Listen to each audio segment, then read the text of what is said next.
มกายใจก่อนเดินขึ้นมากราบไหว้พระธาตุคู่ดอยสุเทพเทวาตามประเพณีเที่ยวขึ้นดอยองค์พ่อครูบาหยุดพักวัดท่านสร้างมาเดิมชื่อว่าสกินาคามีนักการบัดนี้ที่วัดผาลาดรื่นรมด้วยบรรยากาศเจ้าอาวา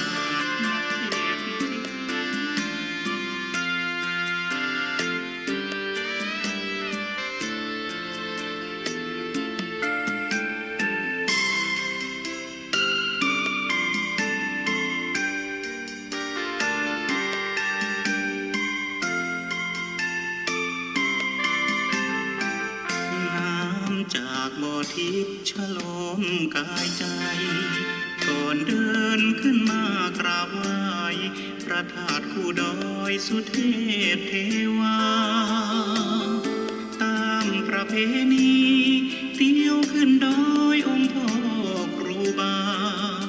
หยุดพักวัดท่านสร้างมาเดิมชื่อว่าสกินาคามีบัดนี้ที่วัดผาลาดรื่นรมด้วยบรรยากาศ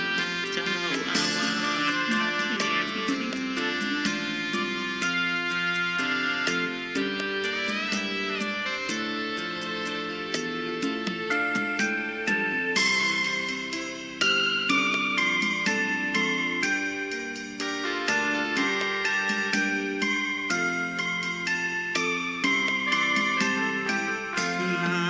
จากบ่อทิพย์ฉลมกายใจก่อนเดินขึ้นมากราบไหว้พระธาตุคู่ดอยสุเทพเทวาตามประเพณีเที่ยวขึ้นดอยองค์พ่อครูบาหยุดพักวัดท่านสร้างมาเดิมชื่อว่าสกินาคามีบัดนี้ที่วัดผาลาดรื่นรมด้วยบรรยากาศเจ้าอาวา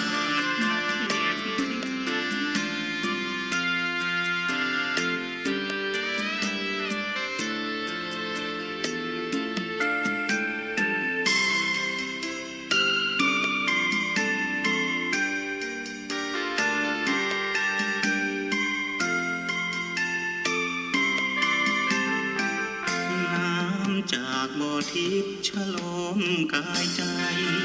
ก่อนเดินขึ้นมากราบไหว้พระธาตุคู่ดอยสุเทพเทวาตามประเพณีเที่ยวขึ้นดอยองค์พ่อครูบาหยุดพักวัดท่านสร้างมาเดิมชื่อว่าสกินาคามีบัดนี้ที่วัดผาลาดรื่นรมด้วยบรรยากาศเจ้าอาวาส น้ำจากบ่อทิพย์ฉลมกายใจก่อนเดินขึ้นมากราบไหว้พระธาตุคู่ดอยสุเทพเทวาตามประเพณีเที่ยวขึ้นดอยองค์พ่อครูบาหยุดพักวัดท่านสร้างมาเดิมชื่อว่าสกินาคามีนักการบัดนี้ที่วัดผาลาดรื่นรมด้วยบรรยากาศเจ้าอาวาสจากบ่อทิพย์ฉลมกายใจก่อนเดินขึ้นมากราบไหว้พระธาตุคู่ดอยสุเทพเทวาตามประเพณี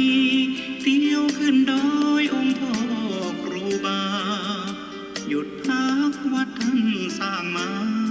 เดิมชื่อว่าสกินาคามี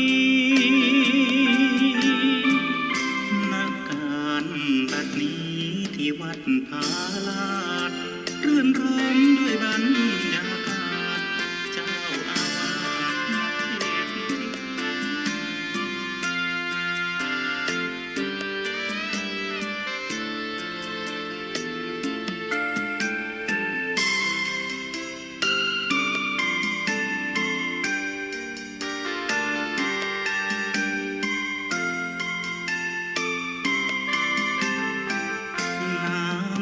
จากบ่อทิพย์ฉโลมกายใจ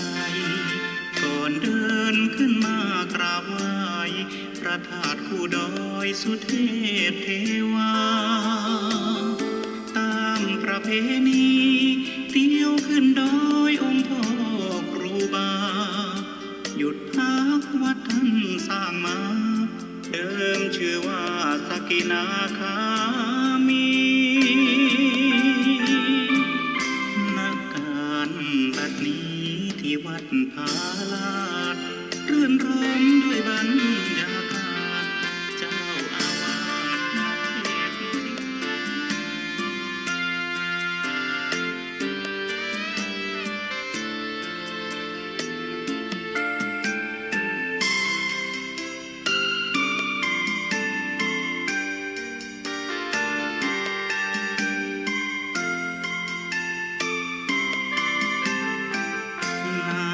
จากบ่อทิพย์ฉโลมกายใจ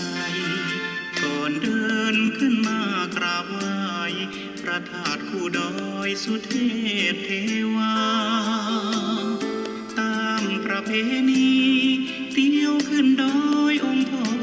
ครูบาหยุดพักวัดท่านสร้างมาเดิมชื่อว่าสกินาคามี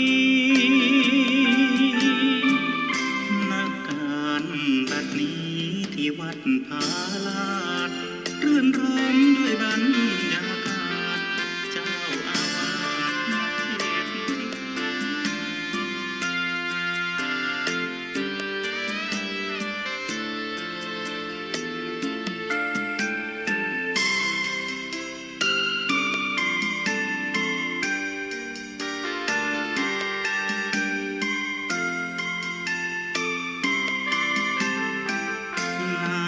จากบ่อทิพย์ฉโลมกายใจ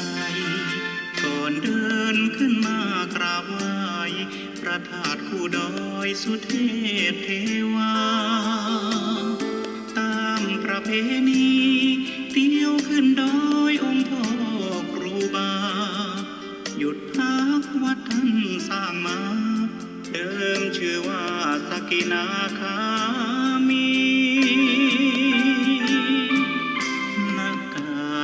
บัดนี้ที่วัดพาลาดรื่นรมด้วยบรรยากาศเจ้าอาวาสมาเทศน์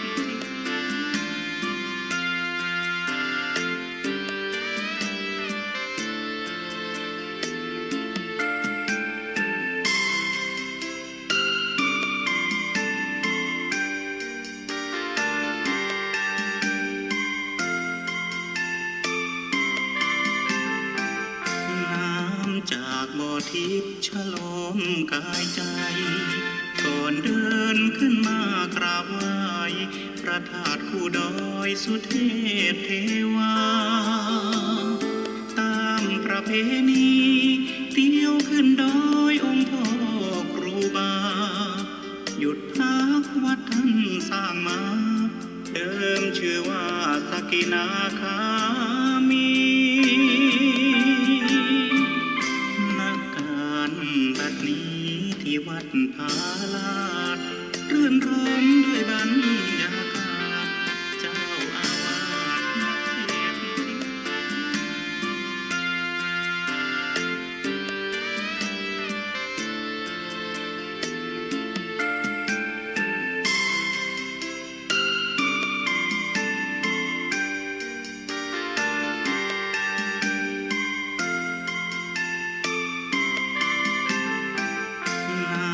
จากบ่อทิพย์ฉโลมกายใจ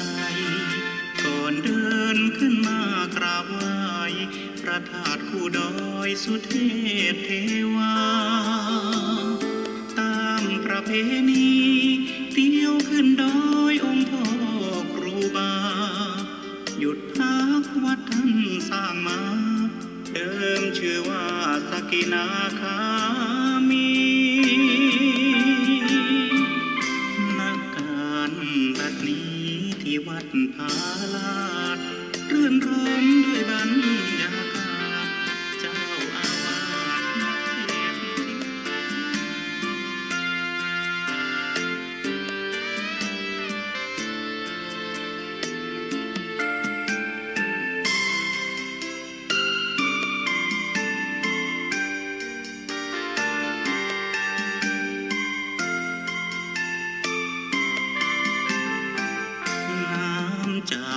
ทิพย์ฉโลมกายใจก่อนเดินขึ้นมากราบไหว้พระธาตุคู่ดอยสุเทพเทวาตามประเพณีเที่ยวขึ้นดอยองค์พ่อครูบาหยุดพักวัดท่านสร้างมา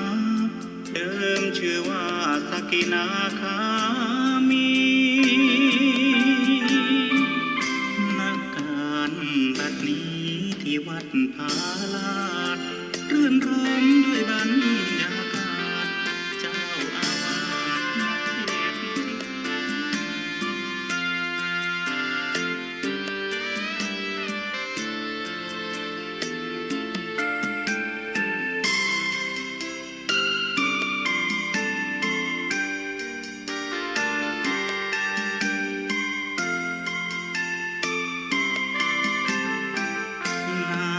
จากบ่อทิพย์ฉโลมกายใจก่อนเดินขึ้นมากราบไหว้พระธาตุคู่ดอยสุเทพเทวา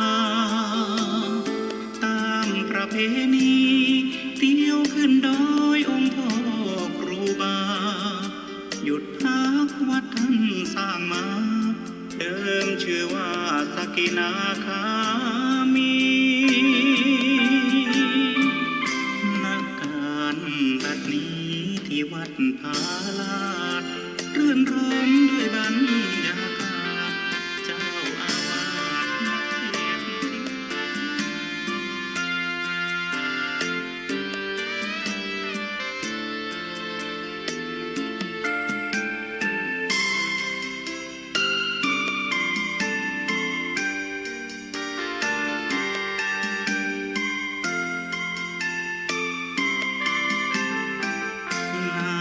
จากบ่อทิพย์ฉโลมกายใจก่อนเดินขึ้นมากราบไหว้พระธาตุคู่ดอยสุเทพเทวาตามประเพณีเที่ยวขึ้นดอยองค์พ่อครูบาหยุดพักวัดท่านสร้างมาเดิมชื่อว่าสกินาคามีบัดนี้ที่วัดผาลาดรื่นรมด้วยบรรยากาศเจ้าอาวา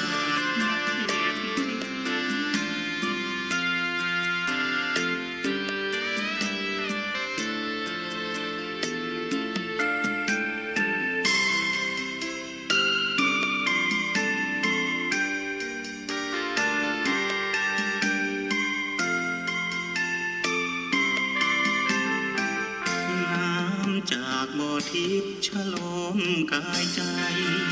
ก่อนเดินขึ้นมากราบไหว้พระธาตุคู่ดอยสุเทพเทวาตามประเพณีเที่ยวขึ้นดอยองค์พ่อครูบาหยุดพักวัดท่านสร้างมา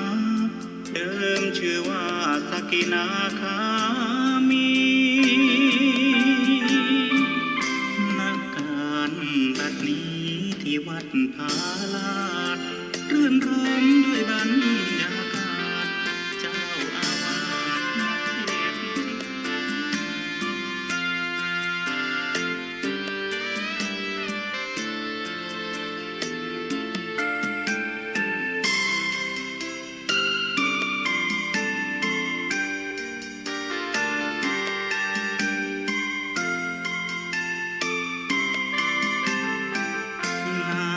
จากบ่อทิพย์ฉโลมกายใจก่อนเดินขึ้นมากราบไหว้พระธาตุคู่ดอยสุเทพเทวาตามประเพณีเที่ยวขึ้นดอยองค์พ่อครูบาหยุดพักวัดท่านสร้างมาเดิมชื่อว่าสกินาคามีบัดนี้ที่วัดผาลาดรื่นรมด้วยบรรยากาศเจ้าอาวาส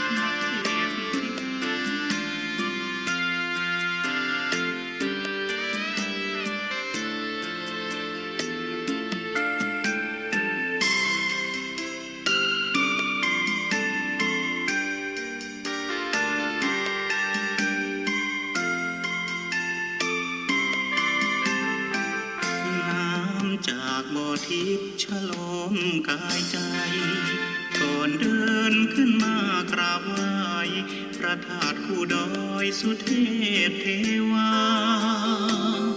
ตามประเพณีเที่ยวขึ้นดอยองค์พ่อครูบาหยุดพักวัดท่านสร้างมาเดิมชื่อว่าสกินาคามี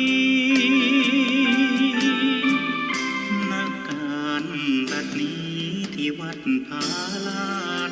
รื่นรมด้วยบรรยากาศเจ้าอาวาสนักเทศน์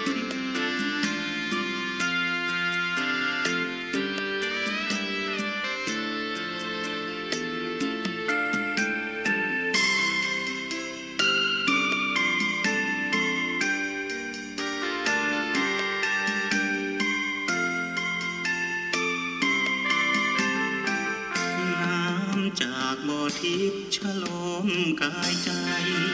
ก่อนเดินขึ้นมากราบไหว้พระธาตุคู่ดอยสุเทพเทวาตามประเพณีเที่ยวขึ้นดอยองค์พ่อครูบาหยุดพักวัดท่านสร้างมาเดิมชื่อว่าสกินาคามีบัดนี้ที่วัดพาลาดรื่นรมด้วยบรรยากาศเจ้าอาวาสนักเทศน์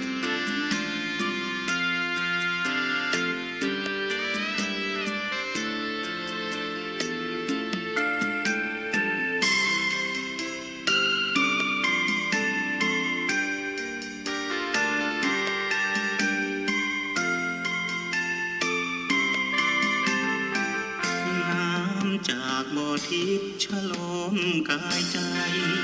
ก่อนเดินขึ้นมากราบไหว้พระธาตุคู่ดอยสุเทพเทวา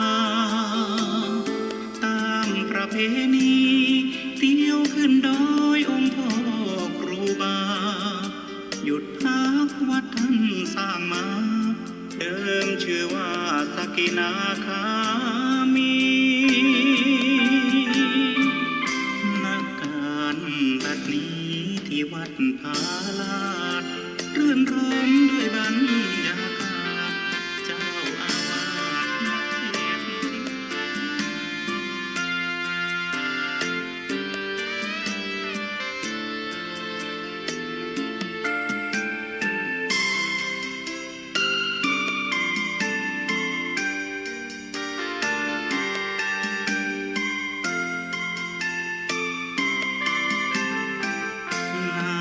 จากบ่อทิพย์ฉโลมกายใจก่อนเดินขึ้นมากราบไหว้พระธาตุคู่ดอยสุเทพเทวาตามประเพณีเที่ยวขึ้นดอยองค์พ่อครูบาหยุดพักวัดท่านสร้างมาเดิมชื่อว่าสกินาคามี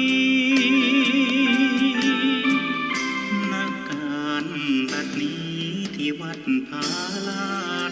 รื่นรมด้วยบรรยากาศเจ้าอาวาสนักเทศน์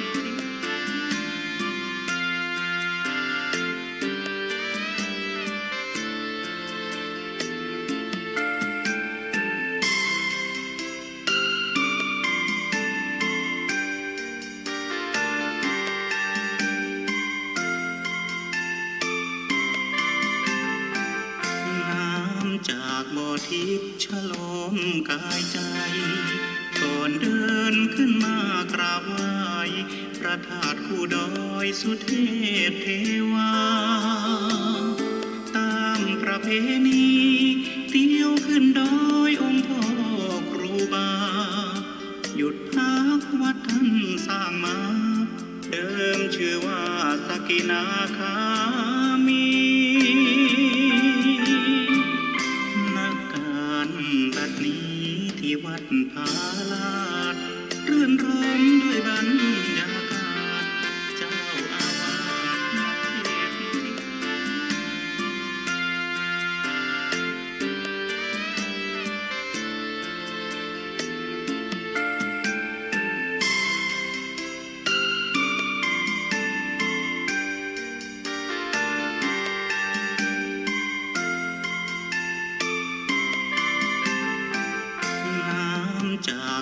ทิพย์ฉลมกายใจ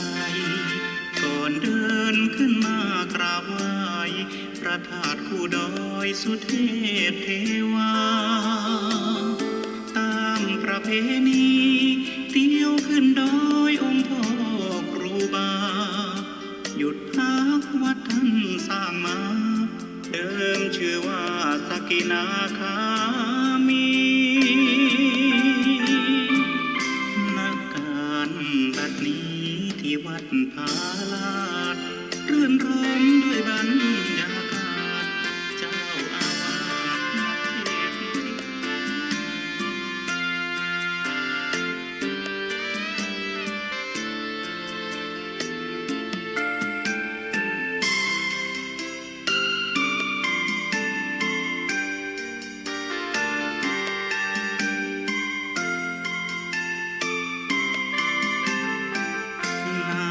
จากบ่อทิพย์ฉลมกายใจ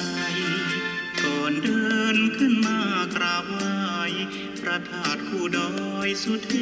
พเทวาตามประเพณีเที่ยวขึ้นดอยองค์พ่อครูบาหยุดพักวัดท่านสร้างมาเดิมชื่อว่าสกินาคามีบัดนี้ที่วัดพาลาดรื่นรมด้วยบรรยากาศเจ้าอาวาสนักเทศ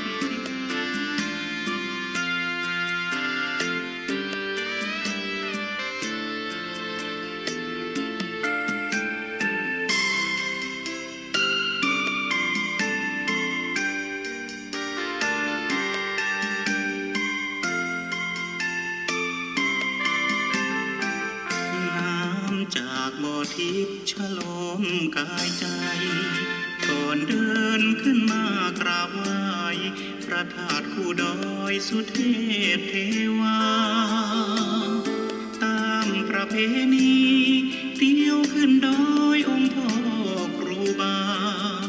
หยุดพักวัดท่านสร้างมาเดิมชื่อว่าสกินาคามีบัดนี้ที่วัดพาลาดรื่นรมด้วยบรรยากาศเจ้าอาวาสนักเทศน์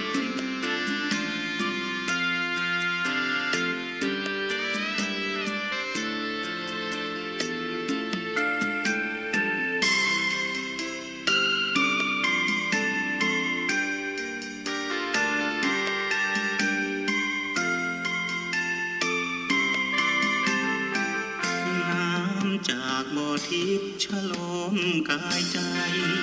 ก่อนเดินขึ้นมากราบไหว้พระธาตุคู่ดอยสุเทพเทวาตามประเพณีเที่ยวขึ้นดอยองค์พ่อครูบาหยุดพักวัดท่านสร้างมาเดิมชื่อว่าสกินาคามีบัดนี้ที่วัดพาลาดรื่นรมด้วยบรรยากาศเจ้าอาวาสนักเทศน์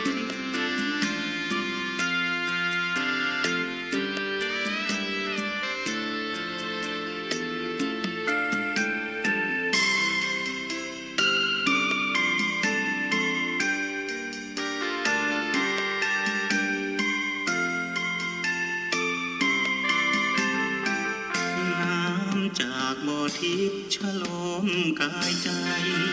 ก่อนเดินขึ้นมากราบไหว้พระธาตุคู่ดอยสุเทพเทวาตามประเพณีเที่ยวขึ้นดอยองค์พ่อครูบาหยุดพักวัดท่านสร้างมาเดิมชื่อว่าสกินาคามี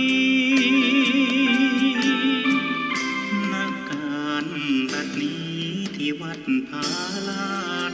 รื่นรมด้วยบรรยากาศเจ้าอาวาสนักเทศน์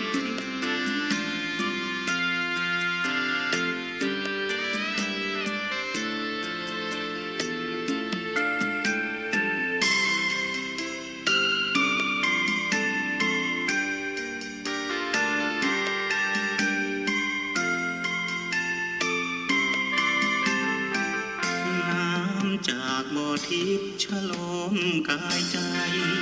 ก่อนเดินขึ้นมากราบไหว้พระธาตุคู่ดอยสุเทพเทวาตามประเพณีเที่ยวขึ้นดอยองค์พ่อครูบาหยุดพักวัดท่านสร้างมาเดิมชื่อว่าสกินาคามีนักการบัดนี้ที่วัดผาลาดรื่นรมด้วยบรรยากาศเจ้าอาวาสนักเทศน์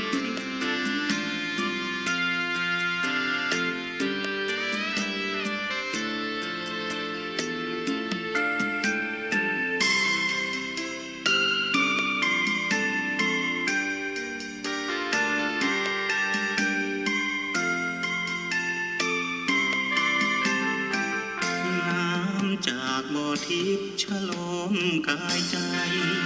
ก่อนเดินขึ้นมากราบไหว้พระธาตุคู่ดอยสุเทพเทวาตามประเพณีเที่ยวขึ้นดอยองค์พ่อครูบาหยุดพักวัดท่านสร้างมาเดิมชื่อว่าสกินาคามีบัดนี้ที่วัดผาลาดรื่นรมด้วยบรรยากาศเจ้าอาวาสนักเทศ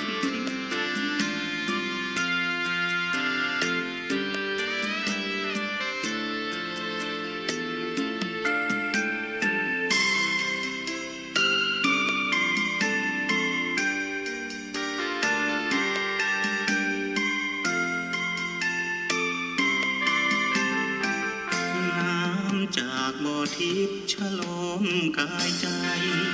ก่อนเดินขึ้นมากราบไหว้พระธาตุคู่ดอยสุเทพเทวาตามประเพณีเที่ยวขึ้นดอยองค์พ่อครูบาหยุดพักวัดท่านสร้างมา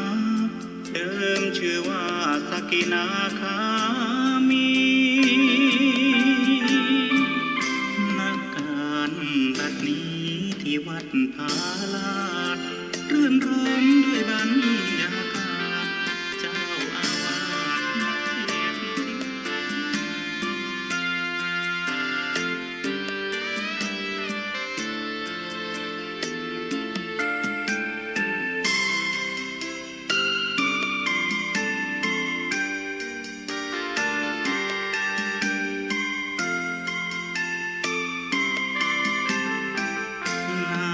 จากบ่อทิพย์ฉโลมกายใจก่อนเดินขึ้นมากราบไหว้พระธาตุคู่ดอยสุเทพเทวาตามประเพณีเที่ยวขึ้นดอยองค์พ่อครูบาหยุดพักวัดท่านสร้างมาเดิมชื่อว่าสกินาคามีบัดนี้ที่วัดผาลาด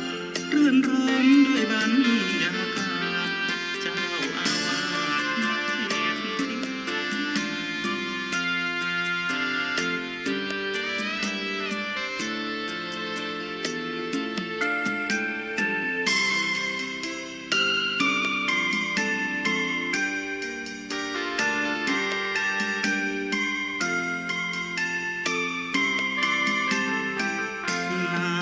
จากบ่อทิพย์ฉโลมกายใจ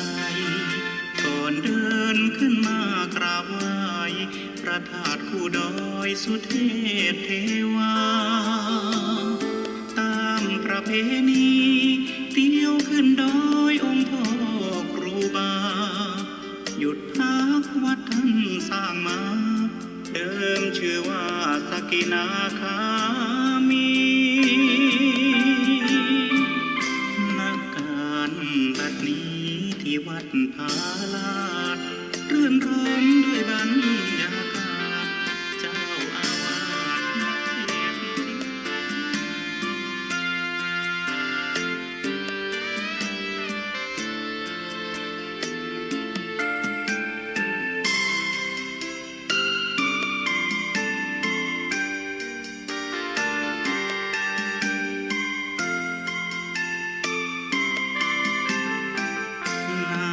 ำจากบ่อทิพย์ฉลมกายใจ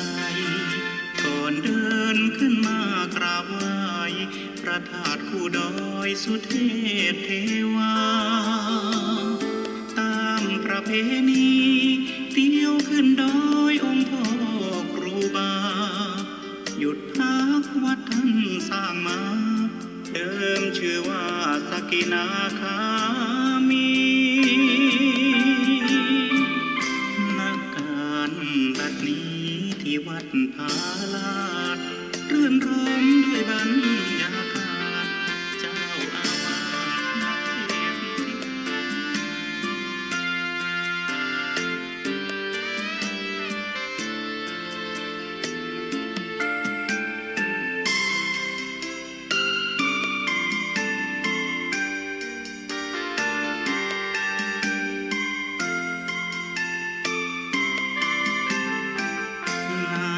จากบ่อทิพย์ฉลมกายใจ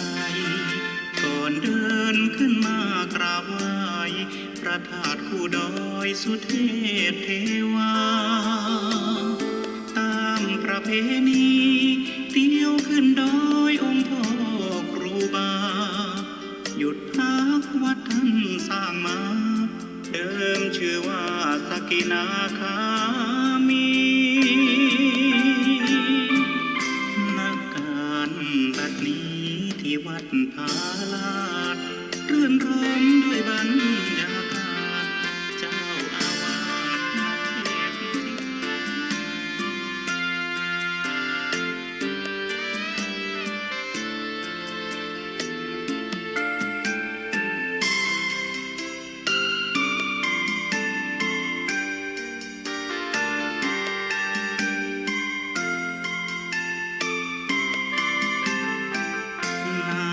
จากบ่อทิพย์ฉลมกายใจ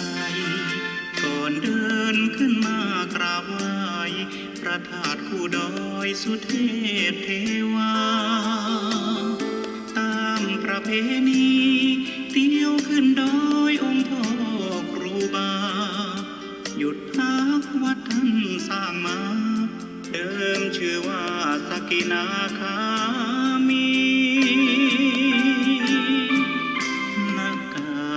บัดนี้ที่วัดผาลาดรื่นรมด้วยบรรยากาศเจ้าอาวา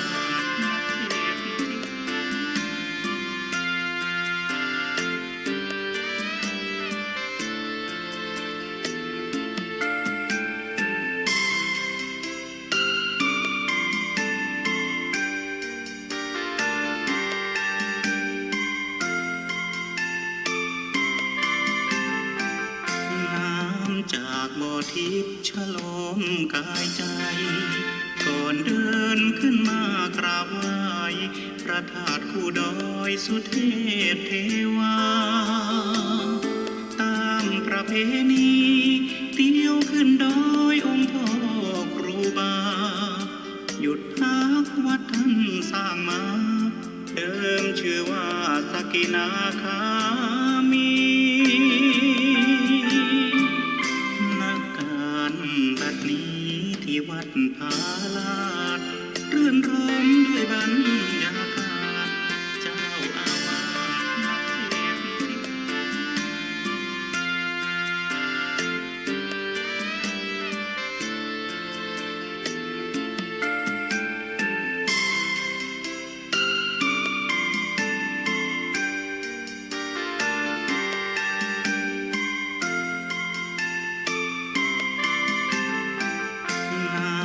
จากบ่อทิพย์ฉลมกายใจ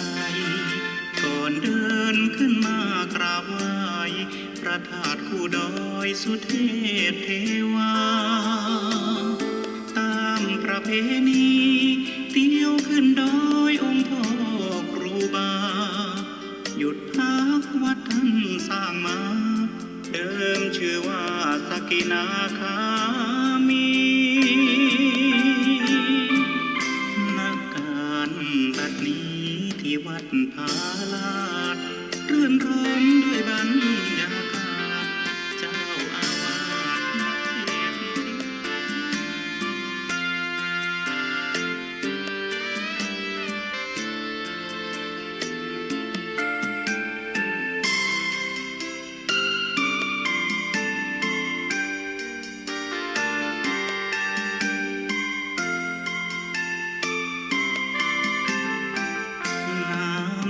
จากบ่อทิพย์ฉลมกายใจก่อนเดินขึ้นมากราบไหว้พระธาตุคู่ดอยสุเทพเทวาตามประเพณีเที่ยวขึ้นดอยองค์พ่อครูบาหยุดพักวัดท่านสร้างมาเดิมชื่อว่าสกินาคามีนักการบัดนี้ที่วัดพาลาดรื่นรมด้วยบรรยากาศเจ้าอาวาสนักเทศน์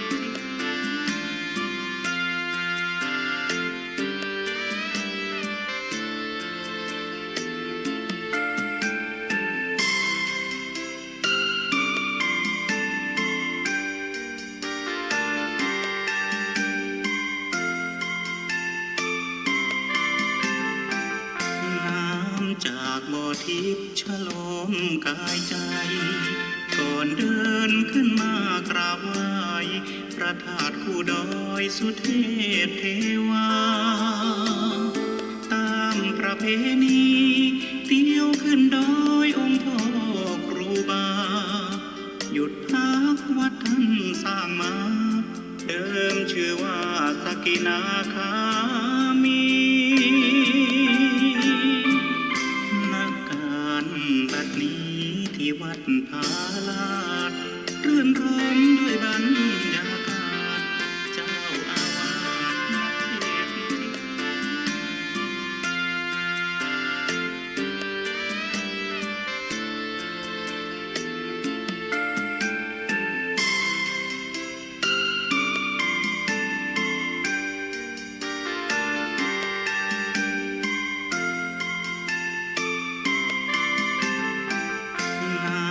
จากบ่อทิพย์ฉลมกายใจก่อนเดินขึ้นมากราบไหว้พระธาตุคู่ดอยสุเทพเทวาตามประเพณีเที่ยวขึ้นดอยองค์พ่อครูบาหยุดพักวัดท่านสร้างมาเดิมชื่อว่าสกินาคามี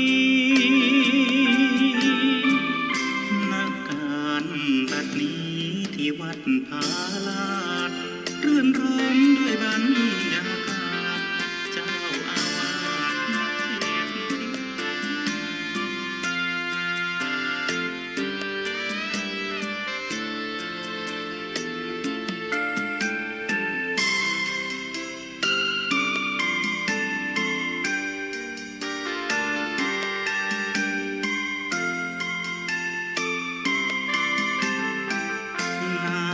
จากบ่อทิพย์ฉลมกายใจก่อนเดินขึ้นมากราบไหว้พระธาตุคู่ดอยสุเทพเทวาตามประเพณีเที่ยวขึ้นดอยองค์พ่อครูบาหยุดพักวัดท่านสร้างมาเดิมชื่อว่าสกินาคามีบัดนี้ที่วัดพาลาดรื่นรมด้วยบรรยากาศเจ้าอาวาสนักเทศน์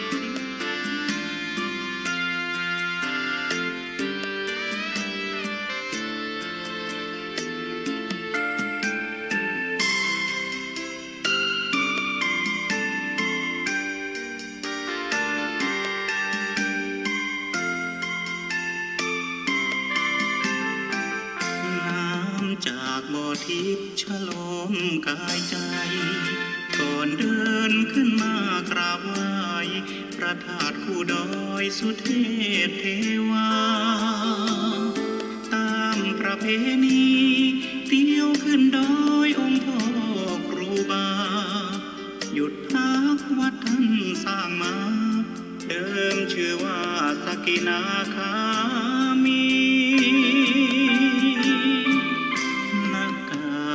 บัดนี้ที่วัดพาลาดรื่นรมด้วยบรรยากาศเจ้าอาวาส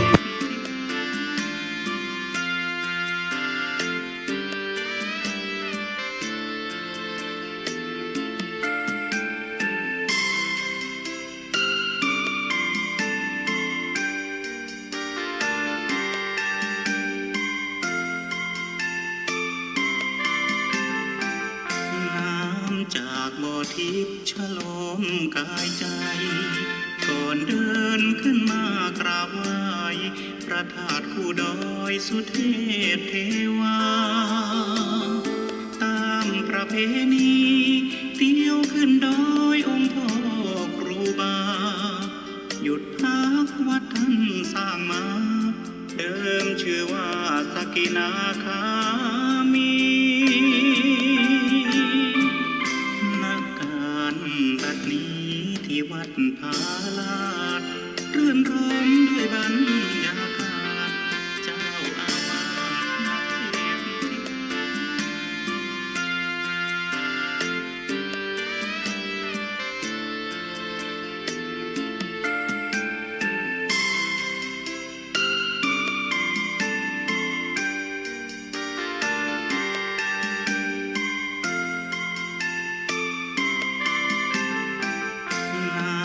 จากบ่อทิพย์ฉลมกายใจ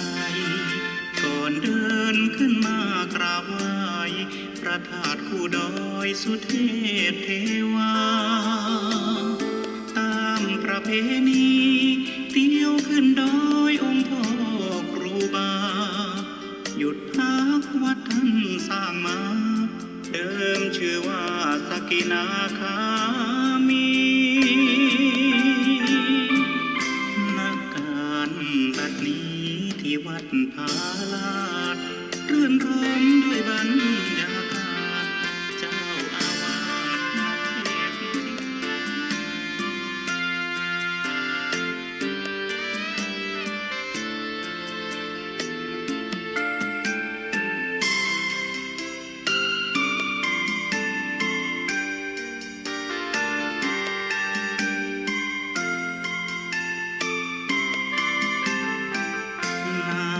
จากบ่อทิพย์ฉลมกายใจ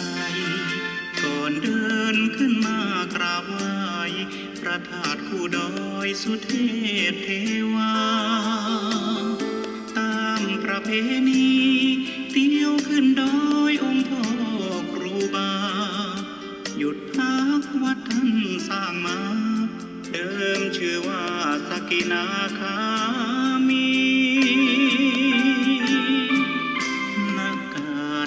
บัดนี้ที่วัดพาลาดรื่นรมด้วยบรรยากาศเจ้าอาวา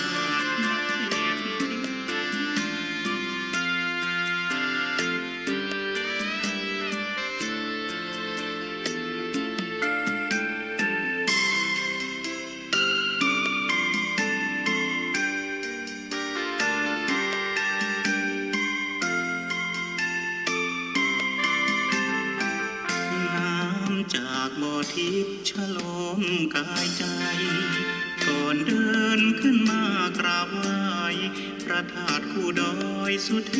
พเทวาตามประเพณีเที่ยวขึ้นดอยองค์พ่อครูบาหยุดพักวัดท่านสร้างมา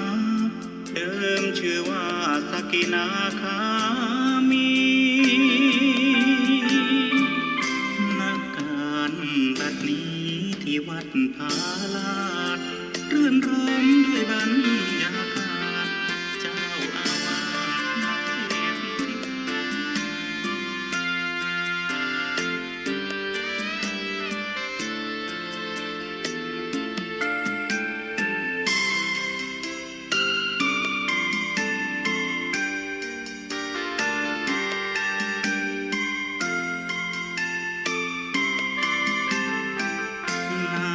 จากบ่อทิพย์ฉลมกายใจ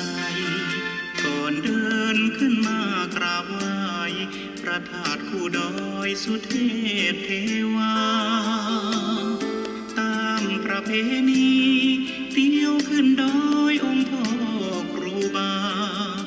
หยุดพักวัดท่านสร้างมาเดิมชื่อว่าสกินาคามีบัดนี้ที่วัดพาลาดรื่นรมด้วยบรรยากาศเจ้าอาวาส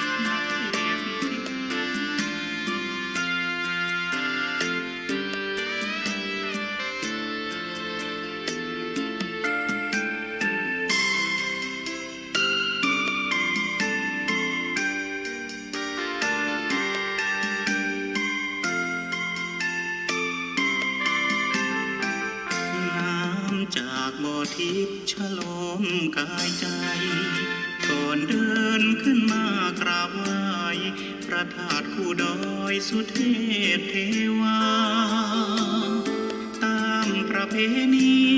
เที่ยวขึ้นดอยองค์พ่อครูบาหยุดพักวัดท่านสร้างมาเดิมชื่อว่าสกินาคามีนักการบัดนี้ที่วัดพาลาดรื่นรมด้วยบรรยากาศเจ้าอาวาสนักเทศน์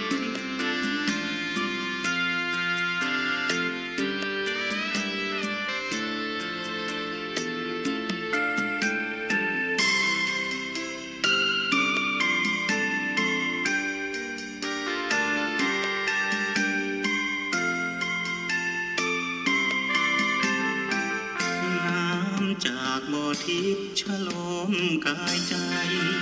ก่อนเดินขึ้นมากราบไหว้พระธาตุคู่ดอยสุเทพเทวาตามประเพณีเที่ยวขึ้นดอยองค์พ่อครูบาหยุดพักวัดท่านสร้างมาเดิมชื่อว่าสกินาคามีบัดนี้ที่วัดพาลาดรื่นรมด้วยบรรยากาศเจ้าอาวาสนักเทศ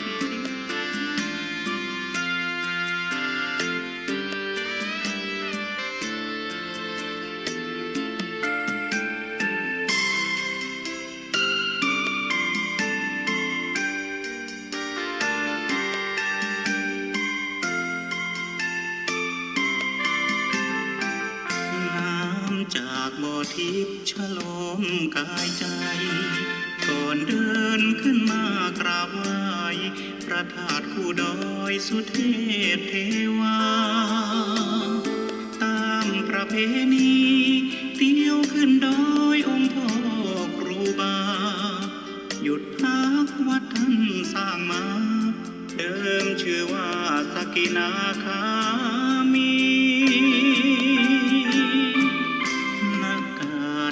บัดนี้ที่วัดพาลาด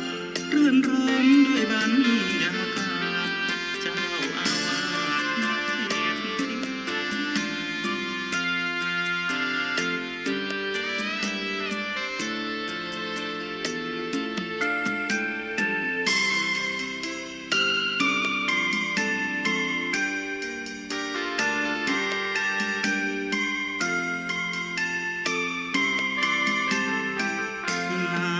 จากบ่อทิพย์ฉลมกายใจ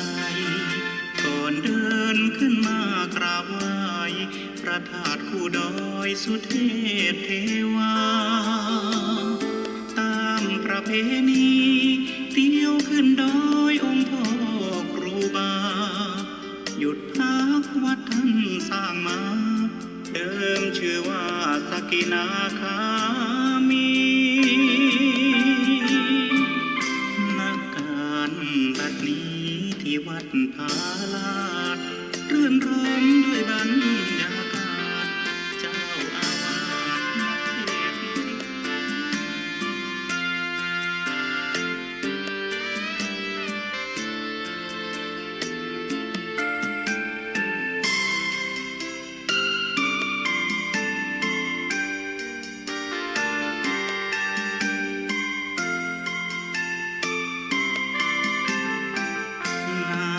จากบ่อทิพย์ฉลมกายใจก่อนเดินขึ้นมากราบไหว้พระธาตุคู่ดอยสุเทพเทวาตามประเพณีเที่ยวขึ้นดอยองค์พ่อครูบาหยุดพักวัดท่านสร้างมาเดิมชื่อว่าสกินาคามีบัดนี้ที่วัดพาลาดรื่นรมด้วยบรรยากาศเจ้าอาวาสนักเทศน์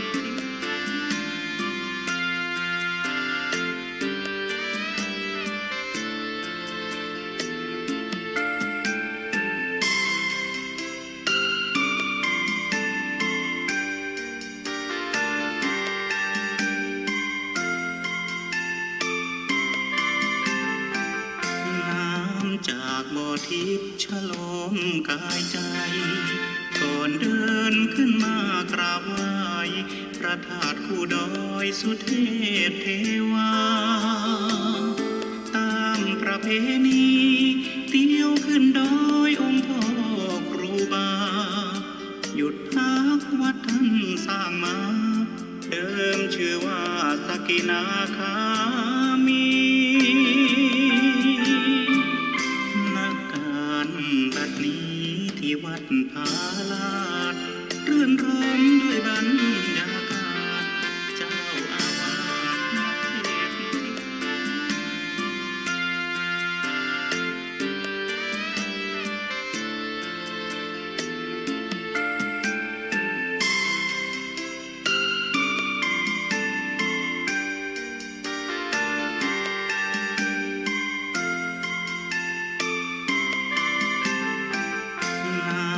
จากบ่อทิพย์ฉโลมกายใจก่อนเดินขึ้นมากราบไหว้พระธาตุคู่ดอยสุเทพเทวาตามประเพณีเที่ยวขึ้นดอยองค์พ่อครูบาหยุดพักวัดท่านสร้างมาเดิมชื่อว่าสกินาคามีบัดนี้ที่วัดพาลาดรื่นรมด้วยบรรยากาศเจ้าอาวาสนักเทศน์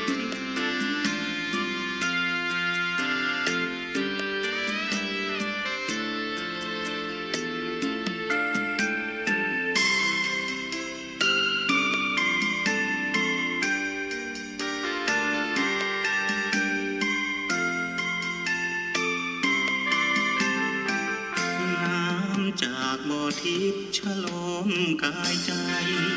ก่อนเดินขึ้นมากราบไหว้พระธาตุคู่ดอยสุเท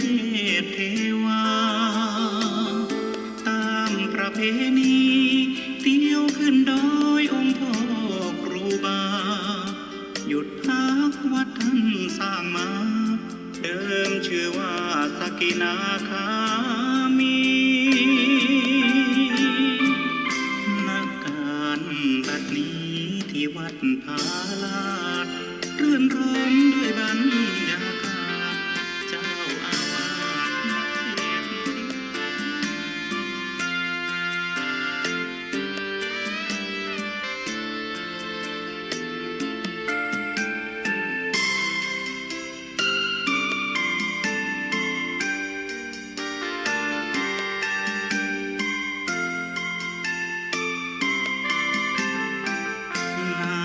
จากบ่อทิพย์ฉโลมกายใจก่อนเดินขึ้นมากราบไหว้พระธาตุคู่ดอยสุเทพเทวาตามประเพณีเที่ยวขึ้นดอยองค์พ่อครูบาหยุดพักวัดท่านสร้างมาเดิมชื่อว่าสกินาคามีบัดนี้ที่วัดพาลาดรื่นรมด้วยบรรยากาศเจ้าอาวาสนักเทศน์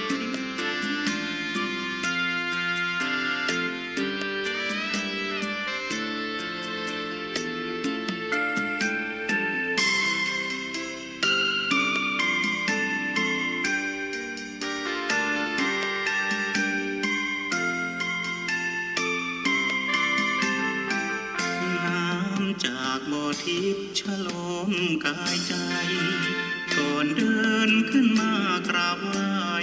พระธาตุคู่ดอยสุเทพเทวาตามประเพณีเที่ยวขึ้นดอยองค์พ่อครูบาหยุดพักวัดท่านสร้างมาเดิมชื่อว่าสกินาคา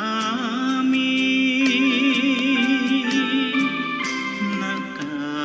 บัดนี้ที่วัดพาลาดรื่นรมด้วยบรรยากาศเจ้าอาวาสนักเทศน์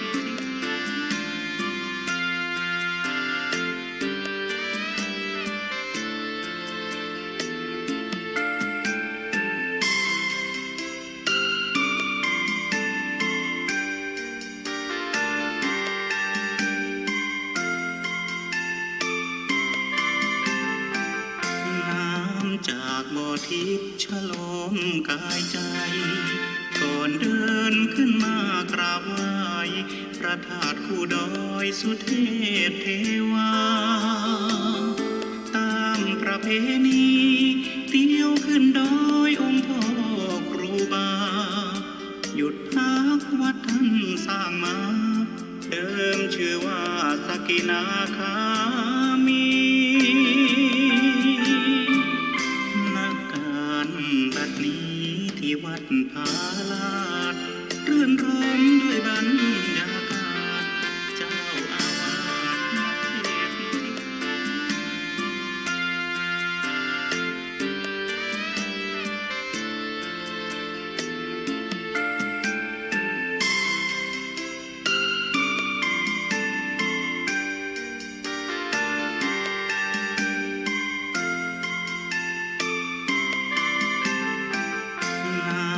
จากบ่อทิพย์ฉลมกายใจ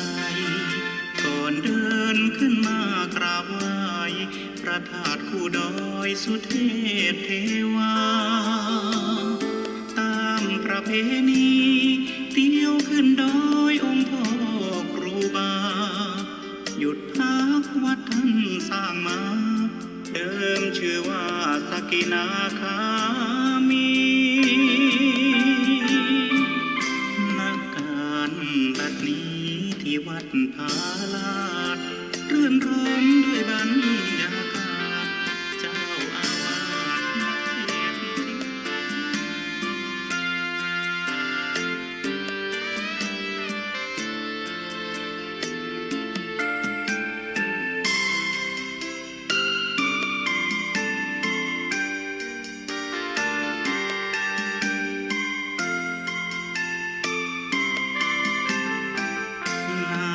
จากบ่อทิพย์ฉลมกายใจก่อนเดินขึ้นมากราบไหว้พระธาตุคู่ดอยสุเทพเทวาตามประเพณีเที่ยวขึ้นดอยองค์พ่อครูบาหยุดพักวัดท่านสร้างมาเดิมชื่อว่าสกินาคามีบัดนี้ที่วัดผาลาดรื่นรมด้วยบรรยากาศเจ้าอาวา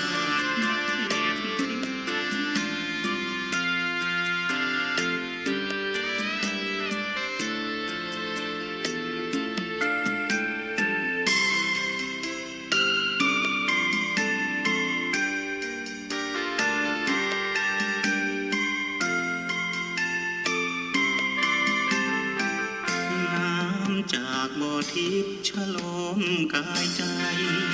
ก่อนเดินขึ้นมากราบไหว้พระธาตุคู่ดอยสุเทพเทวาตามประเพณีเที่ยวขึ้นดอยองค์พ่อครูบาหยุดพักวัดท่านสร้างมาเดิมชื่อว่าสกินาคามีบัดนี้ที่วัดผาลาดรื่นรมด้วยบรรยากาศเจ้าอาวา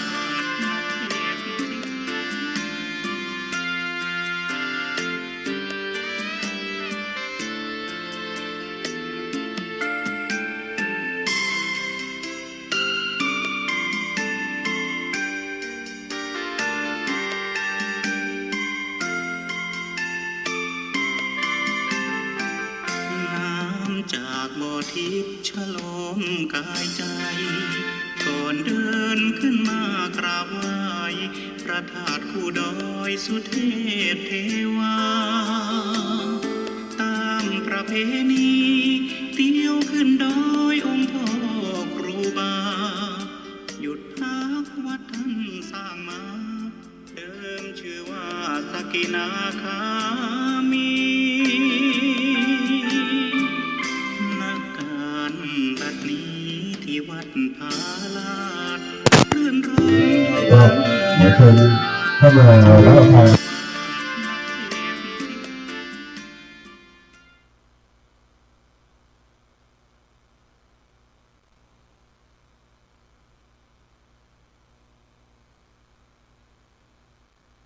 นะครับ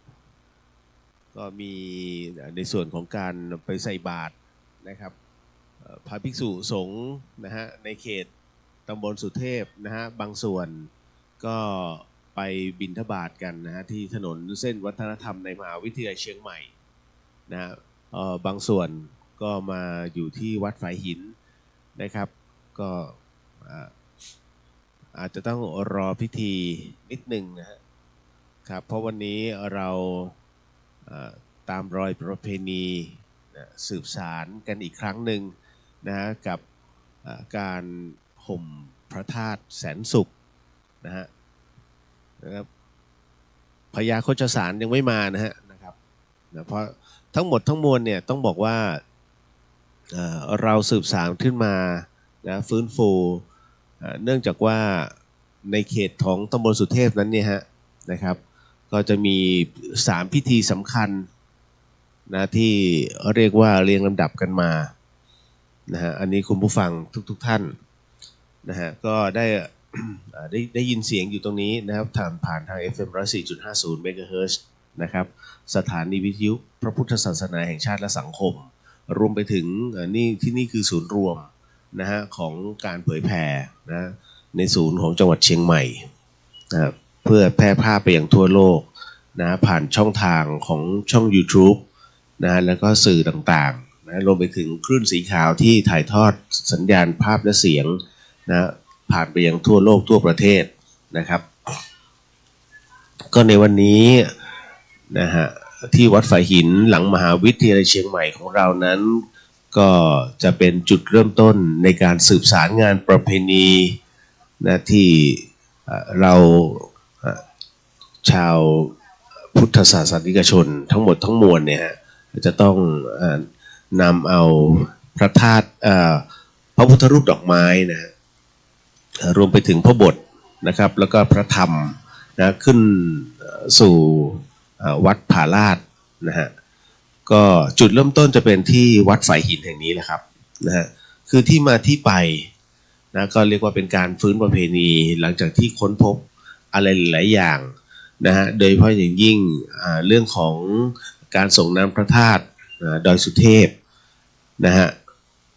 ก่อนหน้านั้นนะฮะเราก็ได้มีการขุดค้นพบพระธาตุแสงจันทร์นะซึ่งอยู่หลังวัดอุโมงค์นะฮะแล้วก็ได้รับรู้ว่าวัดพระธาตุแสงจันทร์นั้นมีความสำคัญอย่างยิ่งนะฮะอยู่ในจังหวัดเชียงใหม่นะเป็นวัดโบราณเลยครับก็เลยมีการฟื้นฟูขนบธรรมเนียมประเพณีในวันเพ็ญเดือน3นะเป็น3เหนือนะฮะวันเพ็ญเดือน3เหนือนะครับหรือว่าเป็นเดือนอ้ายของสากลแบบไทยนะฮะนั่นก็คือเป็นการส่งน้ำพระธาตุนะเป็นการส่งน้ำพระธาตุแสงจันทร์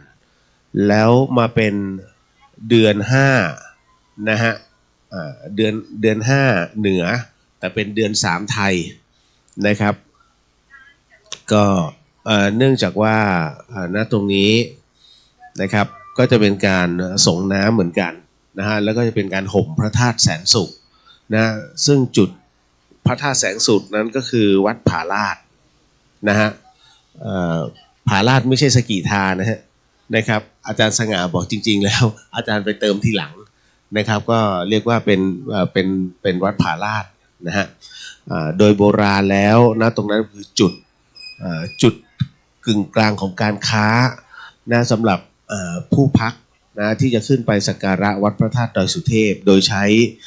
ถนนตรงนี้นะถนนเส้นนี้เรียกว่าเป็นถนนประตูดอยเงินนะประตูดอยเงินเนี่ยนะแต่เดิมแล้วอยู่ที่กาแลนะฮะแล้วก็หลังจากตรงนั้นเสร็จเนี่ยก็เลยต้องบอกว่าในส่วนของกาแลนั้นเนี่ยจะมีผู้ที่ปกปักรักษาดอยสุเทพเขาเรียกว่าปู่แซะคุ้นชื่อนะฮะปู่แซะนะครับและประตูทองคำหรือประตูดอยคำนั้นเนี่ยก็คือย่าแซะนะซึ่งทุกปีนั้นก็จะมีเรียกว่าการบูชานะปู่แซะย่าแซะนะครับด้วยควายนะในสถานที่ตรงนี้ฮะนะและด้วยวันเวลาที่มันเปลี่ยนไป นะฮะในช่วงนั้นเองเนี่ยครูบาหลวงวัดฝายหินหรือว่าพระอภัยสารทะสังฆปาโมกข์ซึ่งเป็นสังฆราชารูปแรกของนครเชียงใหม่ซึ่งจำพรรษาอยู่วัดฝายหินแห่งนี้นะฮะท่านก็ได้ต้องไปอดทนยืนดูในเรื่องของการฆ่าสัตว์ทุกปีนะฮะจนกระทั่งท่านไม่อยากให้มีการฆ่าสัตว์เกิดขึ้นเพราะเป็นการปาณาติบาตสัตว์ท่านก็เลยมองว่าจะเอากุศโลบายตรงไหนดีที่จะไม่ให้ชาวบ้านในเขตสุเทพเนี่ยต้องฆ่าสัตว์นะฮะก็บังเอิญว่าท่านนึกได้ว่าในช่วงเดือน8ก็คือวันวิสาขบูชาเนี่ยนะก็จะมีการส่งน้ำพระธาตุดอยสุเทพนะก็เลยซึ่งจะเป็นทางผ่านที่ชาวบ้านในเขตสุเทพเนี่ยทั้งหมดจะใช้เส้นทางตรงนี้ฮะประตูดอยเงินขึ้นไปยังวัดพระธาตุดอยสุเทพนะฮะก็จะตรงนี้ที่เองเนี่ยท่านก็เลยขอว่าไหนแล้วเราก็จะเป็นตนบุญด้วยความเป็นสิริมงคลกับชีวิตนะฮะก็ขอให้ปู่แซะนั้นนะได้ถือศีล5ซะนะฮะแล้วหลังจากนั้นเสร็จปุ๊บเราก็ใช้ประตูตรงนี้นะเป็นประตูสู่บุญด้านบนทันทีนะฮะตั้งแต่นั้นเป็นต้นมาเนี่ยหลังจากที่ครูบาท่านขอบิณฑบาตในเรื่องของไถ่ชีวิตนะฮะก็เลยให้ปู่แซะไปอยู่ตรงประตูดอยคำหรือดอยทองคำประตูทองคำตรงนั้นนะก็จะเป็นปู่แซะย่าแซะ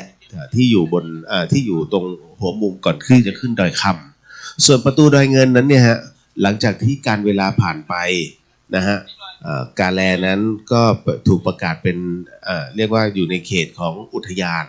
นะฮะก็เลย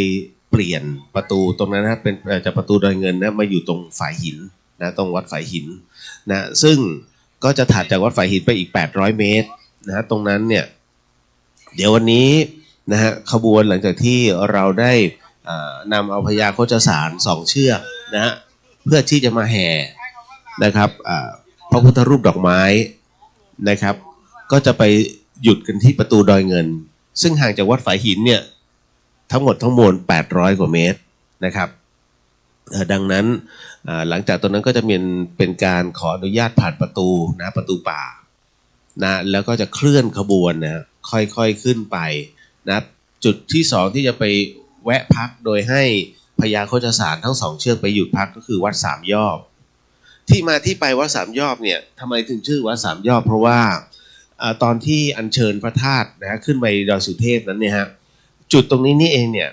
ช้างเนี่ยฮะหมดแรงแล้วก็ย่อตัวลงถึง3 ครั้งด้วยกันนะฮะ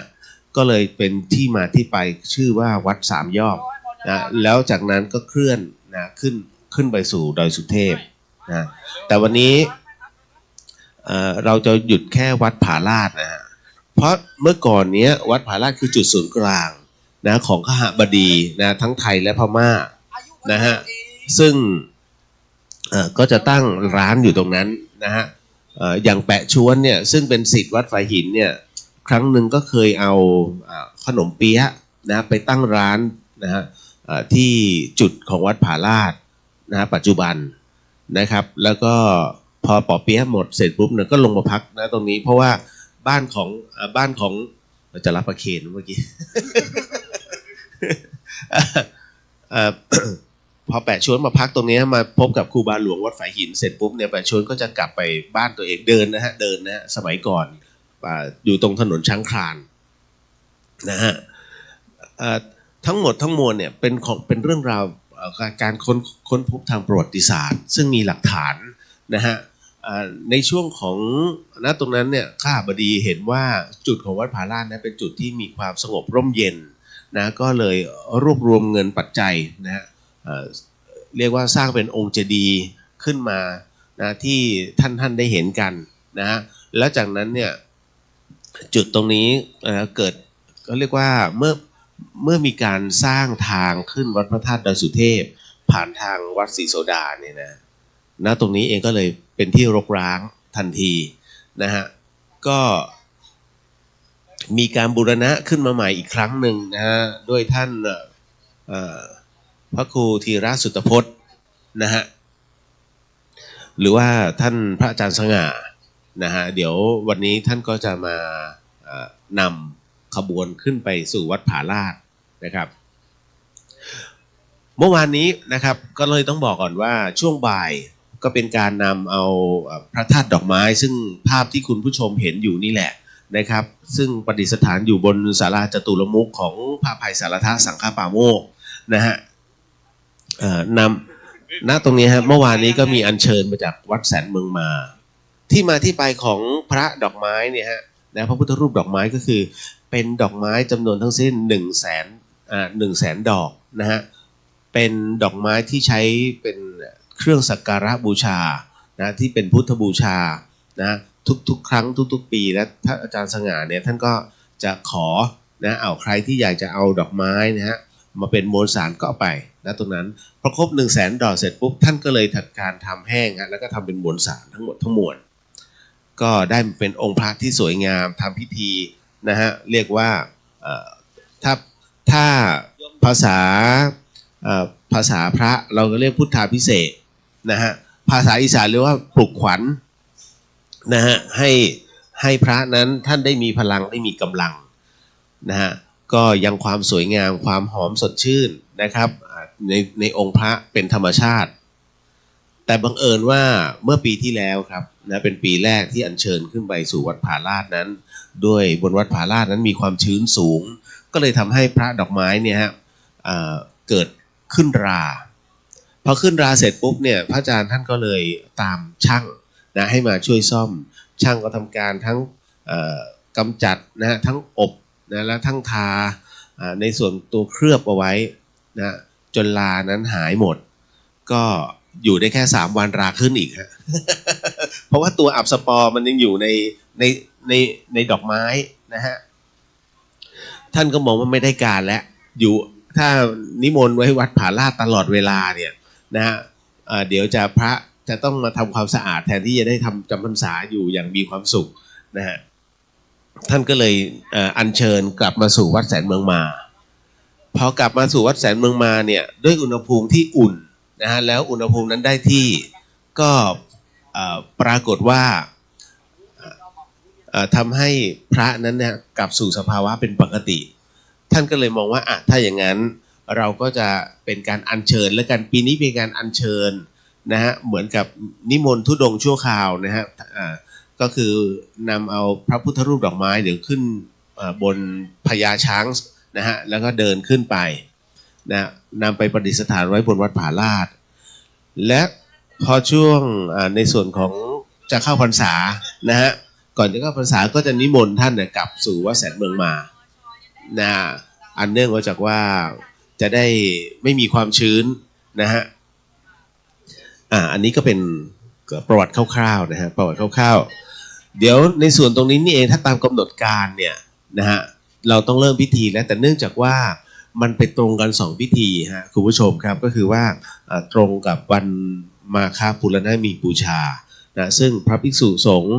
รวมไปถึงของทั้งวัดฝายหินด้วยวัดศรีโสดาด้วยแล้วก็อีกหลายวัดนะในเขตสุเทพนั้นนะฮะจะต้องไปรับนิมนต์นะไปรับบิณฑบาตนะบนถนนเส้นวัฒนธรรมกว่า100 รูปนะฮะก็เลยทำให้อาจจะล่าช้าไปบ้างนะครับเพราะด้วย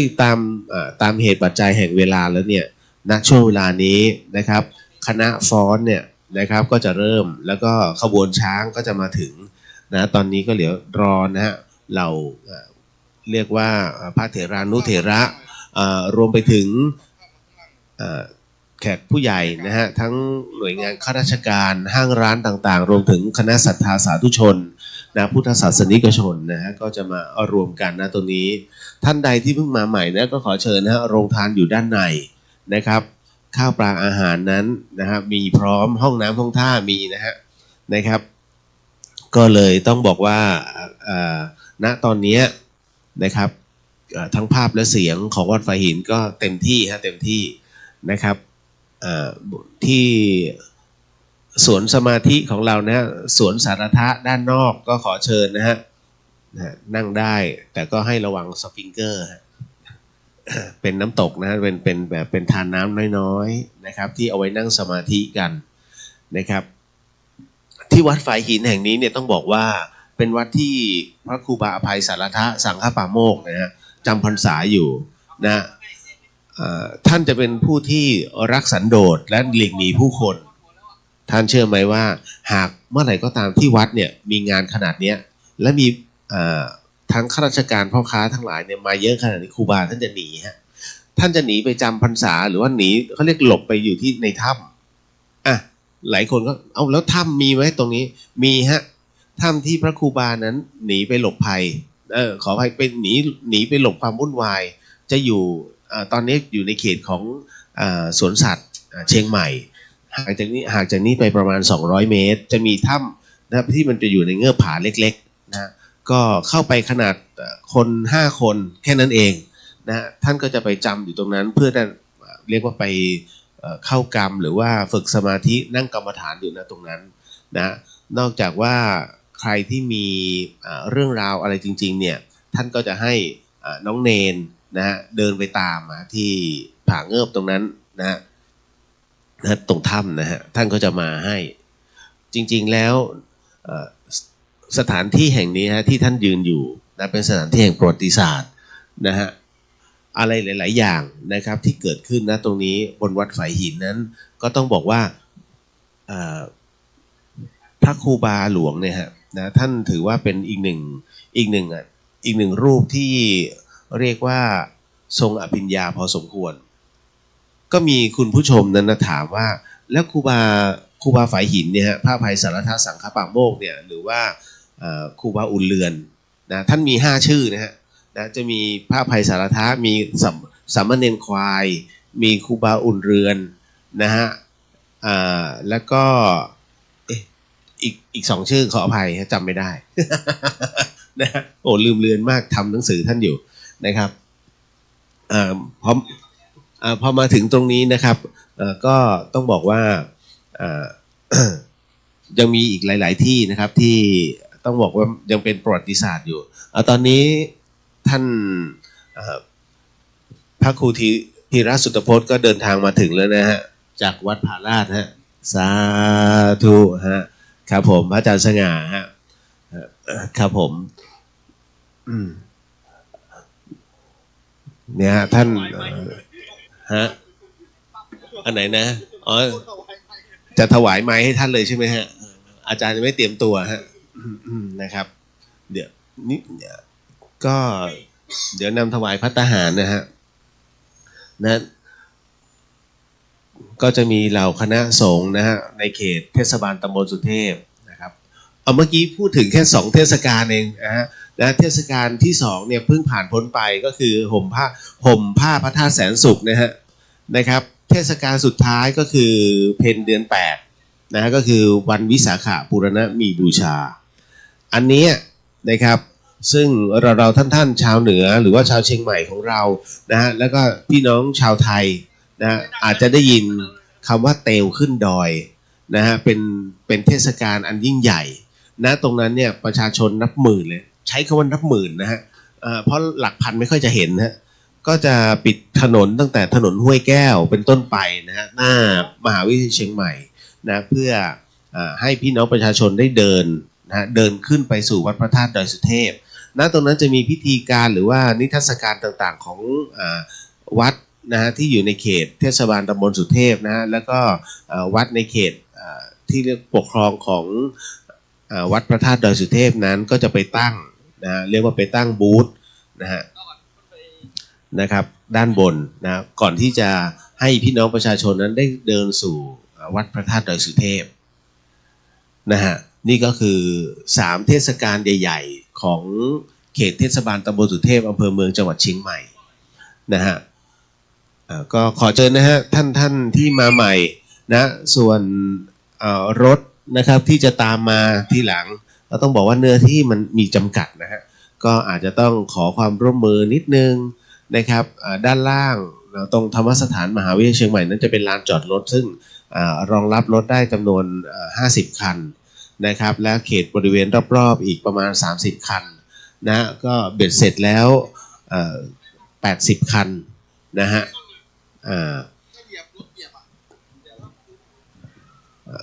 ก็ต้องบอกว่าทั้งหมดอาจจะต้องหลีกเลี่ยงในการ เขาเรียกว่าจอดในมุมเสยข้างทางนิดนึงนะเพราะว่าเดี๋ยวจะมีขบวนต่างๆนะครับไม่ว่าน้องๆซึ่งเป็นคณะที่จากราชภัฏมหาวิทยาลัยเชียงใหม่นะน้องๆนางรำนะเราเรียกว่านางฟ้านะฮะเพราะว่านางฟ้าเนี่ยจะเป็นผู้รำภาคกลางจะเรียกนางฟ้านะที่เรียกว่ารำนำทางนะฮะไปช่วงระยะเวลาหนึ่งแล้วหลังจากนั้นก็จะเป็นการเคลื่อนขบวนนะนำโดยพญาช้างสาร2 เชือกและตามด้วยคณะสงฆ์ตามด้วยเหล่าข้าหบดีข้าราชการแล้วก็ข้าหบดีคำว่าข้าหบดีหมายถึงพ่อค้านะฮะผู้ที่ทำการค้าขายนะครับเขาเรียกว่าข้าหบดีในสมัยก่อนนะครับแหมเสียดายคือเมื่อก่อนนี้เงินที่เราใช้เนี่ยมันจะเป็นสกุลอะไรนะเป็นเงินอินเดียเงินเป็นเงินรูปีนะฮะแล้วมันไม่ใช่รูปีแบบอินเดียด้วยนะฮะมันเป็นรูปีอีกอย่างหนึ่งแหมถ้าออกเขาเรียกว่าคล้ายๆออกร้านแบบนั้นแล้วก็ใช้เงินสกุลเก่าแบบนี้ฮะโอ้สนุกนะฮะก็เป็นการตามรอยนะอย่างสมบูรณ์ จะไปย้อนอดีตมันคงก็แปลกๆอยู่นะครับก็ขอเชิญนะฮะเข้ามาด้านในนะเข้ามาด้านในห้องน้ำห้องท่ามีนะฮะมีป้ายบอกเลยนะครับผู้สูงอายุที่เรียกว่าข้อเข่าไม่แข็งแรงก็จะมีห้องน้ำให้ตรงศาลา8 เหลี่ยมรวมไปถึงด้านหลังนะส่วนที่ข้อเข่าอดทนเนี่ยก็ได้หมดทั้งหมดทั้งมวลนะฮะก็ขอเชิญนะครับสวัสดีครับแม่หลวงนะฮะนี่อันนี้แม่หลวงแม่งานนะฮะแม่หลวงจันตาของบ้านฝายหินของเรานะครับเดี๋ยวอีกสักครู่หนึ่งนะครับคุณผู้ชมแล้วคุณผู้ฟังอาจจะเห็นนะครับเรียกว่าชาวไทยชาติพันธุ์นะรวมไปถึงชาวบ้านนะครับรวมไปถึงพ่อหลวงแม่หลวงนะฮะในเขต13หมู่บ้านรวมไปถึงโอ้โหคณะสงฆ์นะฮะที่มาร่วมในวันนี้นะครับก็น่าจะหลักพันได้มั้งนะฮะนะก็จะมาเริ่มต้นกันนะตรงนี้นะบนวัดฝายหินแห่งนี้ฮะอยู่หลังมหาวิทยาลัยเชียงใหม่ครับนะเรียกว่าวันนี้เป็นเส้นทางเราจะฝ่าเส้นทางที่เขาเรียกว่าเดินเทรลนะฮะก็คือเป็นการเรียกว่าเดินฝ่าบนป่าเลยนะครับนะเพื่อขึ้นสู่วัดผาลาดนะครับในเส้นทางนั้นเองนะนี่คือเส้นทางอีกหนึ่งเส้นทางประวัติศาสตร์นะครับนะฮะเป็นเส้นทางของประตูดอยเงินนะเราจะไปหยุดพักเพื่อให้2 พญาโคชสารนั้นได้หยุดพักนะได้กินอาหารดื่มน้ำกันนะเรียกว่าจุดวัด3 ยอดวัด3 ยอดก็เป็นวัดเก่าแก่นะฮะก็ต้องบอกก่อนว่าจากวัดฝายหินไปสู่ประตูดอยเงินเนี่ย860 เมตรตีไปนะฮะถ้าเป็นจุดทศนิยมให้ปัดเป็น1เราตีเป็น1 กิโลแต่จริงๆมัน860 เมตรหลังจากประตูดอยเงินเป็นต้นไปจนถึงวัด3 ยอดตีไป 1,000 นิดๆนะฮะก็คือ1 กิโลเราปัดเป็นเศษเป็น2 กิโลนะฮะจากประตูจากวัด3 ยอดไปสู่วัดผาลาดเนี่ยอันนี้สั้นหน่อยประมาณ500 เมตรระยะทางทั้งสิ้น2 กิโลครึ่งนะฮะแต่อาจจะใช้เวลานานอันเนื่องมาจากว่าถนนที่เราใช้นะในเรื่องของการแห่อัญเชิญนะพระพุทธรูปดอกไม้รวมถึงพระบทพระธรรมนะแล้วก็มีช้างพญาโคชสารอีก2 เชือกด้วยกันเนี่ยเป็นเส้นทางป่าเป็นเส้นทางขนาดแคบนะฮะก็แค่คนสวนกันแค่นั้นเองดังนั้นอาจจะใช้เวลานานกว่าปกตินะฮะบนเส้นทางนั้นก็จะมีป้ายบอกทางนะว่าตรงไหนคืออะไรบ้างตรงนี้คือม่อนฤาษีนะม่อนภาวนานะครับนะสำหรับเป็นที่หยุดพักหรือว่าในการภาวนาในสมัยก่อนนะครับแล้วก็จากนั้นก็จะเป็นจุดต่างๆเป็นจุดตาน้ำนะฮะทุกเส้นทางมันจะมีทางแยกลงนะฮะในทางแยกนั้นก็ต้องขอบอกนิดนึงว่าอย่าได้เดินลงไปนะฮะเพราะว่าบางที่นั้นเป็นจุดต้นกำเนิดของการท ตาน้ำที่เอามาใช้ในส่วนของชาวบ้านฝายหินนะครับบางส่วนยังใช้น้ำจากธรรมชาติอยู่นะครับแล้วก็น้ำแห่งนี้ก็จะใช้ในสวนสัตว์นะฮะบางส่วนด้วยเช่นกันแล้วก็เอาไปสู่อ่างเก็บน้ำกาแลด้วยเช่นกันดังนั้นน้ำจึงต้องคงความสะอาดอยู่เรื่อยๆนะครับก็บังเอิญว่ามันเป็นเส้นทางเดินเทรลอันดับหนึ่งของจังหวัดเชียงใหม่ซึ่งมีโพยมันจะอยู่ในโพยของนักกีฬานะฮะทุกคนและแม้แต่นักกีฬาของชาวจีนดังนั้นเนี่ยนะอาจจะมีนักท่องเที่ยวนะฮะสวนไปสวนมาก็อธิบายได้ก็อธิบายนะครับเดี๋ยวตอนนี้ขอมอบเสียงตรงนี้ให้กับพี่หนานทำนะฮะซึ่งไม่ใช่เลย ไม่ได้มองหน้าเลย ขออภัยด้วยพี่หนานเลยเริ่มเลยนะฮะตาย ครับขออนุญาตประชาสัมพันธ์บอกเปล่าศรัทธาสาธุชนที่มาร่วมขบวนแห่นะครับพระบรมสารีริกธาตุพระธาตุพระธรรมนะครับพระพุทธปิมปาสารูปเจ้าในโอกาสเป็นเดือน5ตัวหอยครูบาไหว้สาพระธาตุแสนสุขของวัดพระลาดตอนนี้เวลา 7:45 นาทีนะครับเราจะตั้งขบวนในเวลา 7:50 นาทีหรือ55 นาทีนะครับ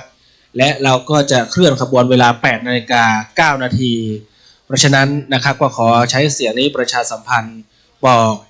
ยังศรัทธาสาธุชนนะครับตลอดถึงการจัดริ้วขบวนต่างๆหัวขบวนจะอยู่ที่ป้ายด้านหน้านะครับป้ายด้านหน้าซุ้มหัวขบวนนะครับก็จะนำด้วยมีกังสดานนะครับป้ายนำขบวนนะครับเครื่องสักการะองค์กรองนะครับแล้วก็ขบวนของพระสงฆ์แล้วก็แขกผู้หลักผู้ใหญ่นะครับหลังจากนั้นก็จะเป็นเกี่ยวกับเสลี่ยงนะครับก็จะมีเสลี่ยงแล้วก็มีขบวนของผ้าพระบทที่ทางวัดจัดเตรียมมานะครับอีกประมาณ10 นาทีจะขออนุญาตให้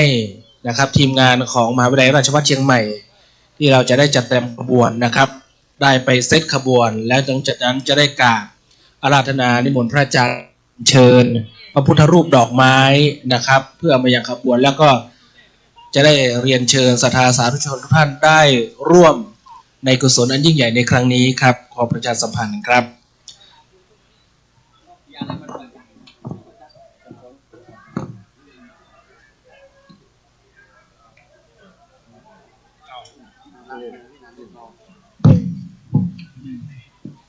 ก็นั่นคือกำหนดการนะฮะที่บอกให้จะมีให้วันนี้จะไปจบตรงที่วัดผาลาดนะครับนะฮะก็เป็นการห่มพระธาตุแล้วหลังจากนั้นก็พระสงฆ์จะสัมโมชนียคาถานะก็เบ็ดเสร็จแล้วประมาณ 11 โมงกว่านะฮะพระบทนะสวยงามมากแต่ยังไม่ได้ยังไม่ได้คลี่ออกมาแต่เรารู้ว่าสวยนะเพราะเป็นพระพุทธรูปเรียกว่าเป็นภาพปางเปิดโลกด้านบนใช่ไหมด้านบนนะฮะเดี๋ยวจะมีกังสดานนะเป็นการเคาะกังสดานนี่คือในความหมายเนี่ยกังสดานไม่รู้จักกังสดานอีกแล้วจะเป็นเหล็กนะฮะที่เป็นฉากแล้วก็เรียกว่าแล้วเป็นเชนแล้วก็ตีเป้งนี่ฮะเสียงกังสดานนี่ฮะการตีกังสดานคือตีให้เทวดารับรู้นะฮะรับรู้รับทราบนะฮะทวยเทพทั้งหลายครับก่อนนี้ขบวนสาวงามนะครับเครื่องสักการะขบวนของมหาวิทยาลัยราชภัฏเชียงใหม่ช่างฟ้อนนางลำกังสดานและป้ายนะครับเซตที่ตรงประตูทางเข้าซุ้มประตูนะครับป้ายขบวนนำอยู่ตรงนั้นนะครับแล้วก็ด้านนี้จะเป็นพระสงฆ์นะครับเมื่อขบวนเสร็จก็จะได้อัญเชิญพระอาจารย์นะครับได้อัญเชิญพระพุทธรูปพระบรมสารีริกธาตุลงมานะครับส่วนช้างจะรออยู่ด้านนอกแล้วนะครับเพราะว่าช้างถ้าเอาเข้ามาข้างในนี่จะตื่นคนนะก็อาจจะของอาจจะเสียหายนิดหน่อยนะช้างตอนนี้มาถึงแล้วนะครับสองเชือกอยู่บริเวณด้านหน้านะครับก็จะแทรกขบวนเลยนางฟ้างามแต่งามว่าเนาะงามขนาดเนาะพิธีกรเริ่มลุกแล้วลืมตัวฮะสวยเกินครับภาพที่คุณผู้ชมเห็นอยู่ในอันนี้คือภาพสดๆนะฮะอยู่ หลังมหาวิทยาลัยเชียงใหม่วัดฝายหินนะก็ขอเชิญนะครับอันนิดหนึ่งนะฮะตอนนี้ขบวนฟ้านางรำก็เตรียมตัวแล้วนะครับครับเมื่อขบวนป้ายด้านหน้าช่างฟ้อนนางลำนะครับก็จะขอเรียนเชิญแขกผู้มีเกียรตินะครับอันมีท่านรองผู้ว่าราชการจังหวัดเชียงใหม่ท่านอดีตผู้ว่าราชการจังหวัดเชียงใหม่ท่านอธิการบดีนะครับท่านผู้อำนวยการสำนักงานวัฒนธรรมจังหวัดเชียงใหม่นะครับแล้วก็พระอาจารย์จะต่อขบวนช่างฟ้อนนางลำเพื่อถือเครื่องสักการะหลังจากนั้นก็จะเป็นวงดนตรีเครื่องดนตรีแห่แล้วก็ตามด้วยศรัทธาสาธุชนทุกท่านนะครับ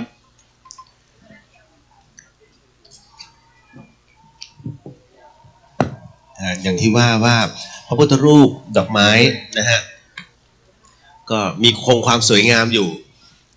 อันเนื่องมาจากว่านี่คือมวลสารจากดอกไม้100,000 ดอกนะครับที่1 ล้านดอกนะฮะล้านเดียวล้านที่2เราไม่มีนะฮะมาทำดอกล้านเดียวนั้น1 ล้านดอกนะหายไป900,000นะฮะก็อย่างที่ว่าแหละฮะเนื่องจากว่าเป็นมวลสารของแท้ดังนั้นในเรื่องของการเก็บบำรุงรักษาเนี่ยจึงต้องทนุถนอมมากๆเพราะว่าพระพุทธรูปดอกไม้นั้นทุกๆครั้งนะที่อยู่บนวัดผาลาดซึ่งมีความชื้นสูงเนี่ยนะก็จะขึ้นรานะอันนี้ก็เลยเป็นการเรียกว่านำมาประดิษฐานชั่วคราวแล้วหลังจากนั้นกลับไปที่วัดแสนเมืองมาในช่วงของเข้าพรรษา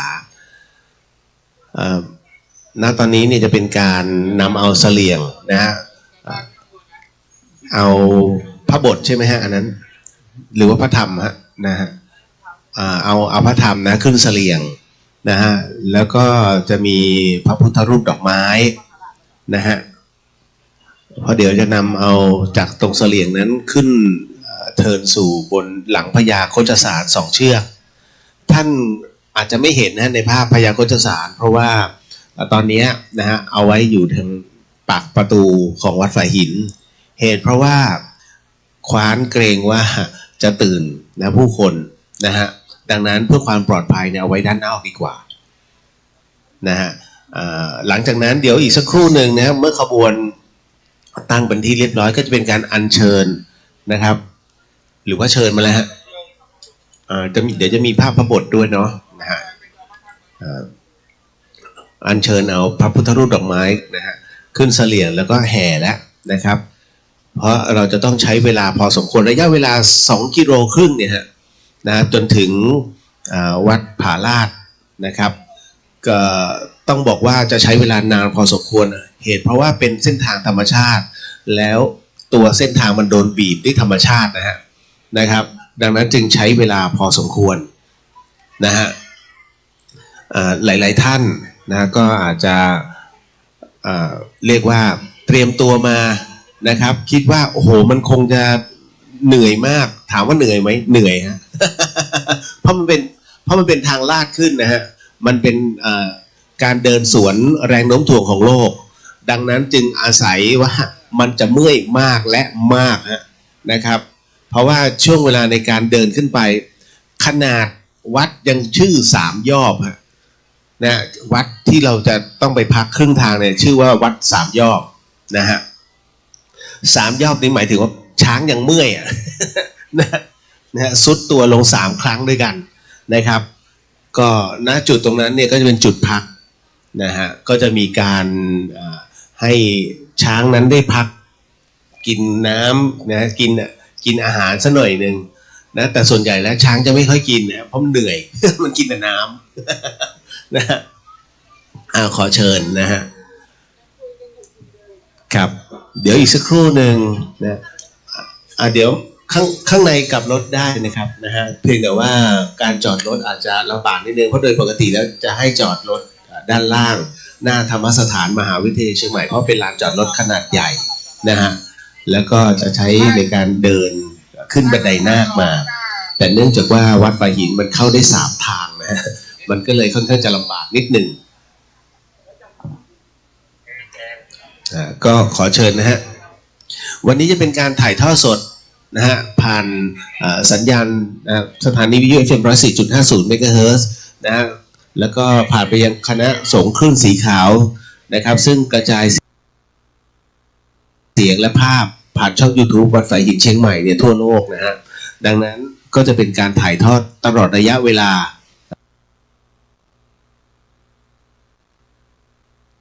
ในช่องนะตรงนี้นะในส่วนของภาคบรรยายก็นำสู่ทั่วโลกทั่วประเทศนะเพราะว่าอันนี้เป็นคลื่นสีขาวของคณะสงฆ์นะเป็นสถานีพระพุทธศาสนาแห่งชาตินะครับ FM 104.50 เมกะเฮิรตซ์ครับนะฮะขณะนี้ต้องบอกว่าภาพที่เห็นบนวัดฝายหินนั้นนะก็จะเป็นเหล่าคณะพระเถรานุเถระพระภิกษุสามเณรรวมไปถึงข้าราชการชั้นผู้ใหญ่นะฮะข้าหาบดีนะครับแล้วก็เหล่าพุทธศาสนิกชนนะพี่น้องชาวบ้านในเขตสุเทพนะฮะทั้งเจ้าหน้าที่นะอปพลนะรวมไปถึงหน่วยเรียกว่าพยาบาลนะครับอสมทั้งหมดทั้งมวลเนี่ยฮะก็มารวมกันที่วัดฝายหินแห่งนี้ฮะหลังมหาวิทยาลัยเชียงใหม่นะเดี๋ยวอีกสักครู่นึงก็คงจะได้เวลาแล้วฮะนะครับเพราะว่าจริงๆแล้วสงสัยใช่ไหมคณะสงฆ์ฝายหินไปไหนพอดีว่าคณะสงฆ์ฝายหินส่วนใหญ่ตอนนี้อยู่ที่ถนนเส้นวัฒนธรรมนะหลังในมหาวิทยาลัยเชียงใหม่เพราะว่าเป็นวันมาฆบูชานะครับจึงจำเป็นนะฮะเพราะว่าวัดฝายหินอยู่ในความดูแลของในความอุปถัมภ์ของมหาวิทยาลัยเชียงใหม่โดยเฉพาะนะครับหลังจากที่รับบิณฑบาตตรงนั้นเนี่ยก็จะขึ้นมาไม่เป็นไรให้เดี๋ยวเดินตามได้ นะอันนี้ต้องบอกก่อนนะและแน่นอนที่สุดนะในค่ำคืนนี้ซึ่งเป็นวันมาฆบูชานะก็ขอเชิญพุทธศาสนิกชนทุกท่านนะร่วมฟังธรรมและก็เวียนเทียนได้นะที่วัดใกล้บ้านของท่านนะทั้งวัดผาลาดนะครับก็จะคงความสวยงามเหมือนเดิมวัดฝายหินก็จะมีพิธีโอโหสิกรรมหนึ่งเดียวในประเทศไทยนะฮะส่วนวัดอื่นๆนั้นก็จะมีพิธีการต่างๆนะครับที่ทำกันอยู่เป็นประจำก็ขอเชิญพุทธศาสนิกชนที่ได้ยินได้ฟังและเห็นภาพเนี่ยฮะก็นะครับขอเชิญนะครับนะเพื่อเป็นพุทธบูชา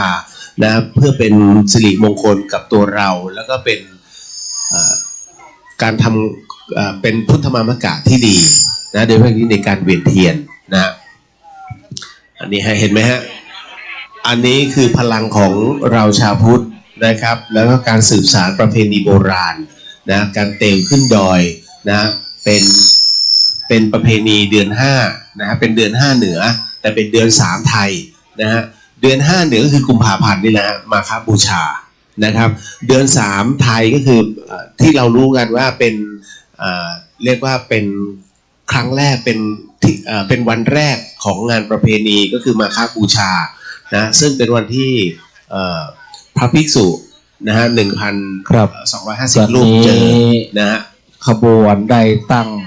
อย่างบริเวณหน้าเรียบร้อยตอนนี้ 7:59 นาทีท่านพระอาจารย์ท่านพระครูธีระสุตพจน์ด็อกเตอร์ท่านเจ้าอาวาสจะได้นำพระภิกษุสงฆ์และแขกผู้มีเกียรติได้ขึ้นไปอัญเชิญอย่างพระบรมสารีริกธาตุได้อัญเชิญพระธาตุพระธรรมและพระพุทธรูปดอกไม้ที่ประดิษฐานอย่างด้านบนเพื่ออัญเชิญเข้าสู่ขบวนเรียนเชิญศรัทธาสาธุชนทุกท่านได้เตรียมพร้อมประจำจุดนะครับเดี๋ยวพระอาจารย์จะได้อัญเชิญเสร็จแล้วเราก็จะได้เคลื่อนขบวนเดี๋ยวขอพวกเราถ่ายรูปอาจารย์704โอ้เองกันดีด้วยเดี๋ยวถ่ายรูปก่อน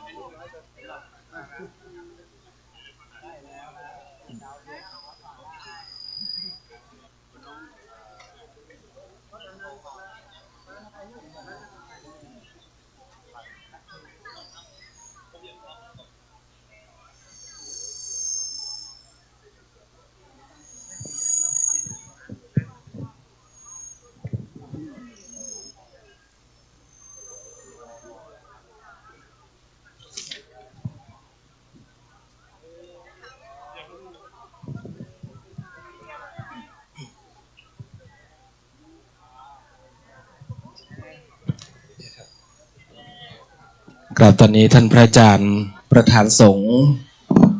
จะได้ขึ้นไปอัญเชิญพระพุทธรูปดอกไม้ได้อัญเชิญพระธาตุพระธรรมพระบทยังหอครูบาวัดฝ่ายหินขอทุกท่านได้ตั้งขบวนให้พร้อมนะครับตอนนี้พระอาจารย์ได้เดินขึ้นเพื่อจะได้อัญเชิญพระธาตุพระธรรมพระบทพระบรมสารีริกธาตุพระพุทธรูปดอกไม้เพื่ออัญเชิญเข้าขบวนเรียนเชิญทุกท่านได้ตั้งขบวนให้พร้อมนะครับ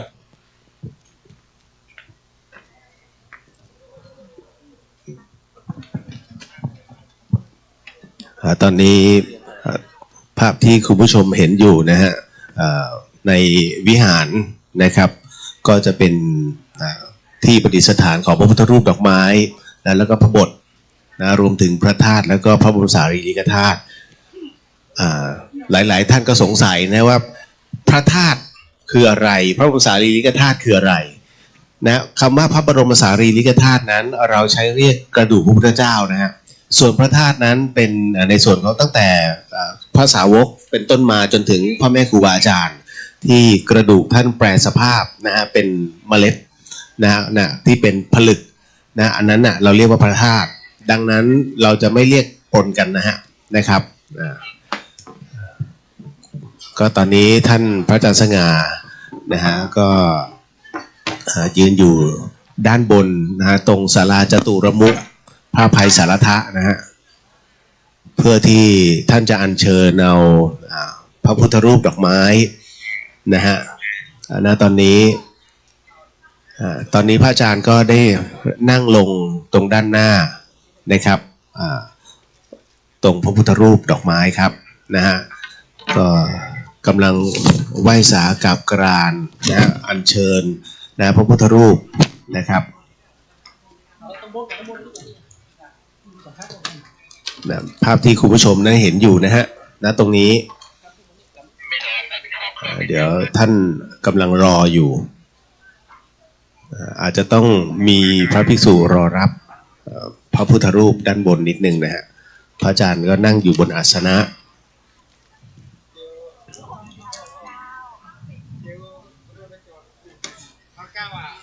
ครับตอนนี้พระอาจารย์ก็ทำการก้มกราบนะครับพระพุทธรูปดอกไม้นะครับรวมถึงพระบทพระธรรมอยู่ข้างบนนะฮะแล้วเป็นการกล่าวอัญเชิญนะฮะเพื่อที่จะนำเอาพระพุทธรูปดอกไม้นะที่ทำจากมวลสารดอกไม้1 ล้านดอกนะนำลงมาจากศาลาจตุรมุขครับตอนนี้พระอาจารย์ท่านอธิษฐานอยู่ครับนะอันนี้เป็นภาพสดๆนะตรงนี้นะครับบนวัดฝ่ายหินหลังมหาวิทยาลัยเชียงใหม่เพื่อที่จะเป็นการตามรอยประเพณีดั้งเดิมที่อัญเชิญพระบรมสารีริกธาตุขึ้นสู่เจดีย์พระธาตุแสนสุขนะด้านบนวัดผาลาดนะตอนนี้พระอาจารย์ยังคงนั่งอธิษฐานนะขอเข้ามาและอัญเชิญนะครับอยู่ด้านบนศาลาจตุรมุขครับนะท่านพระครูธีรสุตพจน์นะด็อกเตอร์นะหรือว่าพระอาจารย์สง่าตอนนี้นะครับได้อยู่ด้านบนแล้วเป็นที่เรียบร้อยต้องบอกว่าเมื่อวานนี้ได้อัญเชิญมาประดิษฐานไว้ช่วงเวลาประมาณบ่าย 3 โมงนะฮะ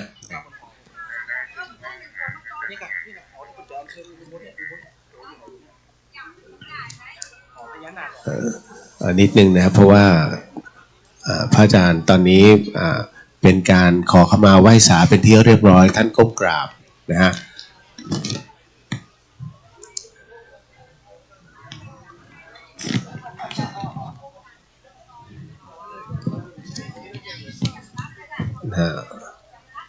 ครบ3 ครั้งนะฮะ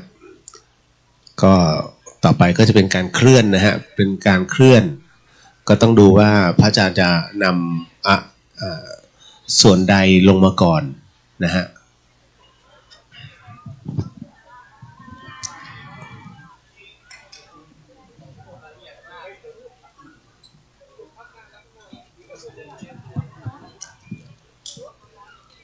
ครับส่วนด้านล่างนั้นก็ขบวนนั้นนะฮะเหล่าคณะภิกษุ นะครับแล้วก็รวมไปถึงขบวนนางฟ้านะฮะแล้วก็ข้าราชการรวมไปถึงหน่วยงานต่างๆแล้วก็พี่น้องประชาชนนะฮะก็ตั้งขบวนไว้เป็นที่เรียบร้อยเพื่อรอรับการอัญเชิญนะฮะพระธาตุนะครับแล้วก็พระพุทธรูปดอกไม้รวมไปถึงพระบทนะลงมาด้านล่างครับตอนนี้พระอาจารย์จะได้อธิษฐานอัญเชิญพระพุทธรูปและเครื่องสักการะจะได้ขอเรียนเชิญแขกผู้หลักผู้ใหญ่นะครับเรียนเชิญท่านรองผู้ว่าราชการจังหวัดเชียงใหม่ด้านบนเลยนะครับเรียนเชิญท่านอดีตผู้ว่าราชการจังหวัดเชียงใหม่และคุณนายเรียนเชิญท่านอธิการบดีมหาวิทยาลัยราชภัฏเชียงใหม่นะครับเรียนเชิญท่านคณบดีนะครับท่านกรรมการสภาคุณวุฒินะครับเรียนเชิญด้านบนนะครับเรียนเชิญทางวัฒนธรรมจังหวัดเชียงใหม่นะครับมาร่วมกันอธิษฐานจิตอัญเชิญพระบรมสารีริกธาตุพระธาตุพระบทเรียนเชิญท่านรองผู้ว่าราชการจังหวัดเชียงใหม่เรียนเชิญครับเรียนเชิญท่านผู้อำนวยการสำนักสื่อพระธรรมนะครับเรียนเชิญด้านบนเลยนะครับแล้วก็ทางเจ้าที่สำนักวัฒนธรรมจะได้เป็นผู้แบกเสลียงนะครับอัญเชิญพระเรียนเชิญนะครับท่านรองผู้ว่าราชการจังหวัดเชียงใหม่เราจะได้กล่าวคำบูชาพระรัตนตรัยโดยพร้อมเพรียงกันและก็อธิษฐานรวมด้วยช่วยกันในการอัญเชิญพระพุทธรูปดอกไม้อันศักดิ์สิทธิ์นะครับ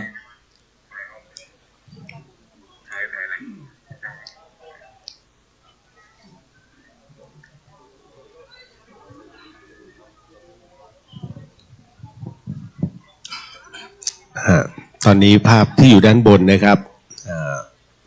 ก็จะเห็นว่าพระอาจารย์นะครับจะนั่งหน้าสุดเลยตามด้วยเหล่าข้าราชการนะฮะชั้นผู้ใหญ่แล้วก็อยู่ด้านบนนะฮะตามมาด้วยคณะสถาบันศึกษานะครับต้องบอกว่าวิหารจตุรมุขแห่งนี้นี่นะฮะ เรียกว่า1 ปีจะเปิดให้แค่2 ครั้งนะฮะอันนี้ถือว่าเป็นอะไรที่เปิดให้พิเศษนะในเรื่องของในการอัญเชิญพระพุทธรูปดอกไม้เนี่ยเอาไว้ด้านบนนะฮะตอนนี้พระอาจารย์นั้นก็นำนะฮะเหล่าข้าบดีข้าราชการนะฮะกราบนะฮะ องค์พระพุทธรูปดอกไม้แล้วก็พระบทพระบรมสารีริกธาตุอยู่นะฮะโอกาสท่านเป็นมงคลนี้เราท่านทั้งหลายจะได้ไหว้พระนพธรรมวันนี้เป็นวันมาฆบูชาเป็นวันเดือน5เพ็งของทางล้านนาซึ่งเป็นมาฆฤกษ์เป็นวันที่สำคัญที่องค์สมเด็จพระสัมมาสัมพุทธเจ้าได้ประกาศนโยบายของการเผยแผ่พระพุทธศาสนาให้แก่พระสงฆ์อันเป็นเหล่าฤาษีทั้ง 1,000 คนฤาษีทั้ง 1,003 คนบวกกับพระสาวกอันเป็นสานุสิทธิ์ในสายของพระสารีบุตรและพระโมคคัลลานะรวมกันแล้วได้ 1,250 รูปให้ได้รับทราบว่าการทำงานของพระสัมมาสัมพุทธเจ้าในฐานะของผู้ที่ได้บรรลุอย่างมรรคผลนิพพานแล้วพระองค์ได้ประกาศให้กับพระสงฆ์ทั้ง 1,250 รูปนั้นว่าจากนี้ไปให้ตั้งใจทำงานเพื่อประโยชน์และความสุขของผู้คนทั้งหลายเพื่อประโยชน์และความสุขของมนุษย์และเทวดาทั้งหลายสิ่งที่พระฤาษีและพระสาวกต่างก็ถามกันว่าแล้วจะให้พวกกับผมได้ทำงานหรือแนะนำให้ชาวบ้านทำอย่างไรเพราะท่านสารีบุตรกับท่านโมคคัลลานะนั้นก็เป็นนักปราชญ์เป็นนักปรัชญาจากสำนักของอาจารย์สนชัย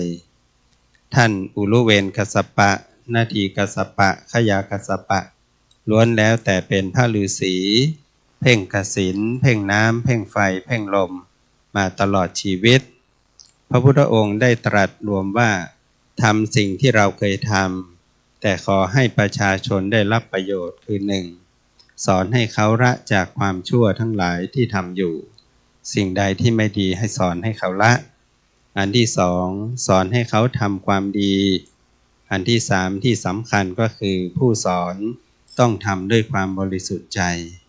ผู้ที่จะทำความดีผู้ที่จะละจากความชั่วก็ต้องทำด้วยความบริสุทธิ์ใจ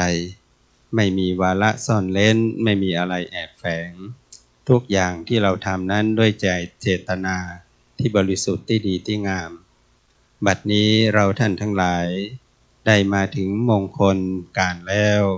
จะได้ไหว้พระนพธรรมอาราธนาเอาพระปิมปาสารูปพระพุทธรูปดอกไม้ล้านนาที่สร้างจากบุพาล้านดวงจิตล้านดวงใจล้านดวงดอกไม้หลอมรวมจากจิตจากใจเราสร้างเป็นพระพุทธรูปนำมาประดิษฐานไว้ที่วัดฝ่ายหินโอกาสนี้เราจะได้อาราธนาขึ้นสู่วัดผาลาดสกทาคามีขอนิมนต์และเจริญพรเราท่านทั้งหลายได้กล่าวไหว้พระนพธรรมโดยพร้อมๆกันเน้ออะระหังสัมมาสัมพุทโธภะคะวาพุทธังภะคะวันตังอภิวาเทมิสวากขาโตภะคะวะตาธัมโมธัมมังนะมัสสามิสุปฏิปันโนภะคะวะโตสาวกสังโฆสังฆังนะมามินะโมตัสสะภะคะวะโตอะระหะโตสัมมาสัมพุทธัสสะนะโมตัสสะภะคะวะโตอะระหะโตสัมมาสัมพุทธัสสะนะโมตัสสะภะคะวะโตอะระหะโตสัมมาสัมพุทธัสสะอิติปิโสภะคะวะอะระหังสัมมาสัมพุทโธวิชชาจารณะสัมปันโนสุขโตโลกาวิทูอนุตตโรปุริสธรรมสารถิสัทธาเทวมนุสานังพุทโธภะคะวะติสาวาคาโตภะคะวะตาธัมโมสันทิฏฐิโกกาลิโกเอหิปัสสิโกโอปันนายิโกปัจจตังเวทิตาโพวินโยเหเตสุปฏิปันโนภะคะวะโตสาวกสังโฆอุชุปฏิปันโนภะคะวะโตสาวกสังโฆยายาปฏิปันโนภะคะวะโตสาวกสังโฆสามีจิปฏิปันโนภะคะวะโตสาวกสังโฆอาหุปัจยาทิทังจัตตาริปุริสายุคานิอัฏฐปุริสาปุคาราเอสะภะคะวะโตสาวกสังโฆอาหุนายโยปาหุนายโยทักขินายโยอัญชาริการณิโยอนุตตลังปุญญเกตังโลกัสสติ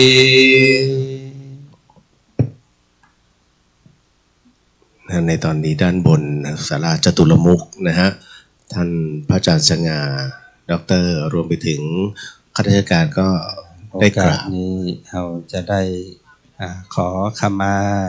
พระพุทธพระธรรมพระสงฆ์ขอขมาพระมหาเถรานุเถระตั้งแต่พระมหาสุมาณเถระผู้อัญเชิญพระธาตุมาสู่นครพิงเชียงใหม่พระครูบามหาเถรฉันท์ตลอดถึงพระอภัยสารทะสังฆปาโมกข์สังฆราชาเมืองเชียงใหม่อดีตเจ้าคณะจังหวัดรูปแรกของเมืองเชียงใหม่อันตั้งตรารูปประดิษฐานไว้ณที่นี้บังเอิญได้เป็นทุกข์เป็นโทษเป็นบาปเป็นกรรมแก่บรรดาเราท่านทั้งหลายก้มหัวลงเล็กน้อยกล่าวคำบันตาหน่อยเนยวันตามิพันเตสัพพังอาภาราทังธรรมทามิพันเตมยากาตังปุญญาสามินาอนุโมทิตาปังสามินากาตังปุญญังไมหังคาตาพังสาธุสาธุอนุโมทามิ ก็เป็นการกล่าวขอขมานะฮะกับครูบาภัยสารทสังฆปาโมกข์นะฮะตอนนี้นะพระอาจารย์สง่าก็จะทำการอัญเชิญนะครับพระพุทธรูปดอกไม้รวมไปถึงพระบทนะอันนี้ก็เป็นไม้พุ่มนะฮะที่ทำเป็นเครื่องสักการะก่อนนะครับนะฮะตอนนี้ เดี๋ยวแขกผู้ใหญ่ที่อยู่ด้านบนนะครับเชื่อกันถือเครื่องสักการะนะครับอย่าเพิ่งรีบไปนะเชื่อกันถือเครื่องสักการะเพราะมีหลายชิ้นกังสดานนะครับของลั่นประโคมดนตรีประโคมบรรเลงนะครับตอนนี้ท่านพระอาจารย์ผู้บริหารกำลังอัญเชิญพระบรมสารีริกธาตุนะครับพระธรรมพระพุทธรูปอัญเชิญลงไปจากหอแห่งนี้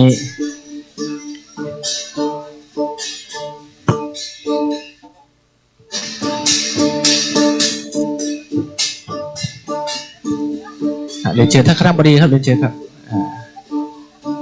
ท่านคณบดี2-3 ท่านเรียนเชิญครับยังมีอีกหลายชิ้นเครื่องสักการะเรียนเชิญท่านผอ.ครับท่านอาจารย์ดร.ทัศน์เรียนเชิญครับถือเครื่องสักการะเดี๋ยวพระอาจารย์จะถือท่านผอ.ทัศน์เรียนเชิญครับ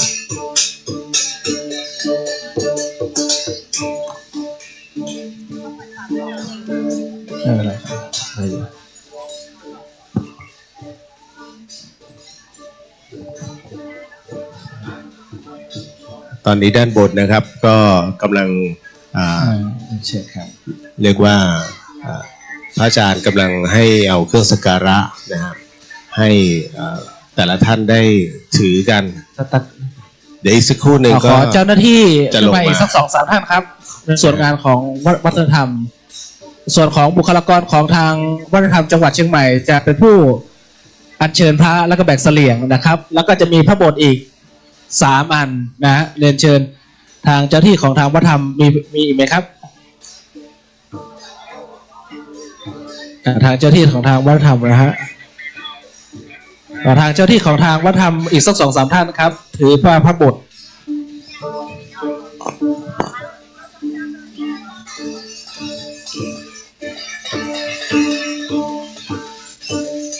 ผ้าพระบทอีก2 ผืนนะครับเดี๋ยวค้างผ้าพระบทห้ามก่อนห้ามก่อนบรรยายอันนี้ขอยกครับ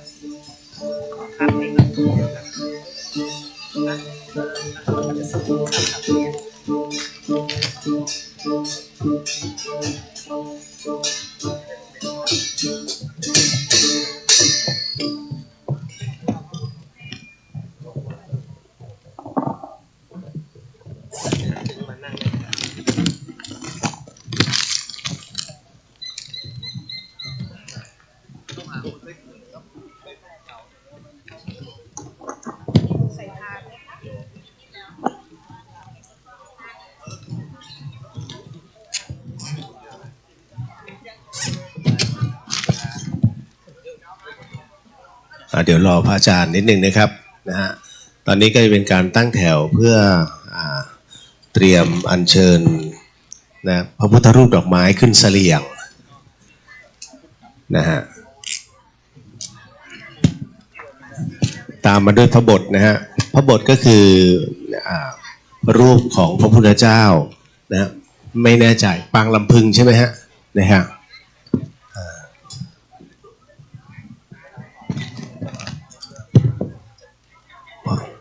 ก็จะเป็นการเขียนพระบทนะขึ้นนะคือพระพุทธรูปพระบทเนี่ยฮะจะเป็นการที่เรียกว่าไม่ค่อยได้เห็นนะฮะในเรื่องของการที่เราจะใช้พระบทนะ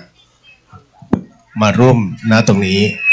ตอนนี้พระอาจารย์ได้มาแล้วนะฮะเดินลงมานะท่านพระอาจารย์ท่านพระครูธีรสุตโพธิ์ด็อกเตอร์นะก็นำเอาพระบรมสารีริกธาตุและก็พระธาตุนะฮะนำลงมาตามมาด้วยภาพพระบทจะมีหลายๆภาพด้วยกันนะฮะภาพใหญ่เป็นเปิดโลกใช่ฮะนะฮะก็ขอเชิญนะ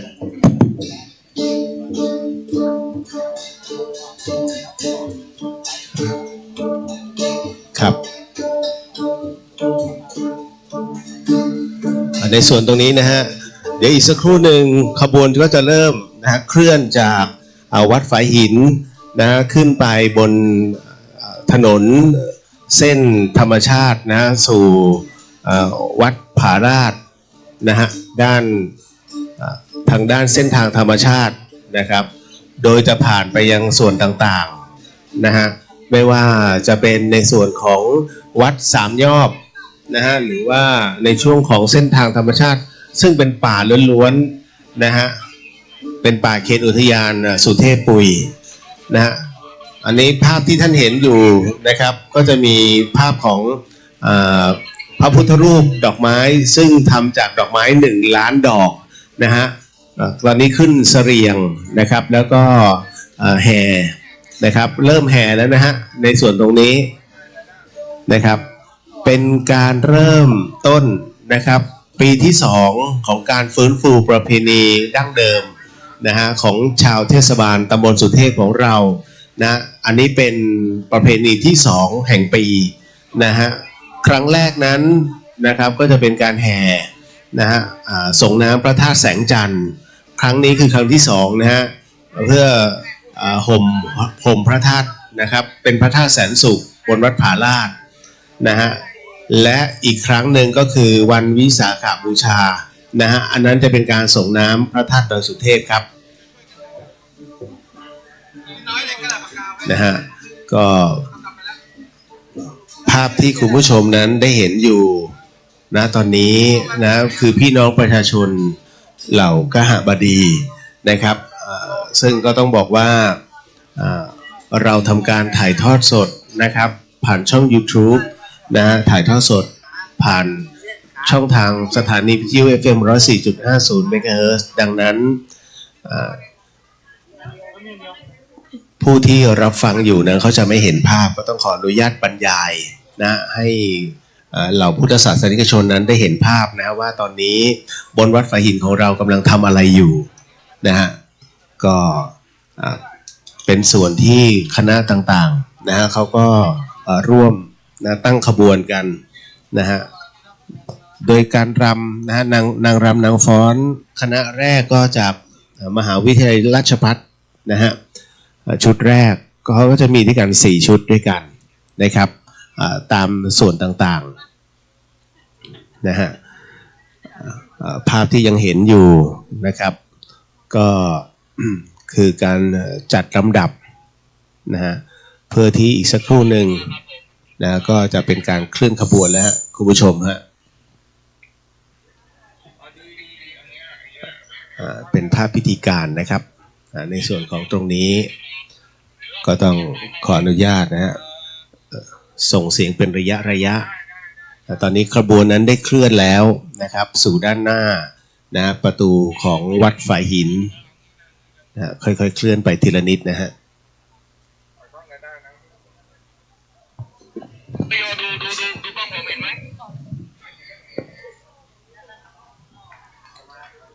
ครับพี่น้องประชาชนทั้งหลายนะครับณตอนนี้นะฮะท่านที่กำลังจะขึ้นมาบนวัดฝายหินนะฮะก็สามารถถ้ายังทันตอนนี้ขบวนค่อยๆเคลื่อนนะครับค่อยๆเคลื่อนนะฮะเพื่อออกจากประตูวัดฝายหินไปสู่ด้านบนนะฮะวัดภาราสกิทานะฮะซึ่งพญาโฆษสารนั้นตอนนี้ไปรออยู่นะครับด้านบนไปที่เรียบร้อยตรงประตูดอยเงินนะครับโอ้โหเป็นภาพที่สวยงามมากครับดูแล้วขลังมากขนลุกเลยเพราะประชาชนเนืองแน่นเป็นหมดนะฮะที่ร่วมขบวนแห่น้ำแห่พระบทนะตรงนี้รวมไปถึงพระพุทธรูปดอกไม้แล้วก็พระบรมสารีริกธาตุนะครับอันนี้ภาพสดๆนะฮะภาพสดๆนะครับขบวนนั้นนะฮะเป็นขบวนถือป้ายตอนนี้ขึ้นสู่ถนนหลักแล้วนะครับนะฮะแล้วก็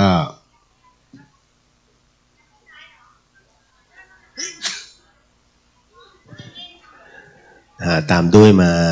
คณะของน้องๆนางรำนางฟ้านะครับที่นำขบวนเครื่องสักการะนะครับเดินตามนะฮะแล้วก็ตามด้วยท่านพระครูธีรสุตพจน์ด็อกเตอร์หรือพระอาจารย์สง่ารวมไปถึง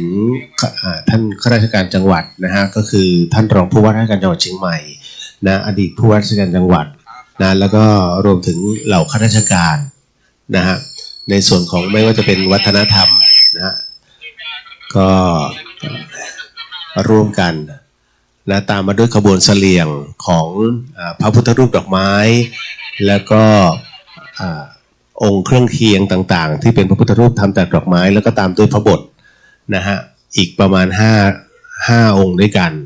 นะแล้วก็ตามมาด้วยเหล่าขบวน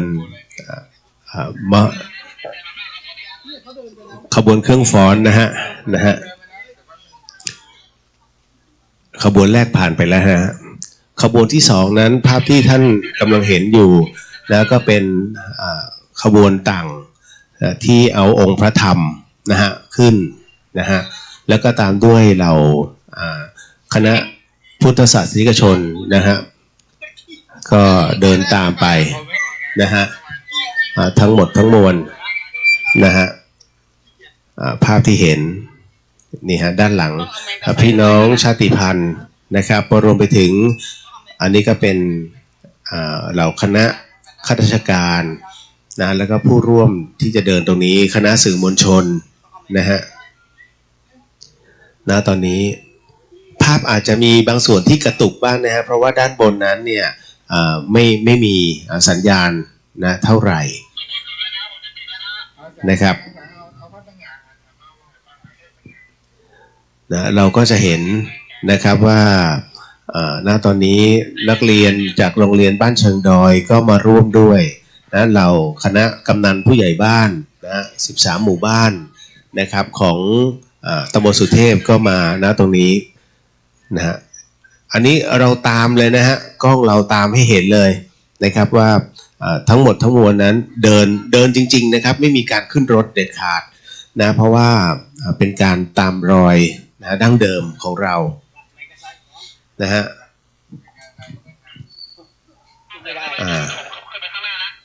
ณตรงนี้นะครับก็เราจะทำการถ่ายทอดเท่าที่เราสามารถทำการถ่ายทอดได้นะเพราะว่ามันจะต้องเข้าป่าแล้วด้านบนสัญญาณจะไม่ค่อยมีนะบริเวณวัดสามยอดนะฮะก็ภาพที่คุณผู้ชมนั้นเห็นอยู่เนี่ยนะครับนี่คือเป็นภาพของตามรอยประเพณีดั้งเดิมนะฮะก็คือการห่มพระธาตุแสนสุขนะวัดผาลาดซึ่งจุดเริ่มต้นก็คือวัดฝายหินนะหลังมหาวิทยาลัยเชียงใหม่แห่งนี้นะครับอันนี้คือภาพสดๆนะครับ ได้ให้เห็นถึงอารมณ์ของเหล่าพุทธศาสนิกชนที่ร่วมกันนะในการแห่นะครับพระบทรวมไปถึงพระบรมสารีริกธาตุพระธาตุแล้วก็พระพุทธรูปดอกไม้นะครับไปยังประตูดอยเงินซึ่งณตรงนั้นเองก็จะมีพญาโฆษสารอยู่2เชือกนะฮะรออยู่นะฮะก็ขอเชิญนะครับยังทันนะครับยังทัน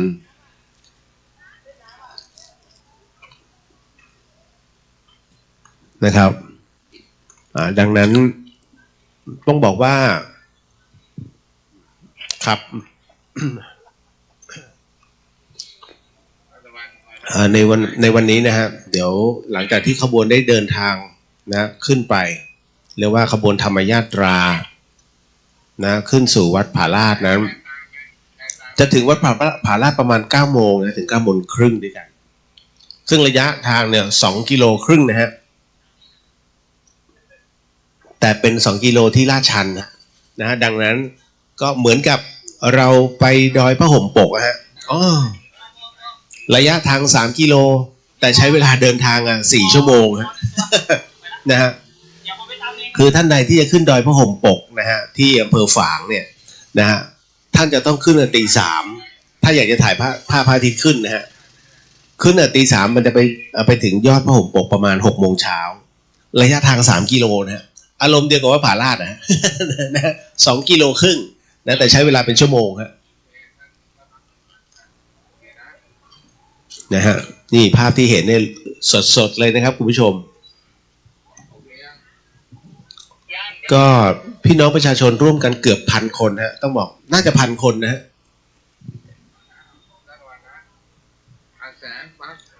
ถ้าท่านพลาดนะฮะในครั้งนี้เดี๋ยวปีหน้าก็ยังมีนะฮะเพราะว่าเราจัดเป็นประเพณีไปแล้วก่อนวันมาฆบูชานะครับ1 วันนะฮะก็จะเป็นการอัญเชิญและช่วงเช้าของวันมาฆบูชานี่แหละฮะก็จะเป็นในส่วนของตรงนี้ส่วนวัดฝายหินเองในค่ำคืนนี้นะครับก็จะเป็นการเวียนเทียนนะฟังเทศน์ฟังธรรมแล้วก็ร่วมกันกับพิธีอโหสิกรรมต้องบอกว่า1 เดียวในประเทศไทยนะครับณตรงนี้ต้องอาศัยกำลังของพระพุทธเจ้าเนี่ยเข้ามาช่วยด้วยดังนั้นในวันนี้บนวัดฝายหินก็จะมีพิธีอโหสิกรรมเริ่มตั้งแต่ 18 นาฬิกาเป็นต้นไปนะก็ขอเชิญแล้วกันนะฮะ นี่ขบวนยังค่อยๆเดินนะฮะเพราะการขึ้นไปเนี่ยมันจะเรียกว่าค่อนข้างจะหลายโค้งมากๆนะฮะแล้วก็อาจจะติดนักท่องเที่ยวบางส่วนนะครับเพราะว่าเป็นเส้นทางเรียกว่าเดินออกกำลังแล้วก็วิ่งออกกำลังของชาวต่างชาติซึ่งนิยมมากเขาถึงได้บอกว่าเส้นทางวัดฝายหินนะครับขึ้นไปยังวัดผาลาดเนี่ยจึงเป็นเส้นทางวิ่งแล้วก็เดินเทรลอันดับ1ของจังหวัดเชียงใหม่นะครับ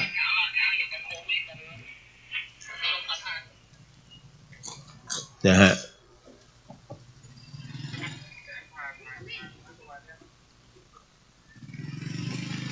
นี่แหละฮะเหล่าพี่น้องสื่อมวลชนก็เดินไปถ่ายภาพไปเพลิดเพลินนะฮะคือการเดินเป็นหมู่แบบนี้ฮะบางทีมันลืมเหนื่อยเพราะว่าเรามีคนที่ร่วมกันเดินแต่ถ้าเดินคนเดียวปุ๊บโอ้โหมันเหนื่อยตับแลบเลยฮะ นะดังนั้นท่านใดที่จะเดินขึ้นนะครับตามหลังไปเนี่ยกรุณาติดน้ำไป1 ขวดนะฮะน้องๆนางรำจากมหาวิทยาลัยราชภัฏนั้นนะก็จะไปเริ่มฟ้อนกันตรงประตูเงินนะฮะประตูดอยเงินนะครับซึ่งจะอยู่ด้านบนนะครับหลังจากนั้นเนี่ยก็จะหยุดฟ้อนตรงนั้นนะแล้วก็เป็นการอัญเชิญพระบรมสารีริกธาตุนะฮะแล้วขออภัยพระบรมสารีริกธาตุไม่เอาขึ้นบนหลังโฆษสารนะเพราะว่าจะโครงเคลงแล้วก็เกรงว่าองค์พระบรมสารีริกธาตุนั้นนะเดี๋ยวจะมีเหตุนะก็เลยใช้เป็นวิธีการเดินอัญเชิญนะฮะนำขบวนโฆษสารส่วนบนหลังพญาโฆษสารทั้ง2 เชือกนั้นเชือกที่1นั้นจะอัญเชิญพระพุทธรูปดอกไม้นะขึ้นบนหลังช้างนะฮะ ส่วนอีกอันหนึ่งก็จะเป็นพระธรรมนะฮะภาพที่เห็นอยู่เนี่ยปล่อยให้เห็นบรรยากาศนะครับของการเดินนะท่านก็บอกว่าเดินก็ทั่วๆไปไม่ทั่วไปฮะอันนี้เป็นการเดินเป็นหมู่คณะนะท่ามกลางธรรมชาติของแท้เลยนะฮะ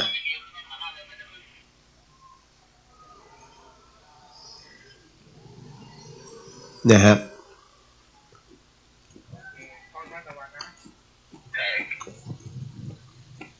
เนี่ยภาพที่ท่านเห็นอยู่นี่ชัดเจนมาก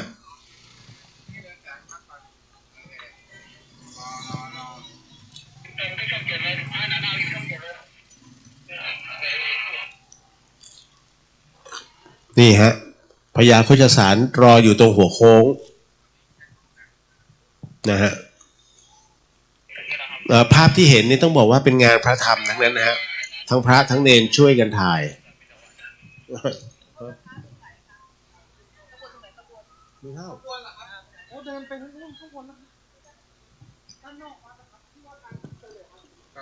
นะฮะตอนนี้ที่เห็นก็คือพญาโฆษสารทั้งสองเชือกนั้นทรงเครื่องเลยนะรอขบวนซึ่งขบวนถึงแล้วนะฮะขบวนกำลังจะถึงหน้าช้างนะทั้งสองเชือกนะฮะโอ้โหเป็นภาพที่ยิ่งใหญ่มากอันนี้ไม่ใช่เขาใหญ่นะครับภาพที่ท่านเห็นนี่อันนี้คือตรงวัดผาลาดนะครับนี่ฮะ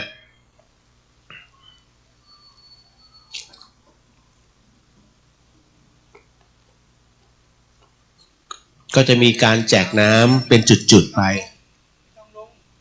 นะฮะ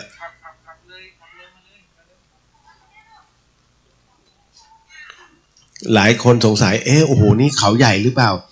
มุมภาพนี้อารมณ์เขาใหญ่มากนะฮะไม่ใช่นะไม่ใช่นะฮะ อันนี้สุเทพปุยนะฮะอย่างที่ว่าไว้เดี๋ยวอีกสักครู่หนึ่งท่านอาจจะเห็นว่ามีรถนะฮะไปจอดอะไรนี้ก็เป็นรถนักท่องเที่ยวหรือว่านักกีฬานะซึ่งเราบอกว่าตรงนั้นเป็นเส้นทางสายอ่อนนะฮะสายอ่อนเขาจะไปเริ่มตรงปากทางประตูดอยเงินนะฮะพวกนักกีฬาแต่ถ้าสายแข็งเนี่ยเขาจะมาเริ่มตรงวัดฝายหินนะ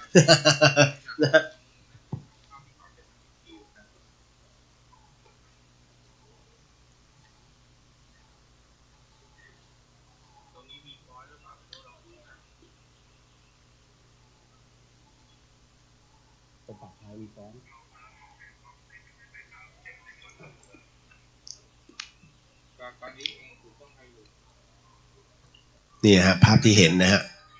ก็เป็นจุดที่พญาโฆษสารรออยู่นะขบวนได้มาถึงแล้วนะฮะก็ในลำดับต่อไปก็จะนำพญาโฆษสารเข้าสู่ขบวนใหญ่นะฮะซึ่งนะตรงนี้โอ้โหเป็นภาพที่ไม่ค่อยได้เห็นนะครับและเป็นขบวนแบบเส้นทางธรรมชาติด้วยนะฮะเส้นทางธรรมชาติตอนนี้ขบวนนั้นมาหยุดเพื่อที่จะรอให้โฆษสารทั้งสองเชือกนั้นนะเข้าสู่ขบวนแล้วก็จะเป็นการอัญเชิญนะฮะพระพุทธรูปดอกไม้รวมไปถึงพระธรรมก็คือพระธรรมเนี่ยเป็นสมุดข่อยขออภัยเป็นสมุดใบรานนี่แหละฮะพระธรรมเทศนาเนี่ยนะฮะองค์พระธรรมนี่นะฮะขึ้นสู่บนหลังช้างนะฮะอันนี้ภาพที่เห็นก็คือเป็นการรอนะฮะค่อนข้างจะสวยงามมากคือท่ามกลางธรรมชาติหมู่แมกไม้มีขบวนนะแต่งองค์ทรงเครื่องนะฮะแล้วยืนใช้คำว่านับพันนะฮะณตรงนั้นเนี่ยมันเหมือนย้อนยุคกลับไปฮะคุณผู้ชมท่านเปิดช่อง YouTube ได้นะฮะของวัดฝายหินนะครับก็ต้องบอกว่า1 ปีมี1 ครั้งเท่านั้นนะกับ3 เทศกาลอันยิ่งใหญ่ของชาวตำบลสุเทพคือยังก็ไม่เห็นมีตำบลไหนนะฮะที่จะมีพิธีที่ ที่จะต้องสักการะสิ่งศักดิ์สิทธิ์นะเยอะเท่าตำบลสุเทพนะเพราะว่าอย่างเดือน3ก็คือเดือนธันวาคมเนี่ยนะฮะก็จะเป็นการส่งน้ำพระธาตุแสงจันทร์เดือน5ก็คือเดือนกุมภาพันธ์นี่ฮะก็จะเป็นการห่มพระธาตุนะฮะนำผ้าไปห่มพระธาตุแสนสุขที่วัดผาลาดและเดือน8นะครับก็จะเป็นการนำเอาน้ำสงฆ์นะพระราชทานนั้นไปสงน้ำองค์พระธาตุดอยสุเทพฮะนี่3ประเพณีอันยิ่งใหญ่ของเราเทศบาลนะตำบลสุเทพด้วยกันนะฮะเห็นไหมฮะโอ้โหสวยงามมากอันนี้น้องๆที่ถือป้ายเนี่ยจากราชภัฏนะฮะราชภัฏเชียงใหม่นะครับพร้อมทั้งขบวนฟ้อนนะฮะเดี๋ยวลำดับต่อไปก็จะเป็นของขบวนฟ้อนของราชมงคลนะก็จะไปฟ้อนกันนะครับด้านบนนะไม่แน่ใจนะก็จะไปที่ตรงประตูเงินดอยเงินด้วยหรือเปล่าแล้วก็จากนั้นก็จะไปที่วัดผาลาดอีก2ชุดด้วยกันนะครับก็จากคณะวิจิตรศิลป์มหาวิทยาลัยเชียงใหม่ด้วยนะฮะตอนนี้กำลังอัญเชิญขึ้นสู่หลังพญาโฆษสารนะครับนะส่วนด้านบนนั้นก็เป็นการจัดระเบียบรถยนต์ของนักท่องเที่ยว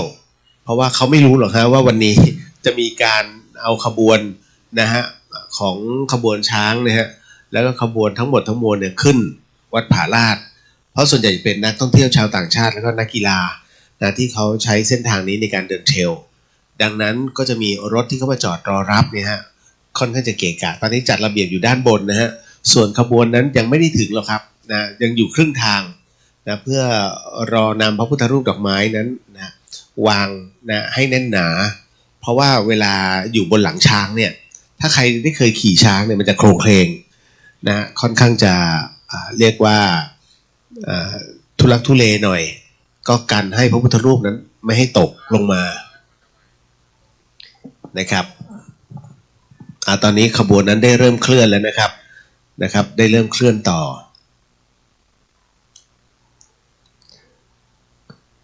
ก็คงจะเป็นการทิ้งอารมณ์ตรงนี้ให้เป็นเสียงเพลงดีกว่านะให้ท่านได้รับชมนะภาพตรงนี้ต่อไปนะก็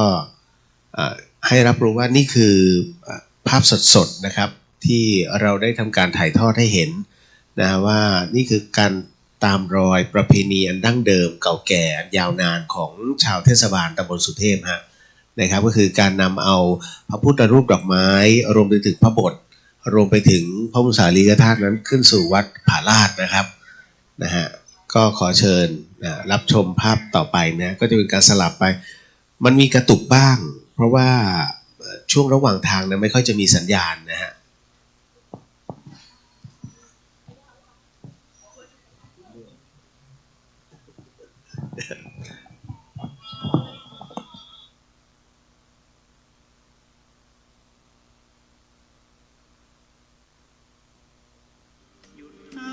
วัดท่านสร้างมา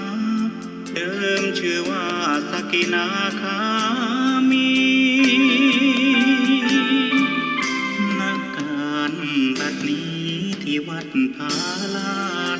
รื่นรมด้วยบรรยากาศเจ้าอาวาสนักเทศน์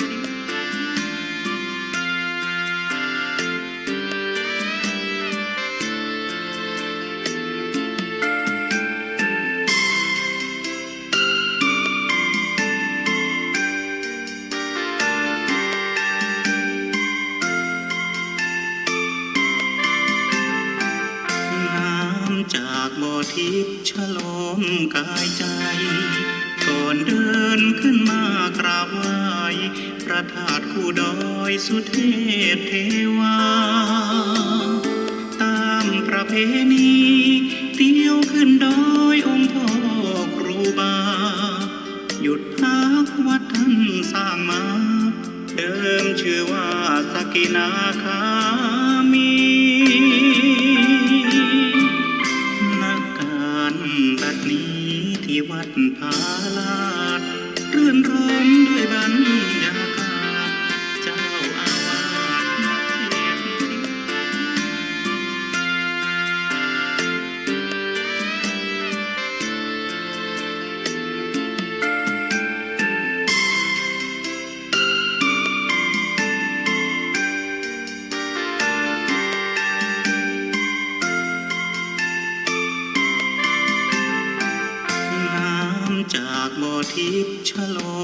กายใจก่อนเดินขึ้นมากราบไหว้พระธาตุคู่ดอยสุเทพเทวาตามประเพณีเที่ยวขึ้นดอยองค์พ่อครูบาหยุดพักวัดท่านสร้างมาเดิมชื่อว่าสกินาคามี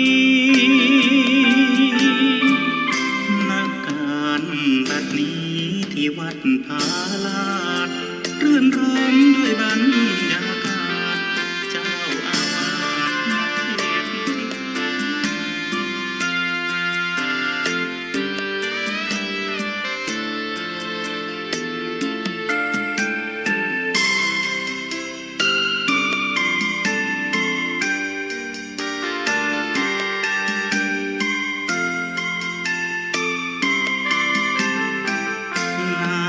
จากบ่อทิพย์ฉลมกายใจก่อนเดินขึ้นมากราบไหว้พระธาตุคู่ดอยสุเทพเทวาตามประเพณีเที่ยวขึ้นดอยองค์พ่อครูบาหยุดพักวัดท่านสร้างมาเดิมชื่อว่าสกินาคามีบัดนี้ที่วัดพาลาดรื่นรมด้วยบรรยากาศเจ้าอาวาสเทพธิ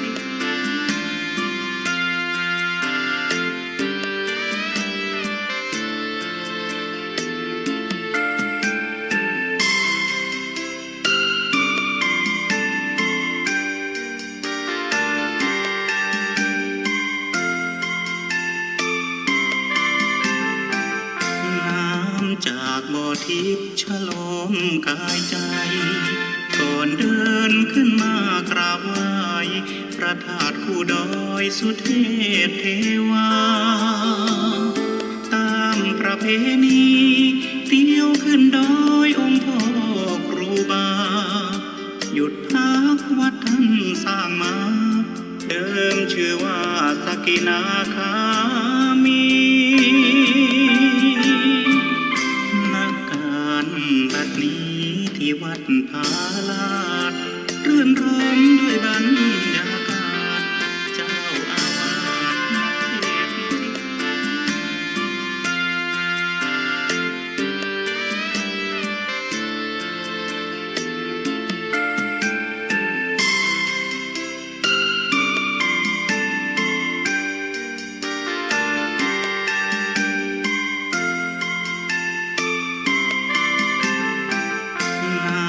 จากบ่อทิพย์ฉลมกายใจก่อนเดินขึ้นมากราบไหว้พระธาตุคู่ดอยสุเทพเทวาตามประเพณีเที่ยวขึ้นดอยองค์พ่อครูบาหยุดพักวัดท่านสร้างมาเดิมชื่อว่าสกินาคามีบัดนี้ที่วัดพาลาดรื่นรมด้วยบรรยากาศเจ้าอาวาสเทพธิ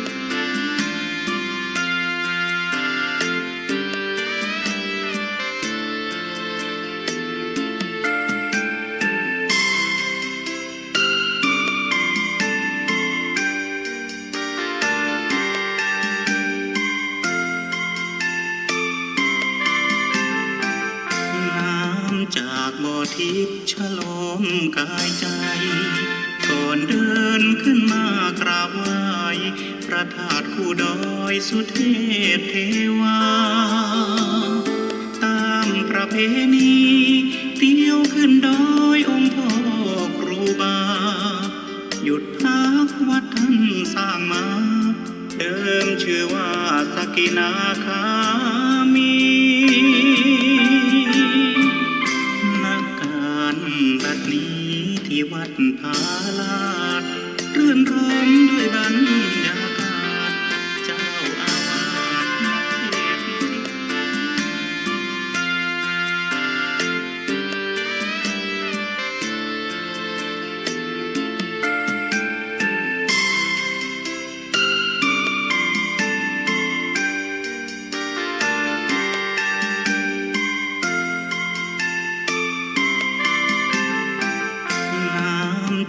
บ่อทิพย์ฉ อัน ล นี้ อง นะฮะกำลังเดินสู่ในช่วงของประตูดอยเงิน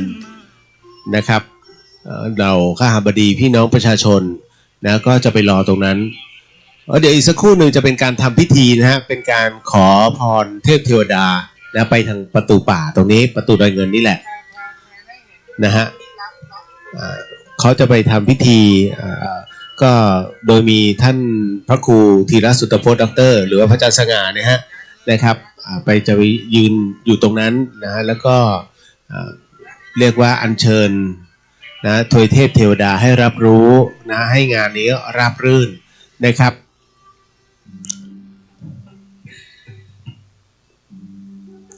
นี่แหละฮะท่านเดินตามไปเลยท่านเดินตามไปเลยนะอยู่ไหนใครวออยู่ใกล้ๆอ่ะบอหานั้นขอให้มันดูกล้องหน่อย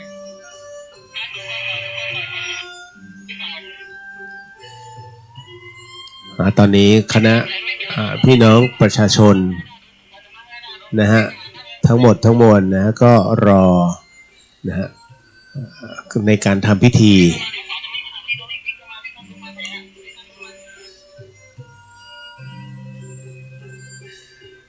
เส้นทางด้านบนนั้นจะแคบนะคุณผู้ชมครับนะฮะเพราะว่าเป็นเส้นทางธรรมชาติคือท่านใดที่เดินอุทยานแห่งชาติอยู่เรื่อยๆก็จะรู้ว่าเส้นทางในการเดินป่าเนี่ยนะฮะมันไม่ใช่เส้นทางบนถนนดังนั้นเส้นทางจะถูกบีบด้วยโขดหินแล้วก็ป่าไม้นะบางช่วงบางตอนนั้นมีไม้หนามซึ่งก็ได้เคลียร์พื้นที่ไปแล้วบางส่วนนะครับบางส่วนก็ไม่สามารถนะครับเพราะเป็นเส้นทางธรรมชาติโดยแท้นะฮะพื้นดินล้วนๆเลยนะครับนะฮะภาพที่ท่านเห็นนี่คือในป่านะฮะในป่าสุเทพปุยซึ่งก็จะมีเหล่าพี่น้องประชาชนรอถ่ายภาพแล้วก็จะรอร่วมขบวนเมื่อขบวนนี้ผ่านมานะฮะนี่คือภาพสดๆเลยนะฮะคุณผู้ชมครับนะครับเป็นกล้องนั้นแล้วไปได้เลยซึ่งตอนนี้เหมือนกับว่าขบวนนั้นกำลังจะเดินขึ้นมานะฮะเดินมาแล้วนะฮะขบวนนั้นได้ค่อยๆเคลื่อนนะฮะอันนี้คือต้องให้น้องสามเณรนั้นนะฮะไปดักถ่ายภาพกันในป่านะฮะให้เห็นนะเป็นการเคลื่อนขบวนโดยท่านพระอาจารย์มหาสง่านั้นเดินนำตามด้วยคณะสงฆ์แล้วก็สามเณรแล้วก็เหล่าข้าบดีนะครับกำลังจะขึ้นสู่เรียกว่าม่อนภาวนาลักษณะภูมิประเทศของม่อนภาวนานั้นจะเป็นโขดหินนะเป็นเนินหินนะซึ่งเหมาะแต่ในการนั่งสมาธินะตรงนั้นเองเนี่ยท่านจึงชื่อว่าให้ชื่อว่าเป็นม่อนภาวนาถัดจากม่อนภาวนานั้นนะครับก็จะเข้าขึ้นสู่วัดสามยอบนะครับตอนนี้เราก็จะเห็นว่าขบวนเนี่ยค่อยๆผ่านไปเรื่อยๆนะฮะ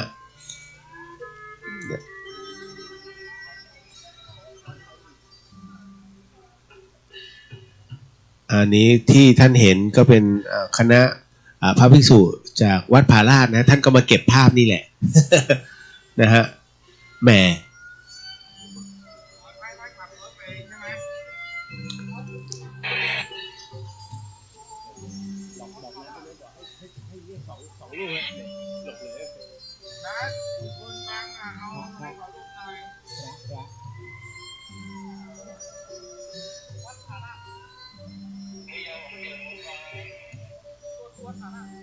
กลางกล้องเลย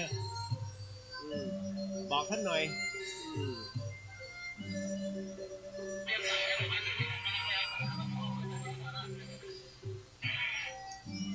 บอกพระจากวัดผาลาดบอกเหยียบเลยบอกให้พระวัดผาลาดอยู่กลางกล้องเลย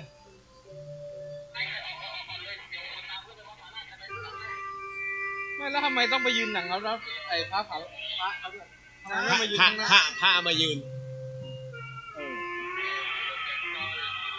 อ้าวครับค่อยๆเปลี่ยนตามไปเดินตามไปอย่างนั้นนะฮะอันนี้นี่คืออารมณ์ภาพล้วนๆนะฮะ คุณผู้ชมที่เห็นอยู่นะครับนี่คือเส้นทางเลยฮะที่ท่านเห็นเส้นทางที่เดี๋ยวอีกสักครู่หนึ่งเนี่ยคณะต้องเดินผ่านมันจะเป็นถนนดินแบบนี้ฮะโอ้โหอารมณ์เหมือนตามล่า เห็นไหมครับอารมณ์ของภาพนี้บอกความต่อเนื่องว่าเป็นการร่วมขบวนนะครับ แสงเดินตามขึ้นไปเลยเดินค่อยๆเดิน นะฮะ หลายๆท่านบอกว่าผู้สูงอายุไม่น่าจะขึ้นได้ฉันไม่น่าจะขึ้นไหวในภาพนี่ผู้สูงอายุทั้งนั้นเลยนะฮะนะครับแล้วก็เป็นการเดินขึ้นไปคือทุกอย่างขึ้นอยู่กับพลังใจนะครับแล้วก็อุปกรณ์ในที่นี้ก็คือไม้ฮะไม้เท้านี่แหละฮะคอยค้ำไปนะเป็นขาที่3นะครับก็เรียกว่าไว้ประคองข้อเท้านะฮะหรือว่าข้อเข่านะเพื่อให้รับแรงกระแทกน้อยที่สุดตอนนี้กล้องของเราก็เดินตามนะขบวนไปในส่วนตรงนี้เพื่อที่จะให้ทันด้านหน้านะเพราะว่าเรานั้นนะครับมาดักอยู่ด้านล่างนะครับนี่ฮะเห็นไหมฮะบอกว่าใครบอกว่าสบายนี่คือความยากลำบากนะฮะนะฮะความยากลำบากของเส้นทางนะเป็นอารมณ์ให้เห็นนะนี่ฮะอันนี้เป็นอารมณ์ให้เห็นเลยนะฮะว่านี่คือเส้นทางอันนี้เป็นเจ้าหน้าที่อุทยานนะครับก็แบกเป้พยาบาลนะคอยไปนะมีประจำจุดต่างๆเพื่อให้อำนวยความสะดวกนะครับเห็นไหมฮะท่านเห็นไหมฮะคือเส้นทางนี้ต้องบอกว่าวัดฝายหินเนี่ยเป็นวัดที่ในสมัยโบราณเขาเอาหินจากบ้านฝายหินเนี่ยนะฮะไปขายนะฮะโดยการทุบนะฮะเพื่อที่นำไปถมบนถนนเส้นช้างคลานนะที่ท่านเห็นเป็นถนนในปัจจุบันเนี่ยนะข้างล่างพื้นซีเมนต์ของถนนช้างคลานเนี่ยเป็นหินจากบ้านฝายหินทั้งนั้นนะครับเพราะฉะนั้นที่นี่จึงอุดมไปด้วยหินเขาจึงบอกว่าที่เนี่ยนะฮะไหนๆก็ไหนๆแล้วเอาหินมาทำฝายแล้วก็ให้ชื่อว่าฝายหินเลยนะครับนี่แหละฮะเพราะฉะนั้นจากฝายหินถึงวัดผาลาดจึงเป็นหินล้วนๆนะแซมด้วยถนนดินเล็กน้อยดังนั้นความยากลำบากที่บอกว่า2.5 กิโลนั้นโหดฮะ ค่อนข้างจะโหดพอสมควรนะครับบางท่านก็หยุดพักระหว่างทางเพราะว่าเวลาขึ้นเนี่ยมันต้องขึ้นอย่างช้าๆนะมันจะเมื่อยมากซึ่งวิธีการเดินป่าเนี่ยนะฮะโดยแท้จริงแล้วเวลาเดินป่าเขาจะไม่มองจุดหมายฮะจะก้มหน้ามองแต่พื้นคือมันถึงมันก็ถึงเองถ้าเราไปมองจุดหมายปุ๊บมันท้อทันทีแล้วมันจะเมื่อยโดยอัตโนมัติธรรมชาติครับก็ให้คุณผู้ชมนั้นได้เห็นภาพไปก่อนนะครับว่านี่คือในส่วนต่างๆนะของคณะนะที่เดินขึ้นอันนี้เป็นเหล่าชาติพันธุ์นะครับนะฮะเหล่าชาติพันธุ์ที่เดินตามขบวนนะครับ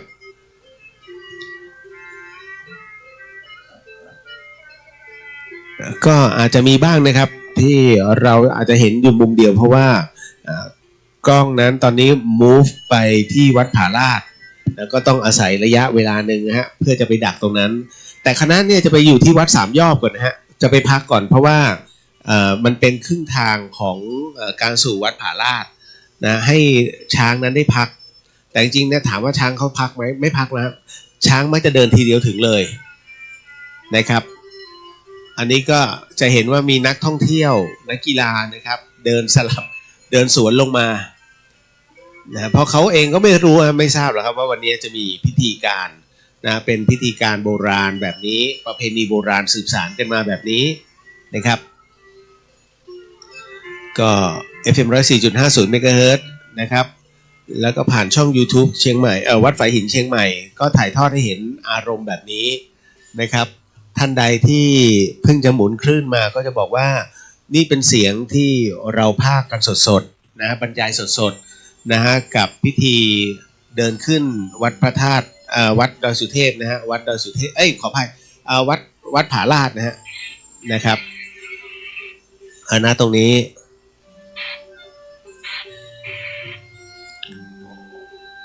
เพื่อที่จะให้เห็นบรรยากาศก็เลยต้องจำเป็นให้จะต้องขึ้นไปนะติดตามขบวนไปในป่าเพื่อให้เห็นจริงๆ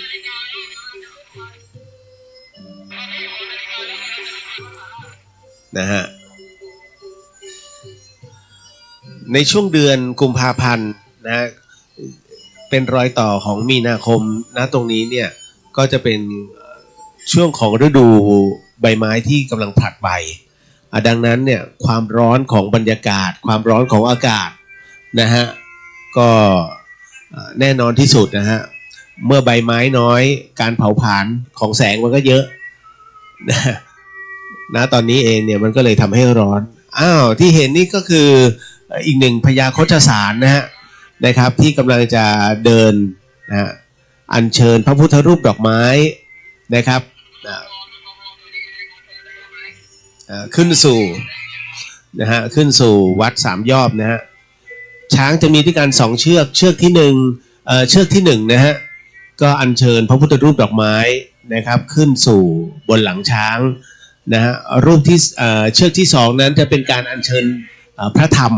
นะฮะขึ้นสู่หลังช้างอีกเชือกหนึ่งนะแหมแล้วช้างก็มาหยุดตรงหน้ากล้องพอดี อะไรจะพอดีขนาดนั้นนะฮะถ้าจะเห็นการแต่งกายนะของควานนะอันนี้เป็นไม่ใช่เมียนมานะครับแต่เป็นเครื่องแต่งกายของควานช้างโบราณนะครับคือทั้งหมดทั้งมวลนั้นย้อนยุคหมดเลยนะฮะตามเลยท่านได้ยินผมว่าต้องเลยแสงค่อยๆถอนกล้องแล้วค่อยมุกตามหลังช้างไปเรื่อยๆฮะแสงเพราะว่าเดี๋ยวพี่บรรยายให้ไม่ต้องห่วงนะฮะตอนนี้ภาพที่เราเห็นอยู่นะก็คือเป็นการเดินตามขบวนเลยนะฮะหลังช้างนะฮะซึ่งหลังช้างตรงนี้เองก็จะนะฮะก็จะเป็นในส่วนของเหล่าข้าหบดีนะแล้วก็เหล่ากำนันผู้ใหญ่บ้านนะฮะนะตรงนี้ที่เห็นนะครับนี่อันนี้เป็นภาพที่อยู่ในขบวนล้วนๆเลยนะฮะตามขบวนล้วนๆนะท่านจะเห็นว่าด้านบนเนี่ยนะเป็นภาพของต้นไม้ซึ่งยังคงความอุดมสมบูรณ์นะครับบางช่วงบางตอนของภาพอาจจะไม่ชัดนะกระตุกบ้างเพราะมันอยู่ในป่าจริงฮะคุณผู้ชมนะฮะแล้วโขดหินเนี่ยต้องบอกหินแท้ๆแล้วหินก้อนใหญ่ทั้งนั้นนะครับนี่คือเกาะติดโดยแท้ครับนะฮะแล้วก็ที่เราเห็นเหลืองๆนั้นไม่ใช่ใครอื่นก็คือคณะภิกษุสงฆ์ของวัดผาลาดนะซึ่งท่านก็เก็บภาพซึ่งเป็นภาพประวัติศาสตร์นะฮะเป็นการรื้อฟื้นขนบธรรมเนียมประเพณีครั้งที่2นะฮะแล้วก็จะเป็นอย่างนี้ต่อไปเรื่อยๆดำเนินต่อไปนะฮะก็ไม่รู้ว่าอีก10 ปีก็ยังคงทำหน้าที่ตรงนี้ต่อไปฮะนะฮะอันนี้ภาพที่เห็นก็เป็นของควานช้างนะฮะซึ่งเป็นเสลี่ยงแรกนะครับเป็นพระพุทธรูปดอกไม้ นะฮะส่วนที่2นั้นก็เป็นขบวนของพระธรรมนะซึ่งอยู่บนเสลี่ยงหลังช้างนั่นเองนะฮะให้เห็นบรรยากาศนะฮะปีนี้ถือได้ว่าคุณภาพอากาศใช้ได้ครับนะฮะเพราะว่าการเผานั้นน้อยมากๆนะครับเพียงแต่ว่าอากาศคุณภาพอากาศที่เป็นอยู่เป็นการหอบเอาฝุ่นละออง PM 2.5 เนี่ยจากที่อื่นมาแต่ก็ยังอยู่ในคุณภาพอากาศที่เรียกว่ายังอยู่ในคุณภาพที่รับได้นะฮะยังพอใช้ได้เห็นไหมฮะช้างยังต้องหยุดช้างเนี่ยยังต้องหยุดเป็นระยะนะเพราะว่าพื้นที่ด้านบนเนี่ยเป็นพื้นที่ค่อนข้างจะชันพอสมควรนะฮะอุ้ยอ๋อนึกว่าช้างสะบัดงวงฮะไม่ใช่เขากำลังควานกำลังบังคับให้เดินอยู่นะฮะโอ้โห นะค่อยๆนะตอนนี้อันนี้เส้นทางแท้ๆนะครับคือใครที่ไม่เคยเดินเทรลเส้นทางวัดผาลาดวันนี้ท่านได้เห็นแน่ๆนะว่าสองข้างทางนั้นเป็นแบบใดอะไรยังไงนะฮะอันนี้เป็นเสลี่ยงที่สองนะครับเสลี่ยงที่นำพระธรรมนั้นอัญเชิญขึ้นไปบนหลังช้างนะครับเสลี่ยงที่หนึ่งนั้นเป็นพระพุทธรูปดอกไม้ซึ่งทำจากดอกไม้1 ล้านดอกด้วยกันนะครับและประกบตอนนี้ด้านข้างก็เป็นขบวนของชมรมกำนันผู้ใหญ่บ้านนะฮะของเทศบาลสุเทพนะฮะก็เดินประกบไปนะครับสองข้างมีหน่วยพยาบาลหน่วยพี่น้องชาติพันธุ์ก็เดินตามไปด้วยนะครับใครเดินตามหลังช้างก็ระวังหน่อยแล้วกันนะฮะนิดหนึ่งเห็นไหมฮะเพราะฉะนั้นที่บอกว่า2 ชั่วโมงครึ่งนั้นขออภัยฮะ2 กิโลครึ่งเนี่ยจะใช้เวลาพอสมควรเพราะถนนเริ่มแคบลงนะฮะภาพที่ท่านเห็นเนี่ยเห็นไหมฮะพอดีช้าง1 ตัวนะครับช้าง1 เชือกนะจากนั้นไม่สามารถแซงกันได้แล้วเพราะฉะนั้นขบวนมันจะโดนบีบอย่างเมื่อกี้นะฮะที่5-6ขบวน5-6 แถวนะจะถูกบีบเหลือ2 แถวฮะเพราะฉะนั้นมันก็เหมือนกับรถนะฮะที่ถูกบีบให้เป็นคอขวดนะแล้วก็จะติดกันตอนนี้กำลังขึ้นสู่วัด3 ยอบนะฮะตอนนี้เข้าใจแล้วใช่ไหมฮะว่าที่ผมบรรยายว่าวัด3 ยอบนั้นนะฮะทำไมถึงต้อง3 ยอบเพราะช้างเดินขึ้นมันเมื่อยมากนะฮะถึงขนาดเข่าซุดถึง3 ครั้งเขาจึงเรียก3 ยอบด้วยกันตอนนี้หยุดแล้วนะฮะขบวนหยุดกลางทางเพื่อที่จะให้ช้างค่อยๆก้าวเดินนะฮะคือถ้าก้าวพลาดด้านล่างเนี่ยจะเป็นเรียกว่าลำธารเล็กๆซึ่งเป็นน้ำตกนะฮะก็ค่อนข้างจะประมาณสัก10 เมตรก็เอาการนะถ้าตกไปก็บาดเจ็บเหมือนกันจึงต้องมีความระมัดระวังสูงนะฮะในการเดินขึ้นไปสู่วัด3 ยอบแห่งนี้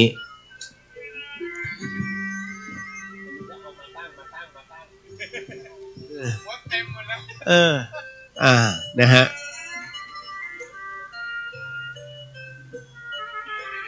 เราให้เห็นอารมณ์นะฮะว่าเหมือนกับทุกท่านได้เดินตามขบวนขึ้นไปเช่นกันนะฮะนะทั้ง2 ข้างทางก็จะมีตุงนะแขวนไว้เป็นสัญลักษณ์นะให้รับรู้ว่านี่คือเส้นทางขบวนนักบุญนะหรือว่าเป็นขบวนแห่งความเป็นสิริมงคลนะที่เป็นประเพณีนะตรงนี้เป็นระยะนะฮะนะครับแล้วหลังจากนั้นเราก็จะเคลียร์พื้นที่เพราะว่าที่นี่เป็นเขตอุทยานแห่งชาติดอยสุเทพปุยนะฮะนะครับก็ต้องบอกว่าอันนี้เป็นเฉพาะกิจจริงๆนะอันเนื่องมาจากว่าท่านหัวหน้าอุทยานแห่งชาติท่านใหม่นะครับคนใหม่เนี่ยฮะท่านจะค่อนข้างจะกำชับนิดนึงว่าอันนี้เป็นประเพณีท่านก็อนุญาตนะหลังจากนั้นก็ให้เคลียร์พื้นที่เหมือนเดิมนะฮะเพราะว่าเป็นเขตอนุรักษ์แล้วท่านก็เพิ่งจะมาภาคเหนือเป็นครั้งแรกหลังจากที่ท่านประจำอยู่ภาคอีสานนานพอสมควรนะฮะท่านก็เลยบอกว่าขอร่วมขบวนนี้ไปด้วยเพราะไม่เคยรู้ประเพณีเมืองเหนือว่าเป็นอย่างไรนะดังนั้นวันนี้เนี่ยแขกผู้ใหญ่แขกบ้านแขกเมืองนะฮะก็จะร่วมขบวนกันทั้งนั้นนะฮะคุณผู้ชมฮะนี่ฮะเป็นภาพที่สวยงามมากนะครับเป็นป่า2 ข้างทางล้วนๆนะยังเป็นความสมบูรณ์นะเหตุเพราะว่าบ้านฝายหินนะครับรวมไปถึงในจุดต่างๆของเทศบาลสุเทพนั้นยังต้องใช้น้ำนะฮะยังต้องใช้น้ำจากน้ำตกอยู่นะครับเพื่อใช้ในเรื่องของชีวิตประจำวันส่วนน้ำประปานั้นก็ใช้ครับแต่เนื่องจากว่าเขตประปานั้นของเทศบาลสุเทพนั้นเนี่ยมันจะเป็นเขตปลายดอยปลายสายดังนั้นน้ำนั้นจึงมีความอ่อนนะสูงมากเหตุเพราะว่ามีบ้านเรือนรวมถึงคอนโดแล้วก็หอพักมากมายนะที่เกิดขึ้นนะฮะเป็นการดึงน้ำใช้กัน ดังนั้นชาวบ้านที่อยู่ปลายสายของน้ำประปาเนี่ยจึงไม่สามารถจะใช้น้ำประปาได้ทุกเวลาดังนั้นการใช้แหล่งน้ำธรรมชาติจึงสำคัญนะฮะน้ำที่ไหลจากดอยสุเทพสู่ด้านล่างผ่านวัดผาลาดไปสู่ส่วนของกาแลนะส่วนของวัดศรีโสดารวมถึงบ้านฝายหินนั้นจึงเป็นน้ำที่มีความสะอาดสูงนะครับนี่แหละฮะอันนี้เป็นภาพล้วนๆหลังช้างให้เรายืนอยู่บนหลังช้างนะฮะ น้องเนนก็เสี่ยงตาย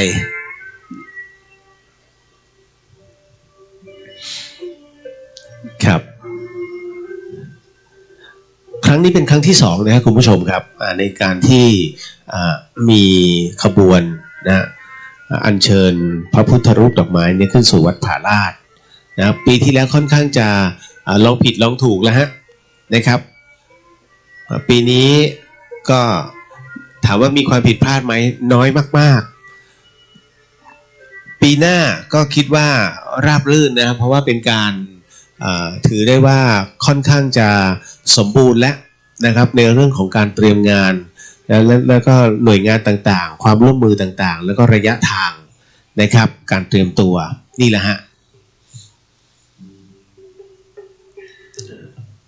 เป็นอีกหนึ่งพิธีการที่สำคัญนะฮะ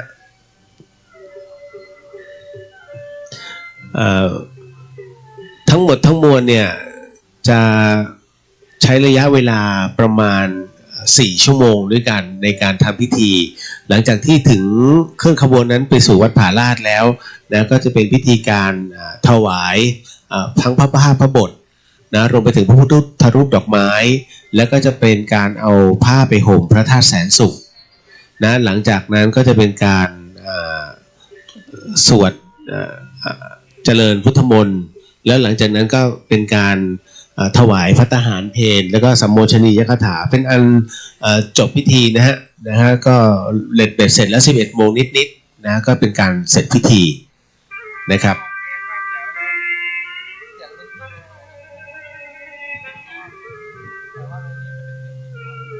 นะฮะภาพที่ท่านเห็นนี่แหละฮะเป็นภาพหลังช้างแท้ๆนะฮะเป็นภาพหลังช้างแท้ๆนะครับดังนั้นสิ่งที่เราท่านได้เห็นได้เจอนั้นนะครับถือได้ว่าเหมือนกับเราได้เดินร่วมไปในขบวนด้วยเช่นกันนะครับ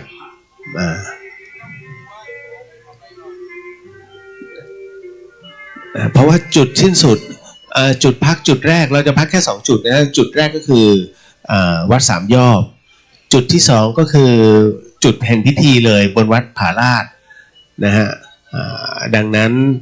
ทั้งหมดทั้งมวลเนี้ยนะครับนะทั้งหมดทั้งมวลเนี้ยนะฮะก็จะเสร็จสิ้นลงคณะสงฆ์แล้วก็แขกผู้ใหญ่รวมไปถึงแม่อุ้ยนะฮะบางส่วนนะครับก็บอกว่าเดินไม่ไหวนะฮะเดินเป็นพิธีไปแค่ประตูดอยเงินหลังจากนั้นก็เลยนั่งรถนะครับย้อนขึ้นไป ไปอยู่ตรงวัดผาลาดฮะตอนนี้บางส่วนก็ไปดักรอคณะแล้วเป็นที่เรียบร้อยน่ารักมากนะครับ นะฮะอันนี้คณะสื่อมวลชนนะฮะก็ไปยืนดักรอหน้าพญาโฆษสารนะทั้ง2 เชือกนะครับอันนี้เป็นภาพล้วนๆนะฮะนะครับเป็นภาพของเหล่าคณะที่ร่วมเดินนะบนผ่านป่าแห่งนี้ฮะสุเทพปุย2 กิโลครึ่งถ้าท่านอยากจะรู้ว่าเหนื่อยแค่ไหนต้องมาลองฮะจุดสตาร์ทสายแข็งที่วัดฝายหินนะครับแต่ถ้าอยากจะย่นระยะทางเขาเรียกสายอ่อน ก็ต้องไปตรงประตูดอยเงินนะฮะนี่แหละครับความงดงามความสวยงามเห็นไหมฮะนะครับอันนี้อารมณ์ของวัดผาลาดเลยนะครับสภานี้ให้ท่านได้เห็นนะอารมณ์ล้วนๆของวัดผาลาดล้วนๆนะครับว่าณตอนนี้ที่วัดผาลาดนะเขามีการเตรียมตัวเตรียมต้อนรับอะไรยังไงนะฮะจุดที่คงความเป็นอารมณ์แห่งความโบราณเนี่ยของวัดผาลาดจะมีด้วยกัน3 จุดด้วยกันนะฮะจุดที่1ก็คือองค์เจดีย์จุดที่2ก็คือบ่อน้ำทิพย์ นะจุดที่3ก็คือในส่วนของพระพุทธรูปสีขาวที่อยู่ริมลำธาร3จุดนี้นะฮะก็ต้องบอกว่าเป็นจุดกำเนิดนะของวัดผาลาดคือความเป็นโบราณส่วนที่เหลือนั้นเป็นการเรียกว่าปรับแต่งใหม่ทั้งหมดนะครับดังนั้นนะครับใครที่ไปบนวัดผาลาดยังคงความขลังแล้วก็3ที่ณตรงนี้นั่นเองนะฮะบนวัดผาลาดนี่ยังคงความสวยงามนะฮะเหล่าคณะน้องๆนะจากราชมงคลเหล่าคณะวิจิตรศิลป์นะซึ่งเป็นนางฟ้านางรำก็เตรียมพร้อมนะส่วนบรรยากาศในส่วนของในป่านะวัดสามยอดก็ยังคงความขลังอยู่นะเช่นเดิมนะเพราะว่าทั้งหมดทั้งมวลเนี่ยนะฮะเดินด้วยเท้าล้วนๆเลยนะครับนี่ฮะภาพที่เห็นนี่คณะสงฆ์เหมือนจะหมดแรงใช่ไหมฮะ อุ้ยตายแล้วนะฮะ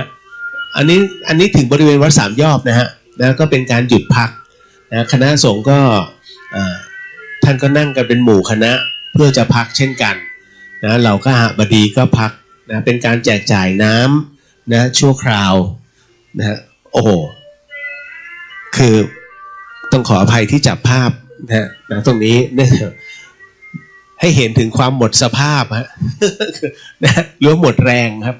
เพราะว่ามันเหนื่อยมากจริงๆนะฮะคุณผู้ชมใครที่ไม่เคยเดินป่าแล้วไปเดินครั้งแรกเนี่ยนะต้องบอกเลยว่าโอ้โหพอถึงตรงนี้นี่ถือว่าสุดยอดต้องใช้คำว่าขอโมทนาสาธุกับกำลังใจทุกๆคนนะฮะที่ได้เดินทางจนมาถึงครึ่งทางนะตรงนี้วัดสามยอดนะกราบหัวใจท่านเลยเพราะท่านไม่เคยเดินขึ้นเขาเลยแต่วันนี้ท่านเดินแล้วนะฮะนะครับก็ได้รับรู้ว่าทำไมเส้นทางนี้จึงถือได้ว่าเป็นเส้นทางอันดับหนึ่งในการเดินเทรลของจังหวัดเชียงใหม่ซึ่งเขานิยมในการเดินมากนะตั้งแต่วัดฝายหินไปจนถึงวัดผาลาดก็นี่แหละฮะเหตุผลนะเพราะว่ามันค่อนข้างจะเหนื่อยแล้วเป็นลาดชันแล้วมันจะได้กำลังนะฮะ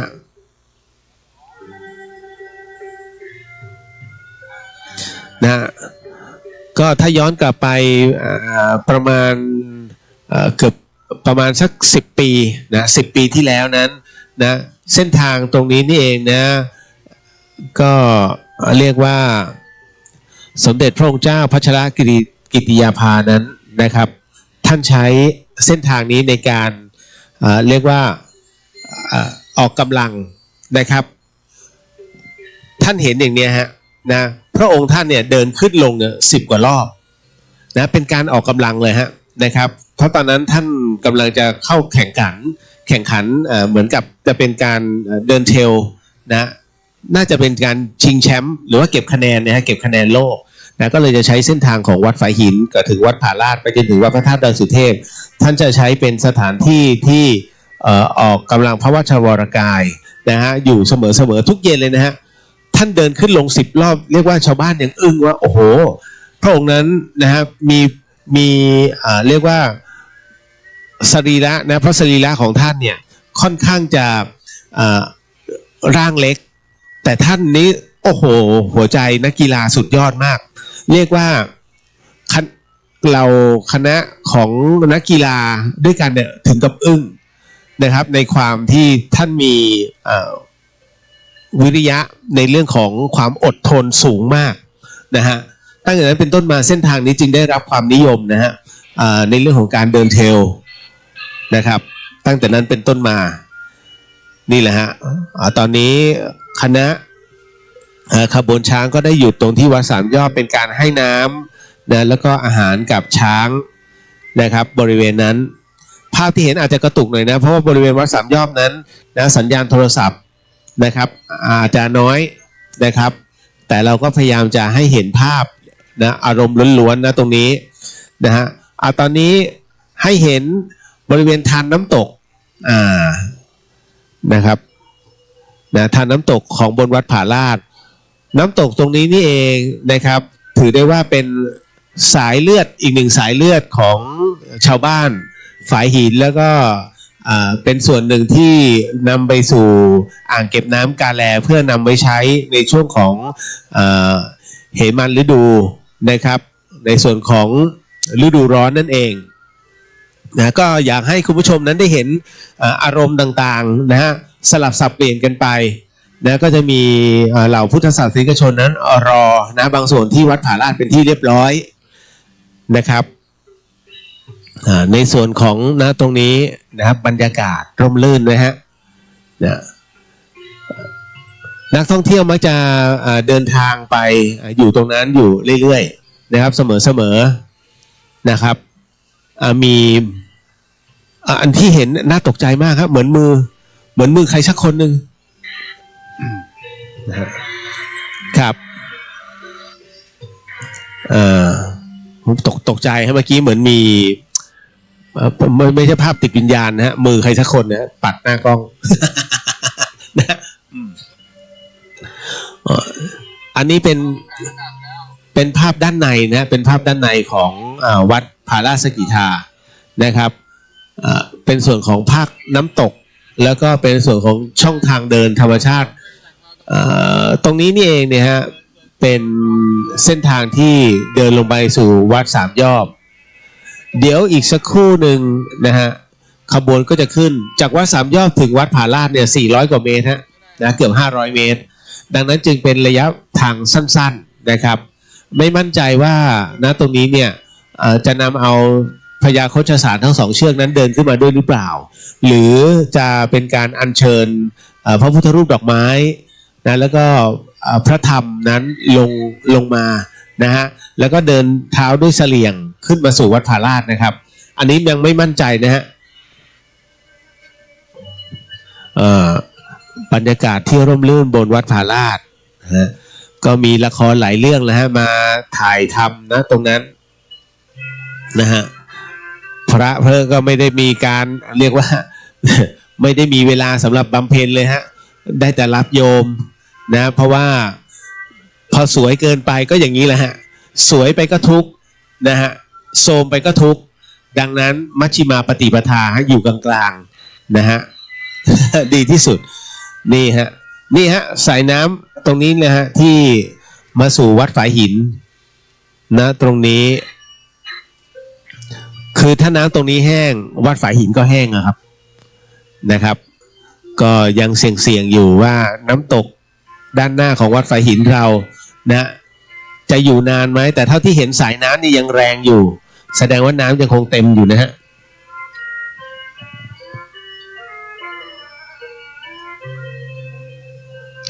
ก็ให้ชมบรรยากาศไปก่อนนะครับ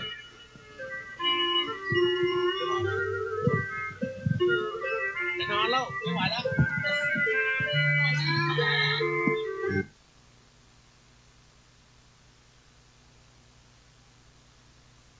เดิมชื่อว่าสกินาคามีนักการบัดนี้ที่วัดผาลาดรื่นรมด้วยบรรยากาศเจ้าอาวาส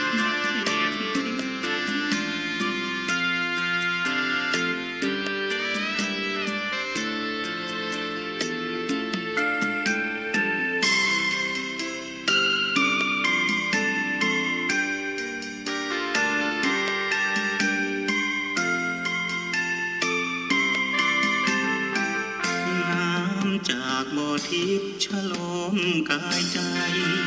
ก่อนเดินขึ้นมากราบไหว้พระธาตุคู่ดอยสุเทพเทวาตามประเพณีเที่ยวขึ้นดอยองค์พ่อครูบาหยุดพักวัดท่านสร้างมาเดิมชื่อว่าสกินาคามีบัดนี้ที่วัดผาลาดรื่นรมด้วยบรรยากาศเจ้าอาวาส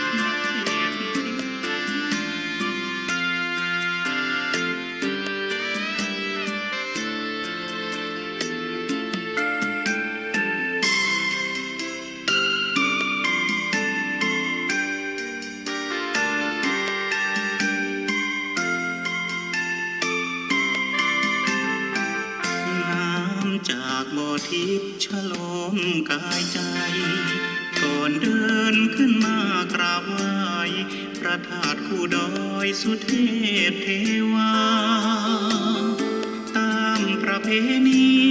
เที่ยวขึ้นดอยองค์พ่อครูบาหยุดพักวัดท่านสร้างมา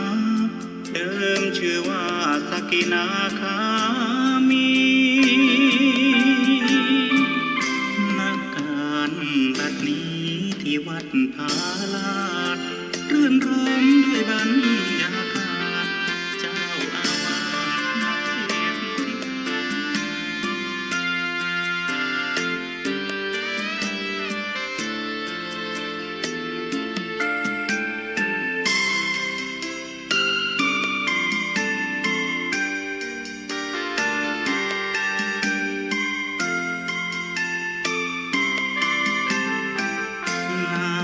จากบ่อทิพย์ฉลมกายใจก่อนเดินขึ้นมากราบไหว้พระธาตุคู่ดอยสุเทพเทวาตามประเพณีเที่ยวขึ้นดอยองค์พ่อครูบาหยุดพักวัดท่านสร้างมาเดิมชื่อว่าสกินาคามีบัดนี้ที่วัดผาลาดรื่นรมด้วยบรรยากาศเจ้าอาวา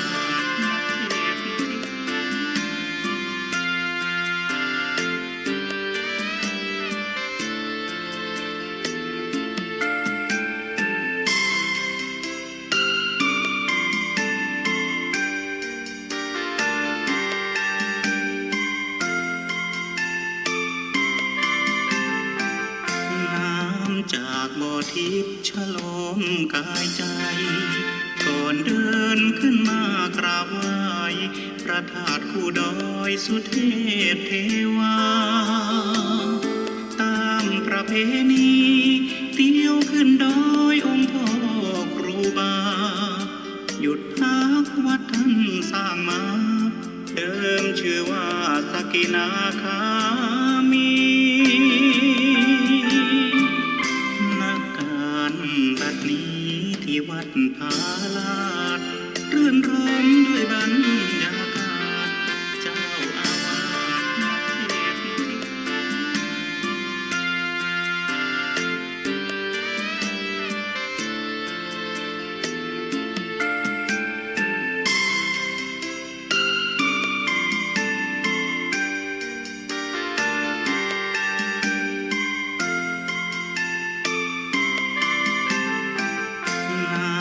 จากบ่อทิพย์ฉลมกายใจ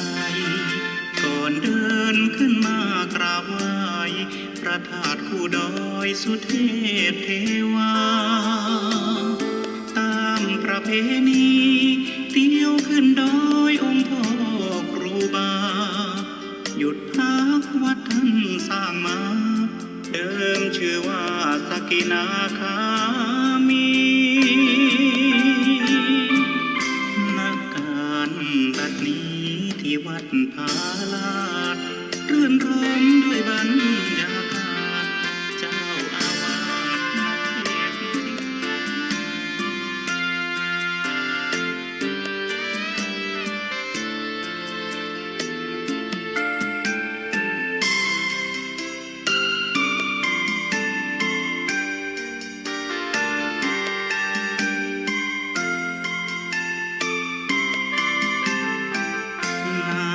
จากบ่อทิพย์ฉลมกายใจก่อนเดินขึ้นมากราบไหว้พระธาตุคู่ดอยสุเทพเทวาตามประเพณีเที่ยวขึ้นดอยองค์พ่อครูบาหยุดพักวัดท่านสร้างมาเดิมชื่อว่าสกินาคามีบัดนี้ที่วัดผาลาดรื่นรมด้วยบรรยากาศเจ้าอาวาส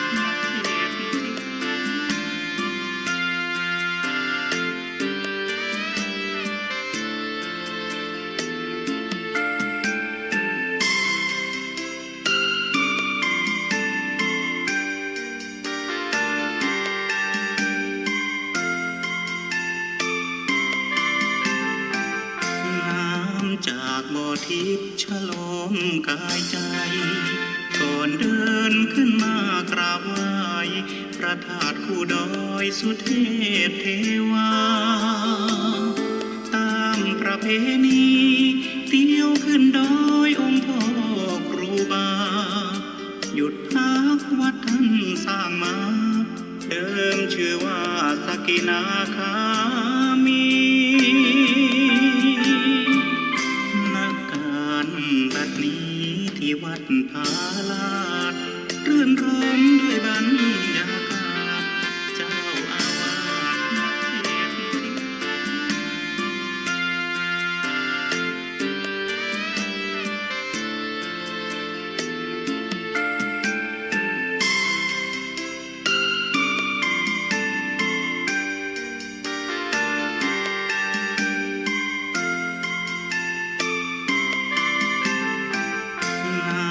จากบ่อทิพย์ฉลมกายใจ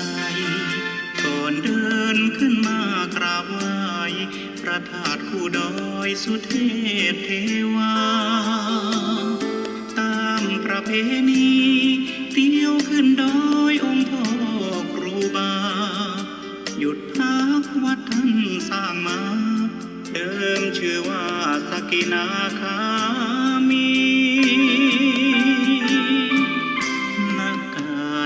บัดนี้ที่วัดพาลาดรื่นรมด้วยบรรยากาศเจ้าอาวา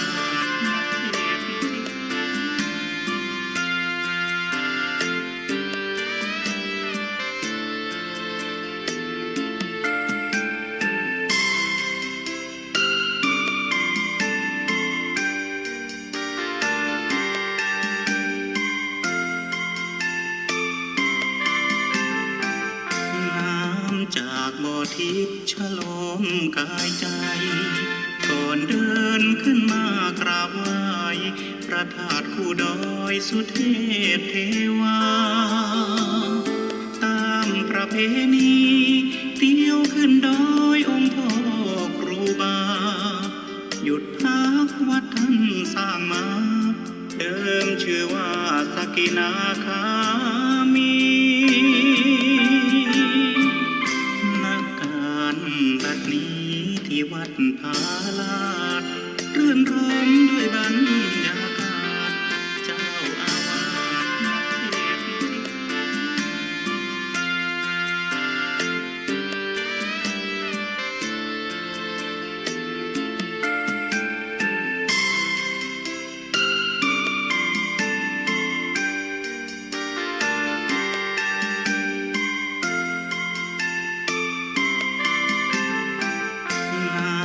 จากบ่อทิพย์ฉลมกายใจก่อนเดินขึ้นมากราบไหว้พระธาตุคู่ดอยสุเทพเทวาตามประเพณีเที่ยวขึ้นดอยองค์พ่อครูบาหยุดพักวัดท่านสร้างมาเดิมชื่อว่าสกินาคามีบัดนี้ที่วัดพาลาดรื่นรมด้วยบรรยากาศเจ้าอาวา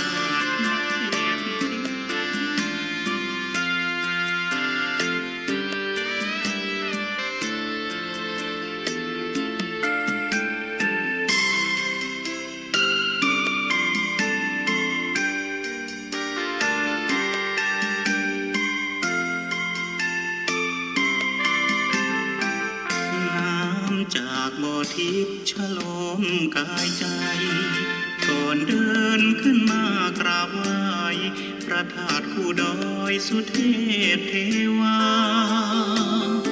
ตามประเพณีเที่ยวขึ้นดอยองค์พ่อครูบา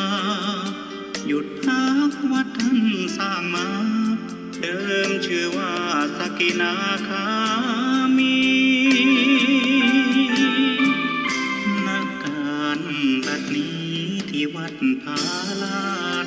รื่นรมด้วยบรรยากาศเจ้าอาวาส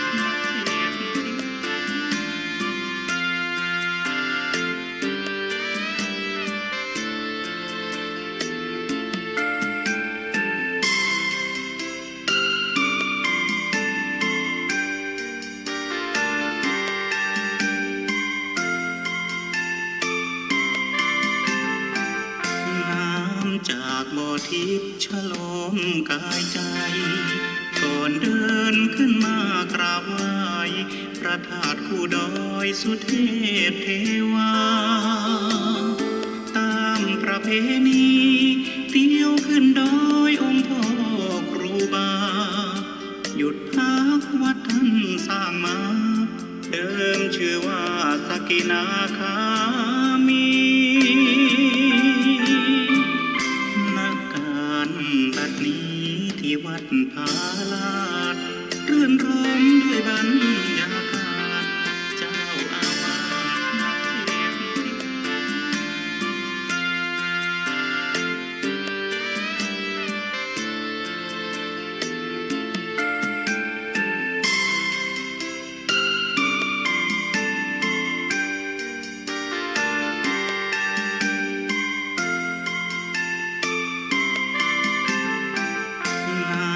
จากบ่อทิพย์ฉโลมกายใจ ก่อนเดินขึ้นมากราบไหว้พระธาตุคู่ดอยสุเทพเทวา ตามประเพณีเที่ยวขึ้นดอยองค์พ่อครูบา หยุดพักวัดท่านสร้างมา เดิมชื่อว่าสกินาคามี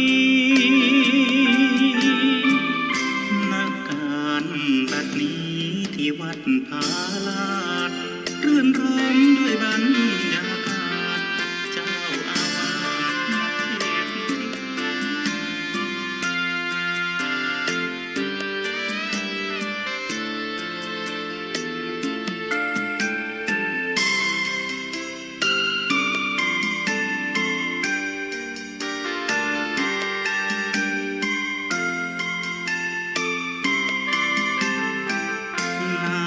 จากบ่อทิพย์ฉโลมกายใจ ก่อนเดินขึ้นมากราบไหว้พระธาตุคู่ดอยสุเทพเทวา ตามประเพณีเที่ยวขึ้นดอยองค์พ่อครูบา หยุดพักวัดท่านสร้างมา เดิมชื่อว่าสกินาคามี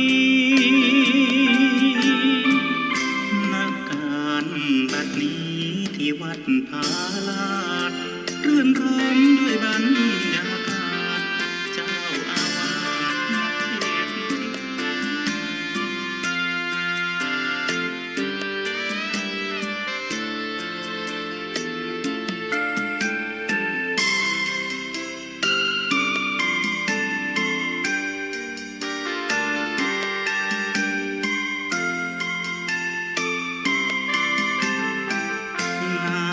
จากบ่อทิพย์ฉโลมกายใจ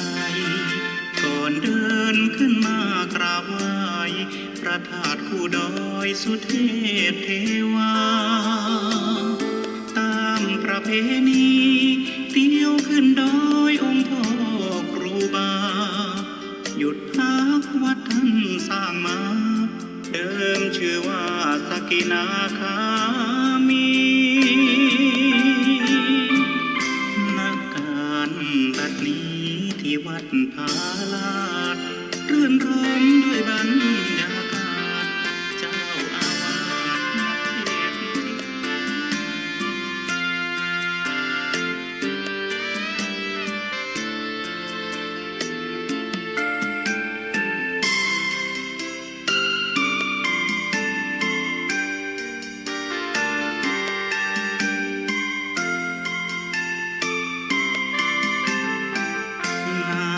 จากบ่อทิพย์ฉโลมกายใจ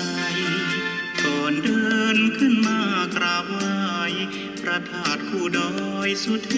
พเทวา ตามประเพณีเที่ยวขึ้นดอยองค์พ่อครูบา หยุดพักวัดท่านสร้างมา เดิมชื่อว่าสกินาคามีบัดนี้ที่วัดพาลาดรื่นรมด้วยบรรยากาศเจ้าอาวาส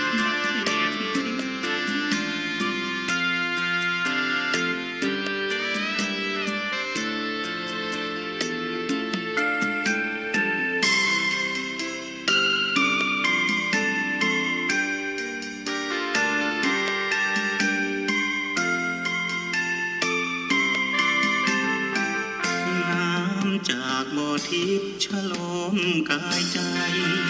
ก่อนเดินขึ้นมากราบไหว้พระธาตุคู่ดอยสุเทพเทวาตามประเพณีเที่ยวขึ้นดอยองค์พ่อครูบาหยุดพักวัดท่านสร้างมาเดิมชื่อว่าสกินาคามีนักการบัดนี้ที่วัดพาลาดรื่นรมด้วยบรรยากาศเจ้าอาวาสนักเทศน์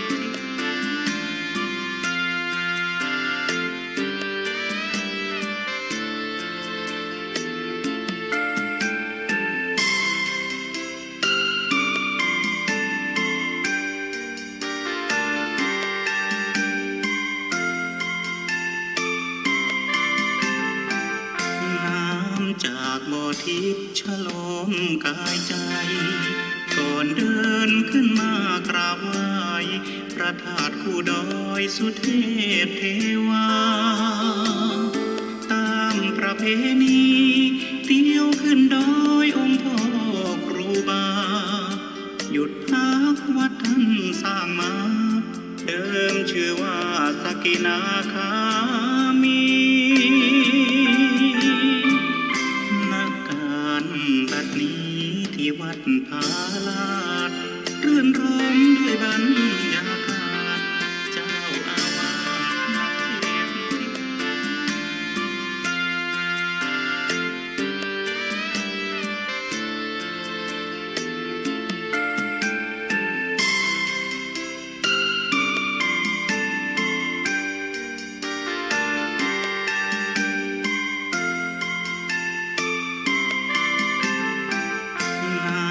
จากบ่อทิพย์ฉโลมกายใจก่อนเดินขึ้นมากราบไหว้พระธาตุคู่ดอยสุเทพเทวาตามประเพณีเที่ยวขึ้นดอยองค์พ่อครูบาหยุดพักวัดท่านสร้างมาเดิมชื่อว่าสกินาคามี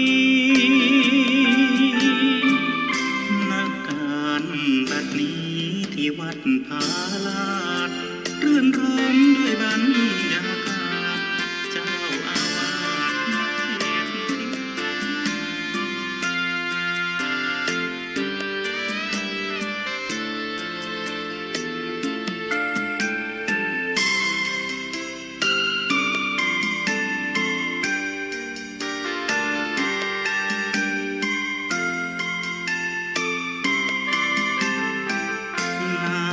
จากบ่อทิพย์ฉโลมกายใจก่อนเดินขึ้นมากราบไหว้พระธาตุคู่ดอยสุเทพเทวาตามประเพณีเที่ยวขึ้นดอยองค์พ่อครูบาหยุดพักวัดท่านสร้างมาเดิมชื่อว่าสกินาคามี โอเคว่าแล้วเราจะยังไงโอเค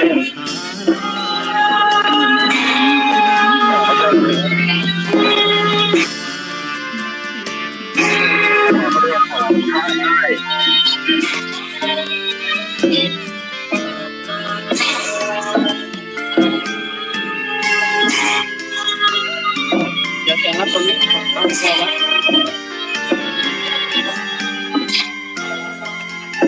แล้วพี่โย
ายใจก่อนเดินขึ้นมากราบไหว้พระธาตุคู่ดอยสุเทพเทวา เอ้า ตามประเพณีเที่ยวขึ้นดอยองค์พ่อครูบาหยุดพักวัดท่านสร้างมาเดิมชื่อว่าสกินาคามีนักการบัดนี้ที่วัดพาลาดรื่นรมด้วยบรรยากาศเจ้าอาวาสมาเทศน์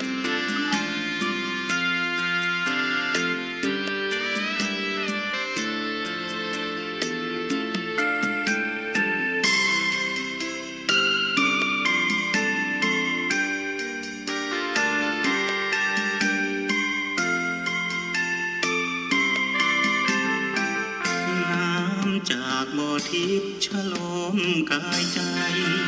ก่อนเดินขึ้นมากราบไหว้พระธาตุคู่ดอยสุเทพเทวาตามประเพณีเที่ยวขึ้นดอยองค์พ่อครูบาหยุดพักวัดท่านสร้างมา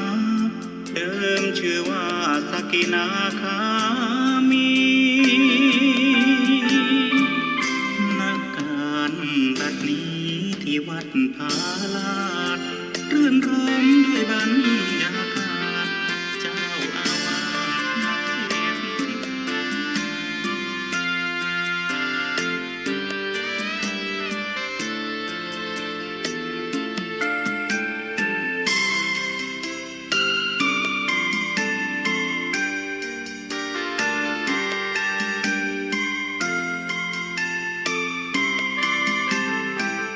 น้ำจากบ่อทิพย์ฉลมกายใจ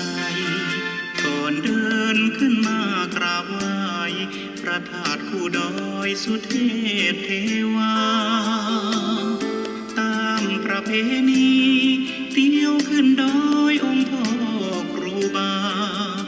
หยุดพักวัดท่านสร้างมาเดิมชื่อว่าสกินาคามีนักการบัดนี้ที่วัดพาลาดรื่นรมด้วยบรรยากาศเจ้าอาวาสมาเทศน์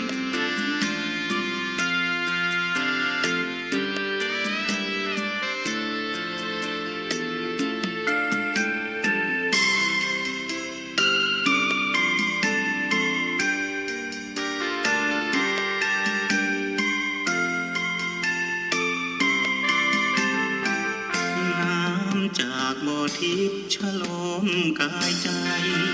ก่อนเดินขึ้นมากราบไหว้พระธาตุคู่ดอยสุเทพเทวาตามประเพณีเที่ยวขึ้นดอยองค์พ่อครูบาหยุดพักวัดท่านสร้างมาเดิมชื่อว่าสกินาคามีนักการบัดนี้ที่วัดพาลาดรื่นรมด้วยบรรยากาศเจ้าอาวาสมาเทศน์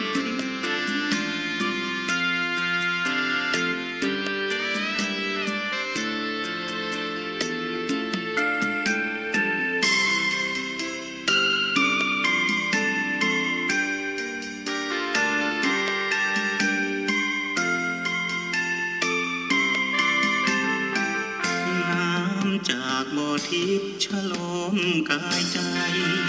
ก่อนเดินขึ้นมากราบไหว้พระธาตุคู่ดอยสุเทพเทวาตามประเพณีเที่ยวขึ้นดอยองค์พ่อครูบาหยุดพักวัดท่านสร้างมาเดิมชื่อว่าสกินาคามีนักการบัดนี้ที่วัดพาลาดรื่นรมด้วยบรรยากาศเจ้าอาวาสมาเทศน์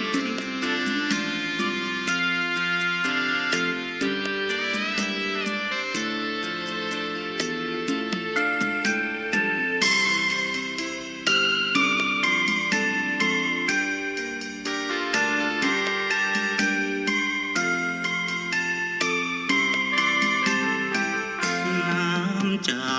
ทิพย์ฉโลมกายใจ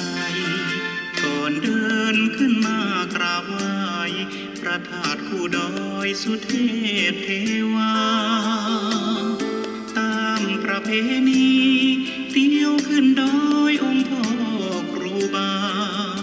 หยุดพักวัดท่านสร้างมา เดิมชื่อว่าสกินาคามีนักการบัดนี้ที่วัดพาลาดรื่นรมด้วยบรรยากาศเจ้าอาวาสนักเทศน์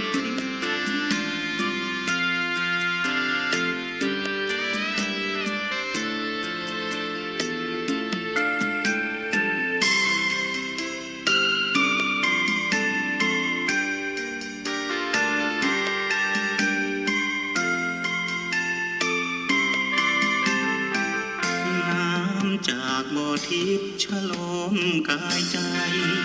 ก่อนเดินขึ้นมากราบไหว้พระธาตุคู่ดอยสุเทพเทวา ตามประเพณีเที่ยวขึ้นดอยองค์พ่อครูบา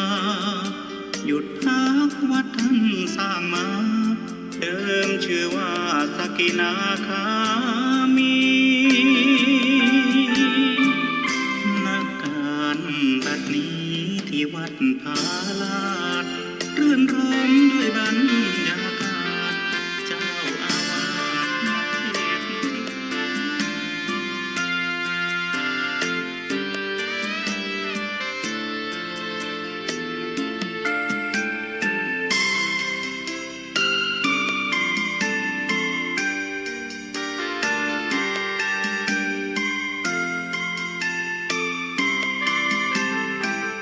น้ำจากบ่อทิพย์ฉโลมกายใจ ก่อนเดินขึ้นมากราบไหว้พระธาตุคู่ดอยสุเทพเทวา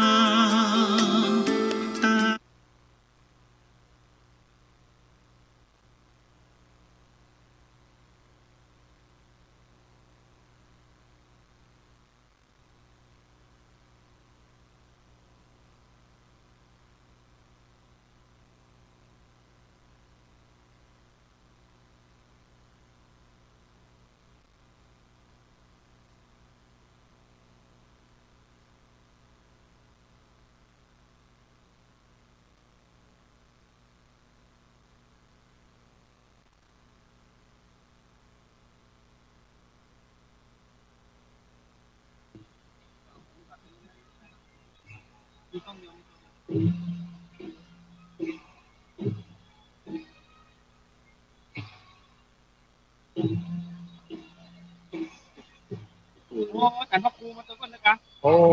พระคุณบริการมาด้วยโอ้แน่นะเนาะครับหลวงพี่ยังไม่มีอะไรกำลังขึ้นมาเปิดมาแล้วไม่มีอะไรขึ้นแล้วครับผมเปิดแล้ว มีตัวไหน เปิดแล้ว โอ้แห้งมาไหนถ้าเตรียมขบวนถึงตัวไหนเนาะคุณจะพี่นะ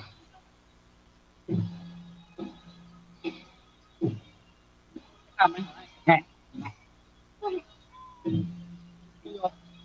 ฮัลโหลถึงแล้ว มันอยู่ตำบลเนี่ยแต่มันอยู่ไหนไม่รู้ว่าให้อยู่ที่กล้องให้มันตัวน้ำใจมาพุ่นให้ใครเขาเป็นดิ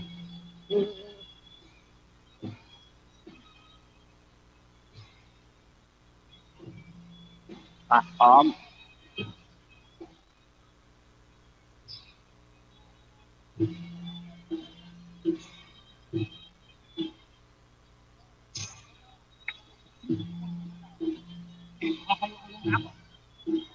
ไปได้ไปเลยจำต้นกล้วยอ่ะ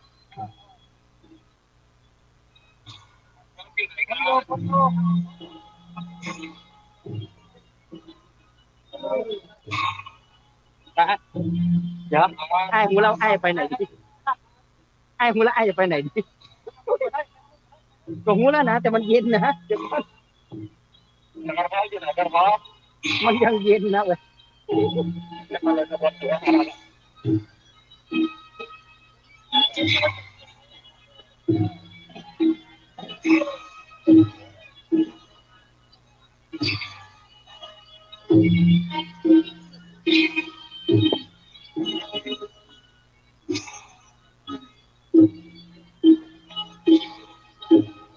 นั่นนะมอที่แล้วไง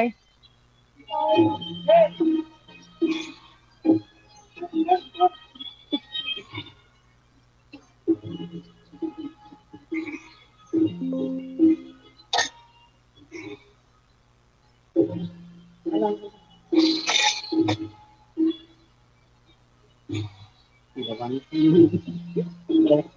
ระวังลื่น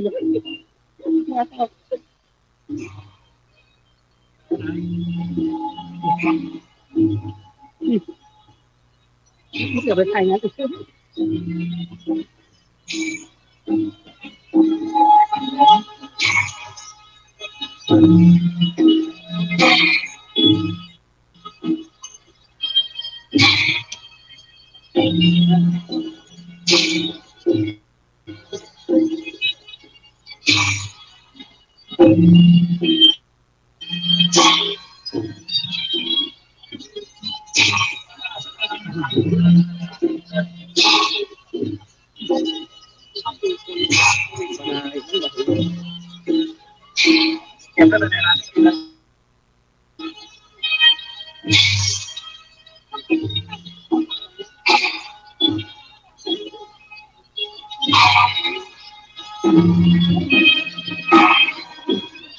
รับต่อไปรับต่อไปคนละครึ่งทางคนละครึ่งทาง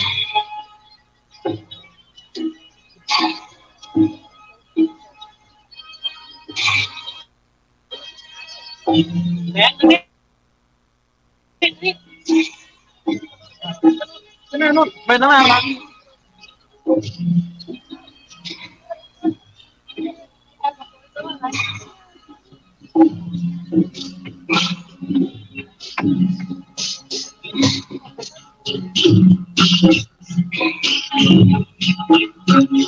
เอาตังที่เดิมนะที่เราว่าหน่อยที่เราทำตังบันไดฮะ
จากข้าง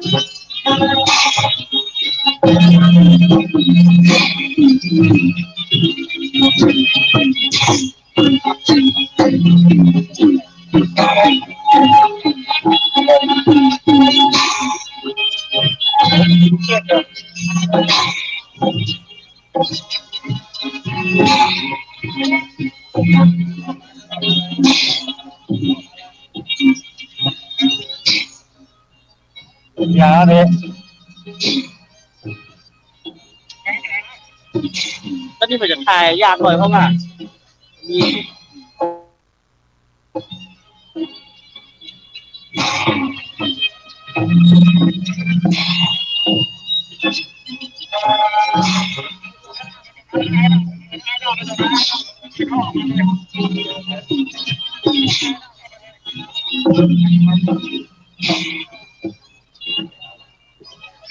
ใครมาทางนี้ใครจะเป็นได้ดีถ้าไปทางอาจารย์เดี๋ยวน้ำเล็กอาจจะมีโชคอยู่เลย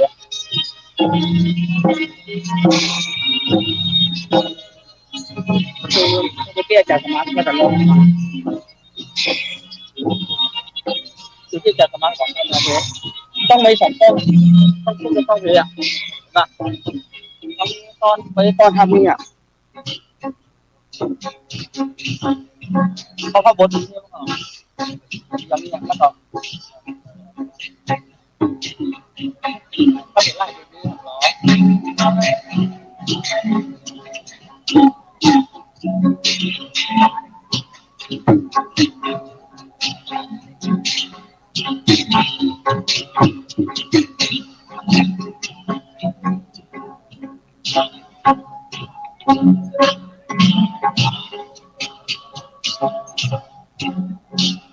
เราย้ายอยู่นู่นได้ไหมย้ายอยู่นู่นได้ไหม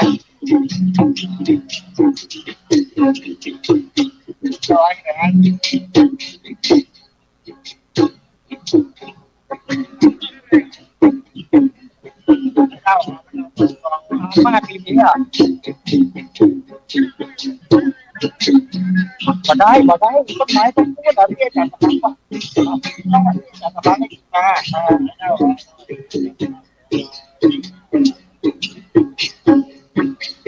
ว่าข้าวขาวอ่ะแต่ว่าก็อยู่ที่เข้ากับมันไอ้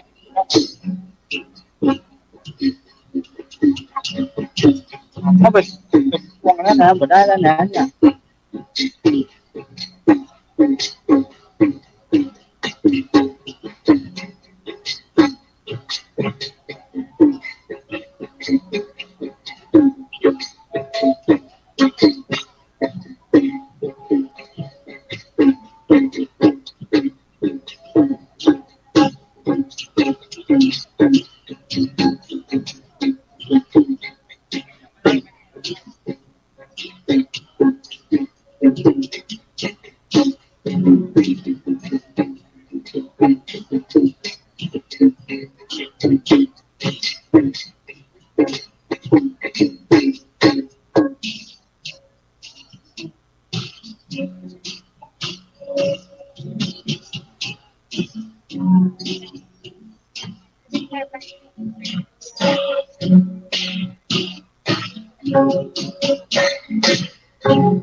ได้สักอย่างเลยนะ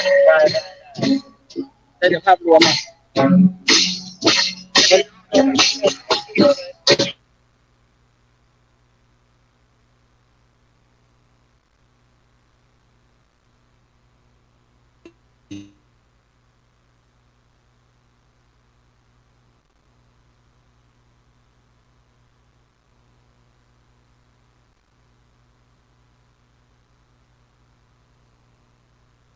เที่ยวขึ้นดอยองค์พ่อ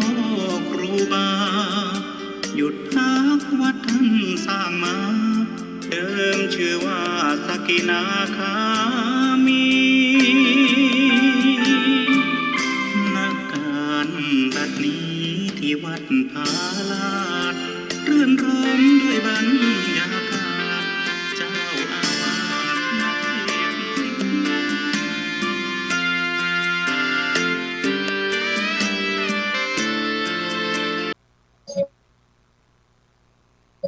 นี่ย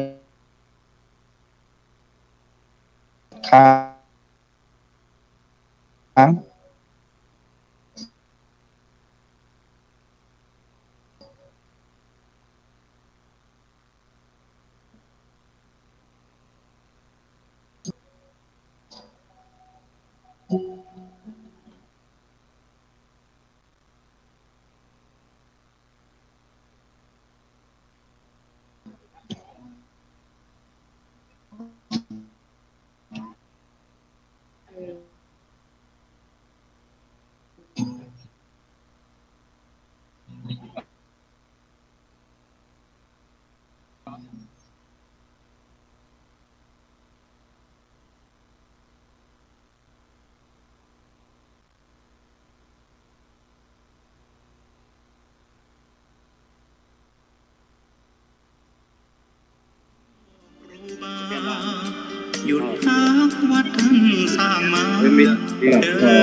กินาคามี นักการบัดนี้ที่วัดพาลาดรื่นรมด้วยบรรยากาศเจ้าอาวา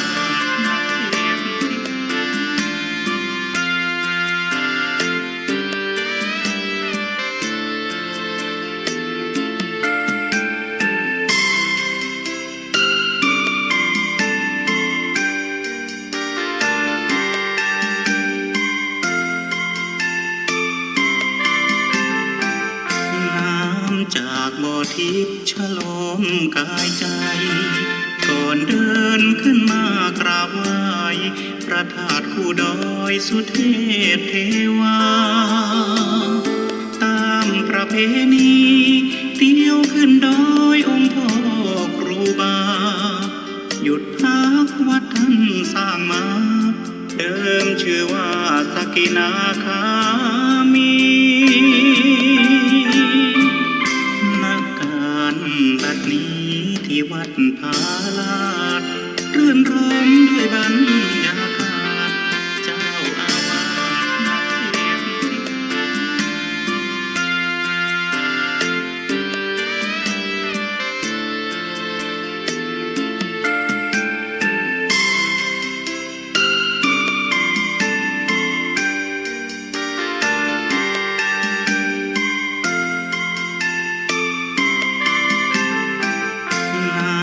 จากบ่อทิพย์ฉลมกายใจ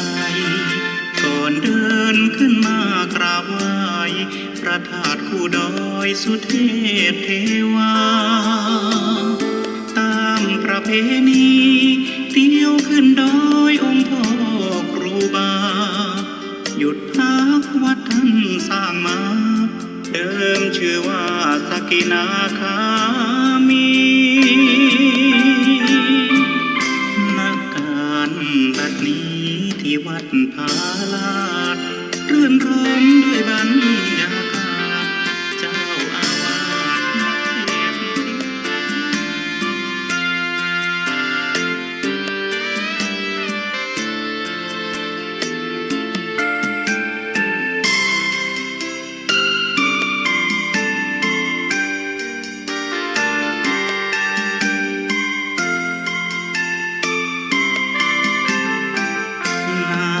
จากบ่อทิพย์ฉลมกายใจ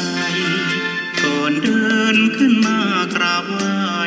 พระธาตุคู่ดอยสุเทพเทวาตามประเพณีเที่ยวขึ้นดอยองค์พ่อครูบาหยุดพักวัดท่านสร้างมาเดิมชื่อว่าสกินาคามีบัดนี้ที่วัดพาลาดพระบรมสารีริกธาตุพระเกศรดอกไม้1 ล้านดวงที่เราได้สร้างสรรค์ด้วยแรงศรัทธา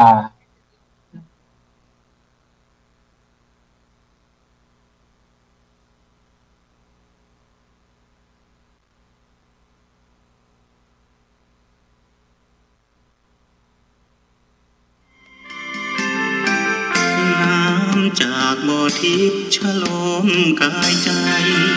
ก่อนเดินขึ้นมากราบไหว้พระธาตุคู่ดอยสุเทพเทวาตามประเพณีเที่ยวขึ้นดอยองค์พ่อครูบาหยุดพักวัดท่านสร้างมาเดิมชื่อว่าสกินาคามีบัดนี้ที่วัดพาลาดรื่นรมด้วยบรรยากาศเจ้าอาวา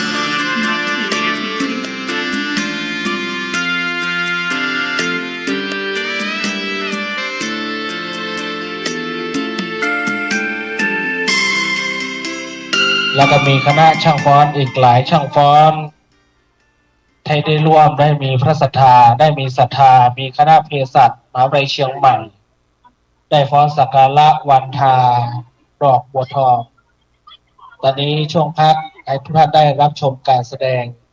ณบัดนี้นะครับเรียนเชิญช่างฟ้อนเลยครับ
ใจแหมกล้องเอาซูมเอาได้ป่ะกล้องไหนซูม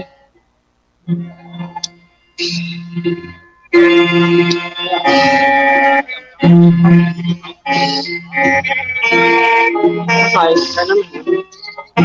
ขอต้องให้สอบใส่อยู่ก็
จากบ่อทิพย์ฉลมกายใจ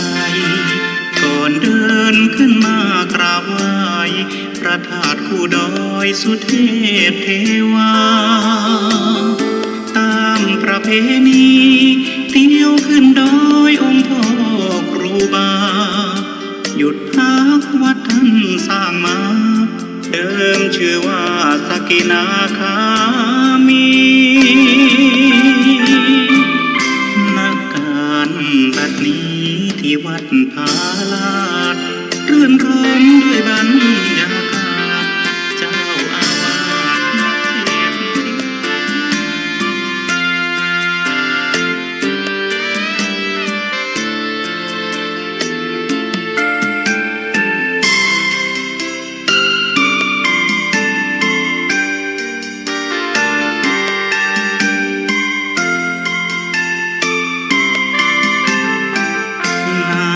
จากบ่อทิพย์ฉลมกายใจก่อนเดินขึ้นมากราบไหว้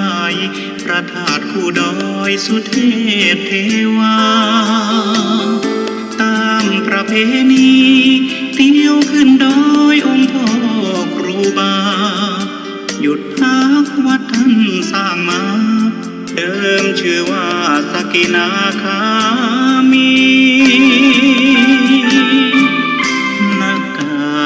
บัดนี้ที่วัดพาลาดรื่นรมด้วยบรรยากาศเจ้าอาวาสนักเท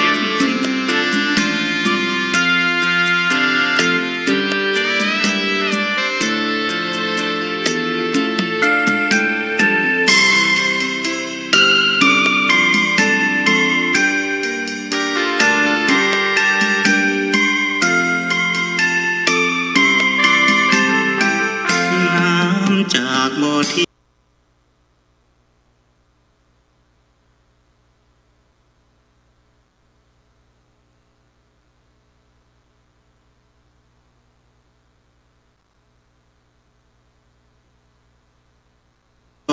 ์โต๊ะที่ฝั่งนั้น ขอเครื่องเสียงเกิดขึ้นเสียงได้นะครับการแสดงพร้อมเนี่ยนะครับเพื่อเป็นสักการะบูชา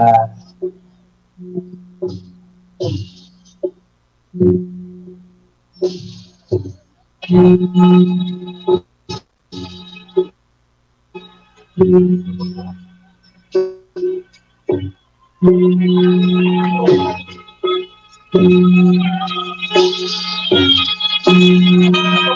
ันเน็ตดีบ้างมันไม่มีเน็ตเลยป้าเอาไว้นอกรถครับออกนอกรถดีไว้ก่อนไปห้องมันข้างหน้าต้องผมนี่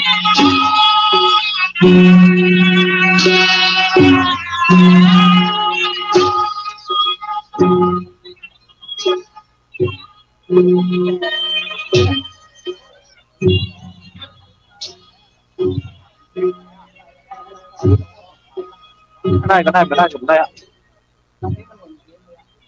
ตีน้อยไปไหนเนี่ยตีน้อยไปไหนเนี่ย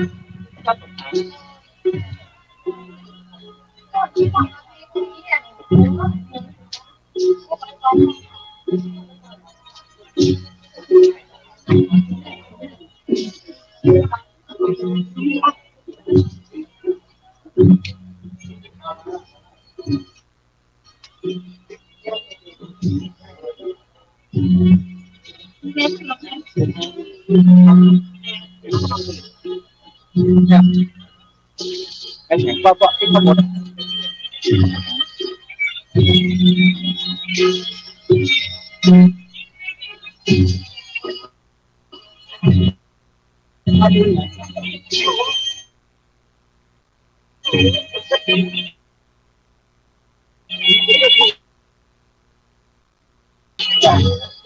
ไม่ได้อยู่สภาพมันค้าง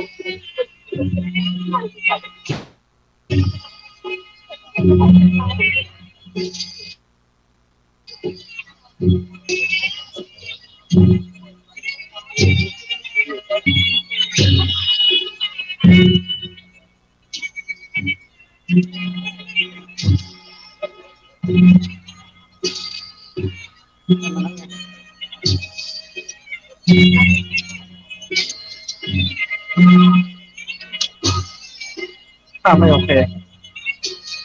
สัญญาณไม่มีในร้านที่ดีนะ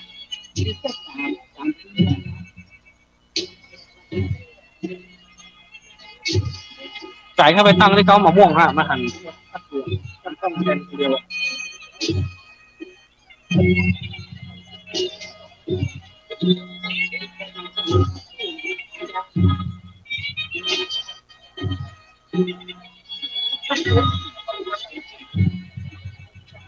ก็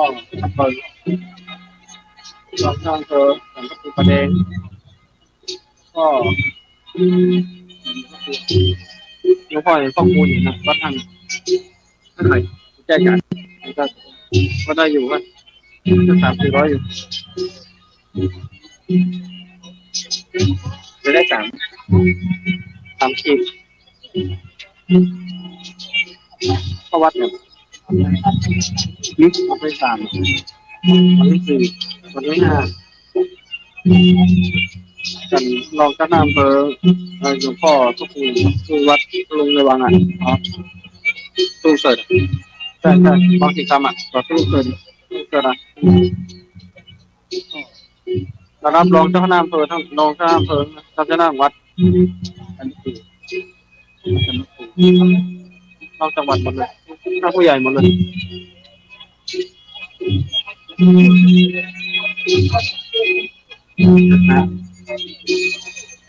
ช้ามาก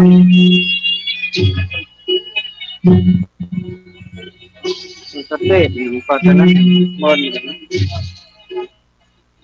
นะจะมีวัน50%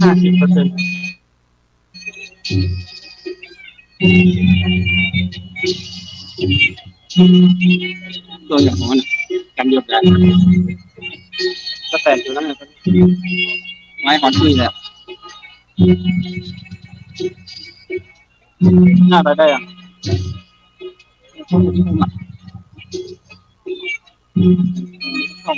บางนั่นไงฮะบางแล้วเอาต่ำแล้วก็ที่แบบเนี่ยรอบขึ้นนี่เลยอันไหนอยู่ใกล้หรอมาแน่นนะ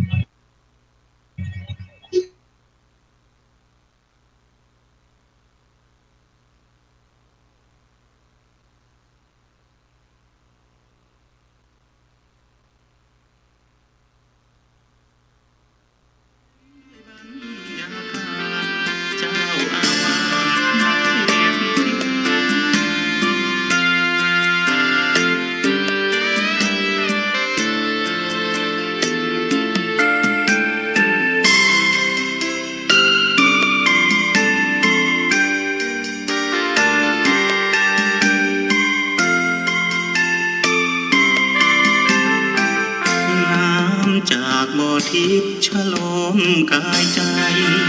ก่อนเดินขึ้นมากราบไหว้พระธาตุคู่ดอยสุเทพเทวาตามประเพณีเที่ยวขึ้นดอยองค์พ่อครูบาหยุดพักวัด สร้างมาเดิมชื่อว่าสกินาคามี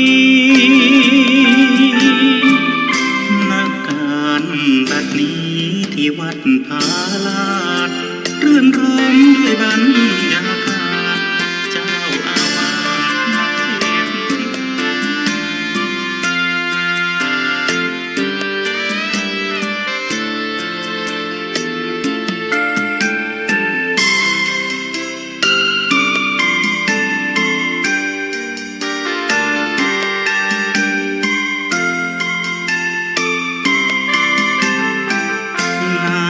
จากบ่อทิพย์ฉลมกายใจ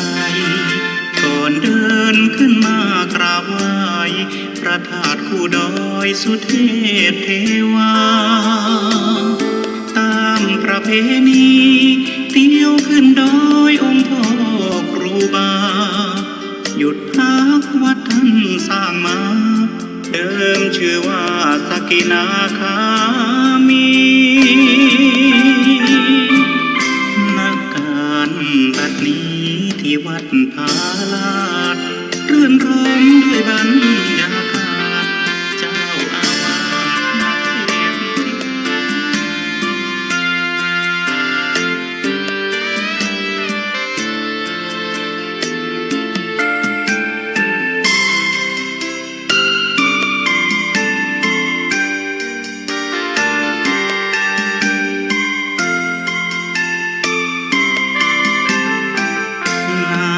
จากบ่อทิพย์ฉลมกายใจก่อนเดินขึ้นมากราบไหว้พระธาตุคู่ดอยสุเทพเทวาตามประเพณีเที่ยวขึ้นดอยองค์พ่อครูบาหยุดพักวัดท่านสร้างมาเดิมชื่อว่าสกินาคามีบัดนี้ที่วัดพาลาดรื่นรมด้วยบรรยากาศเจ้าอาวา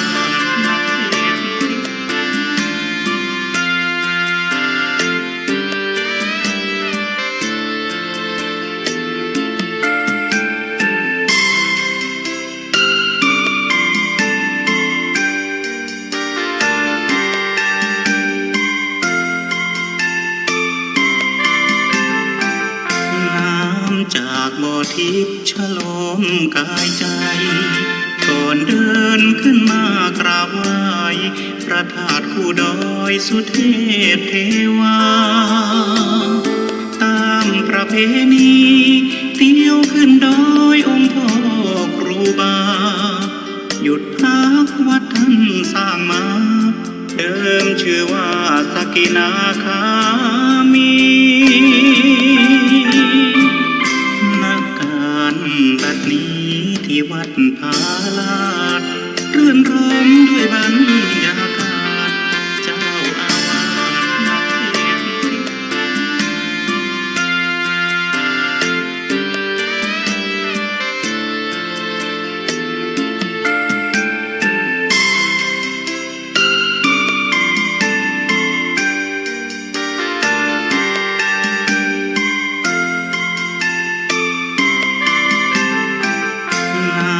จากบ่อทิพย์ฉลมกายใจก่อนเดินขึ้นมากราบไหว้พระธาตุคู่ดอยสุเทพเทวาตามประเพณีเที่ยวขึ้นดอยองค์พ่อครูบาหยุดพักวัดท่านสร้างมาเดิมชื่อว่าสกินาคามีบัดนี้ที่วัดพาลาดรื่นรมด้วยบรรยากาศเจ้าอาวา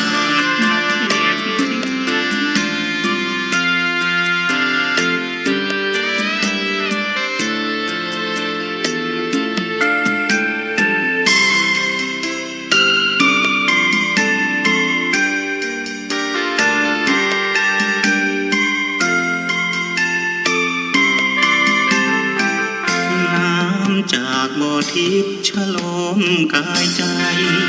ก่อนเดินขึ้นมากราบไหว้พระธาตุคู่ดอยสุเทพเทวาตามประเพณีเที่ยวขึ้นดอยองค์พ่อครูบาหยุดพักวัดท่านสร้างมา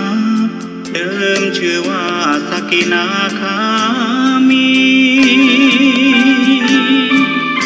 นักการบัดนี้ที่วัดพาลาดรื่นรมด้วยบรรยากาศเจ้าอาวา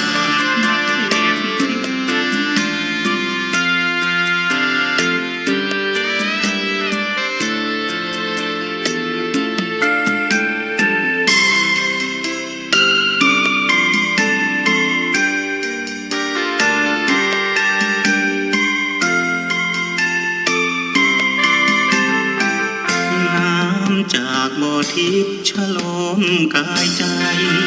ก่อนเดินขึ้นมากราบไหว้พระธาตุคู่ดอยสุเทพเทวาตามประเพณีเที่ยวขึ้นดอยองค์พ่อครูบาหยุดพักวัดท่านสร้างมาเดิมชื่อว่าสกินาคามี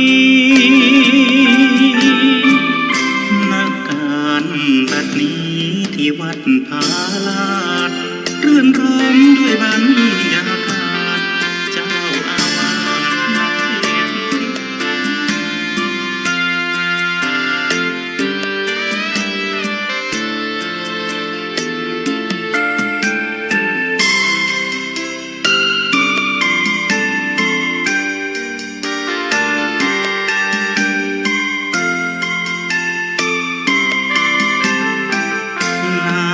จากบ่อทิพย์ฉลมกายใจ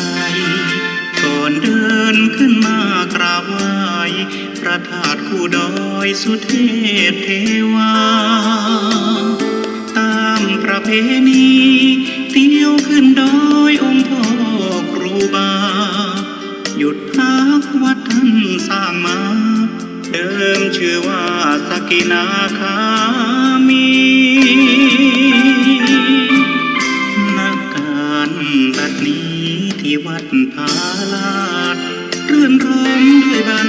ยากาศเจ้าอาวา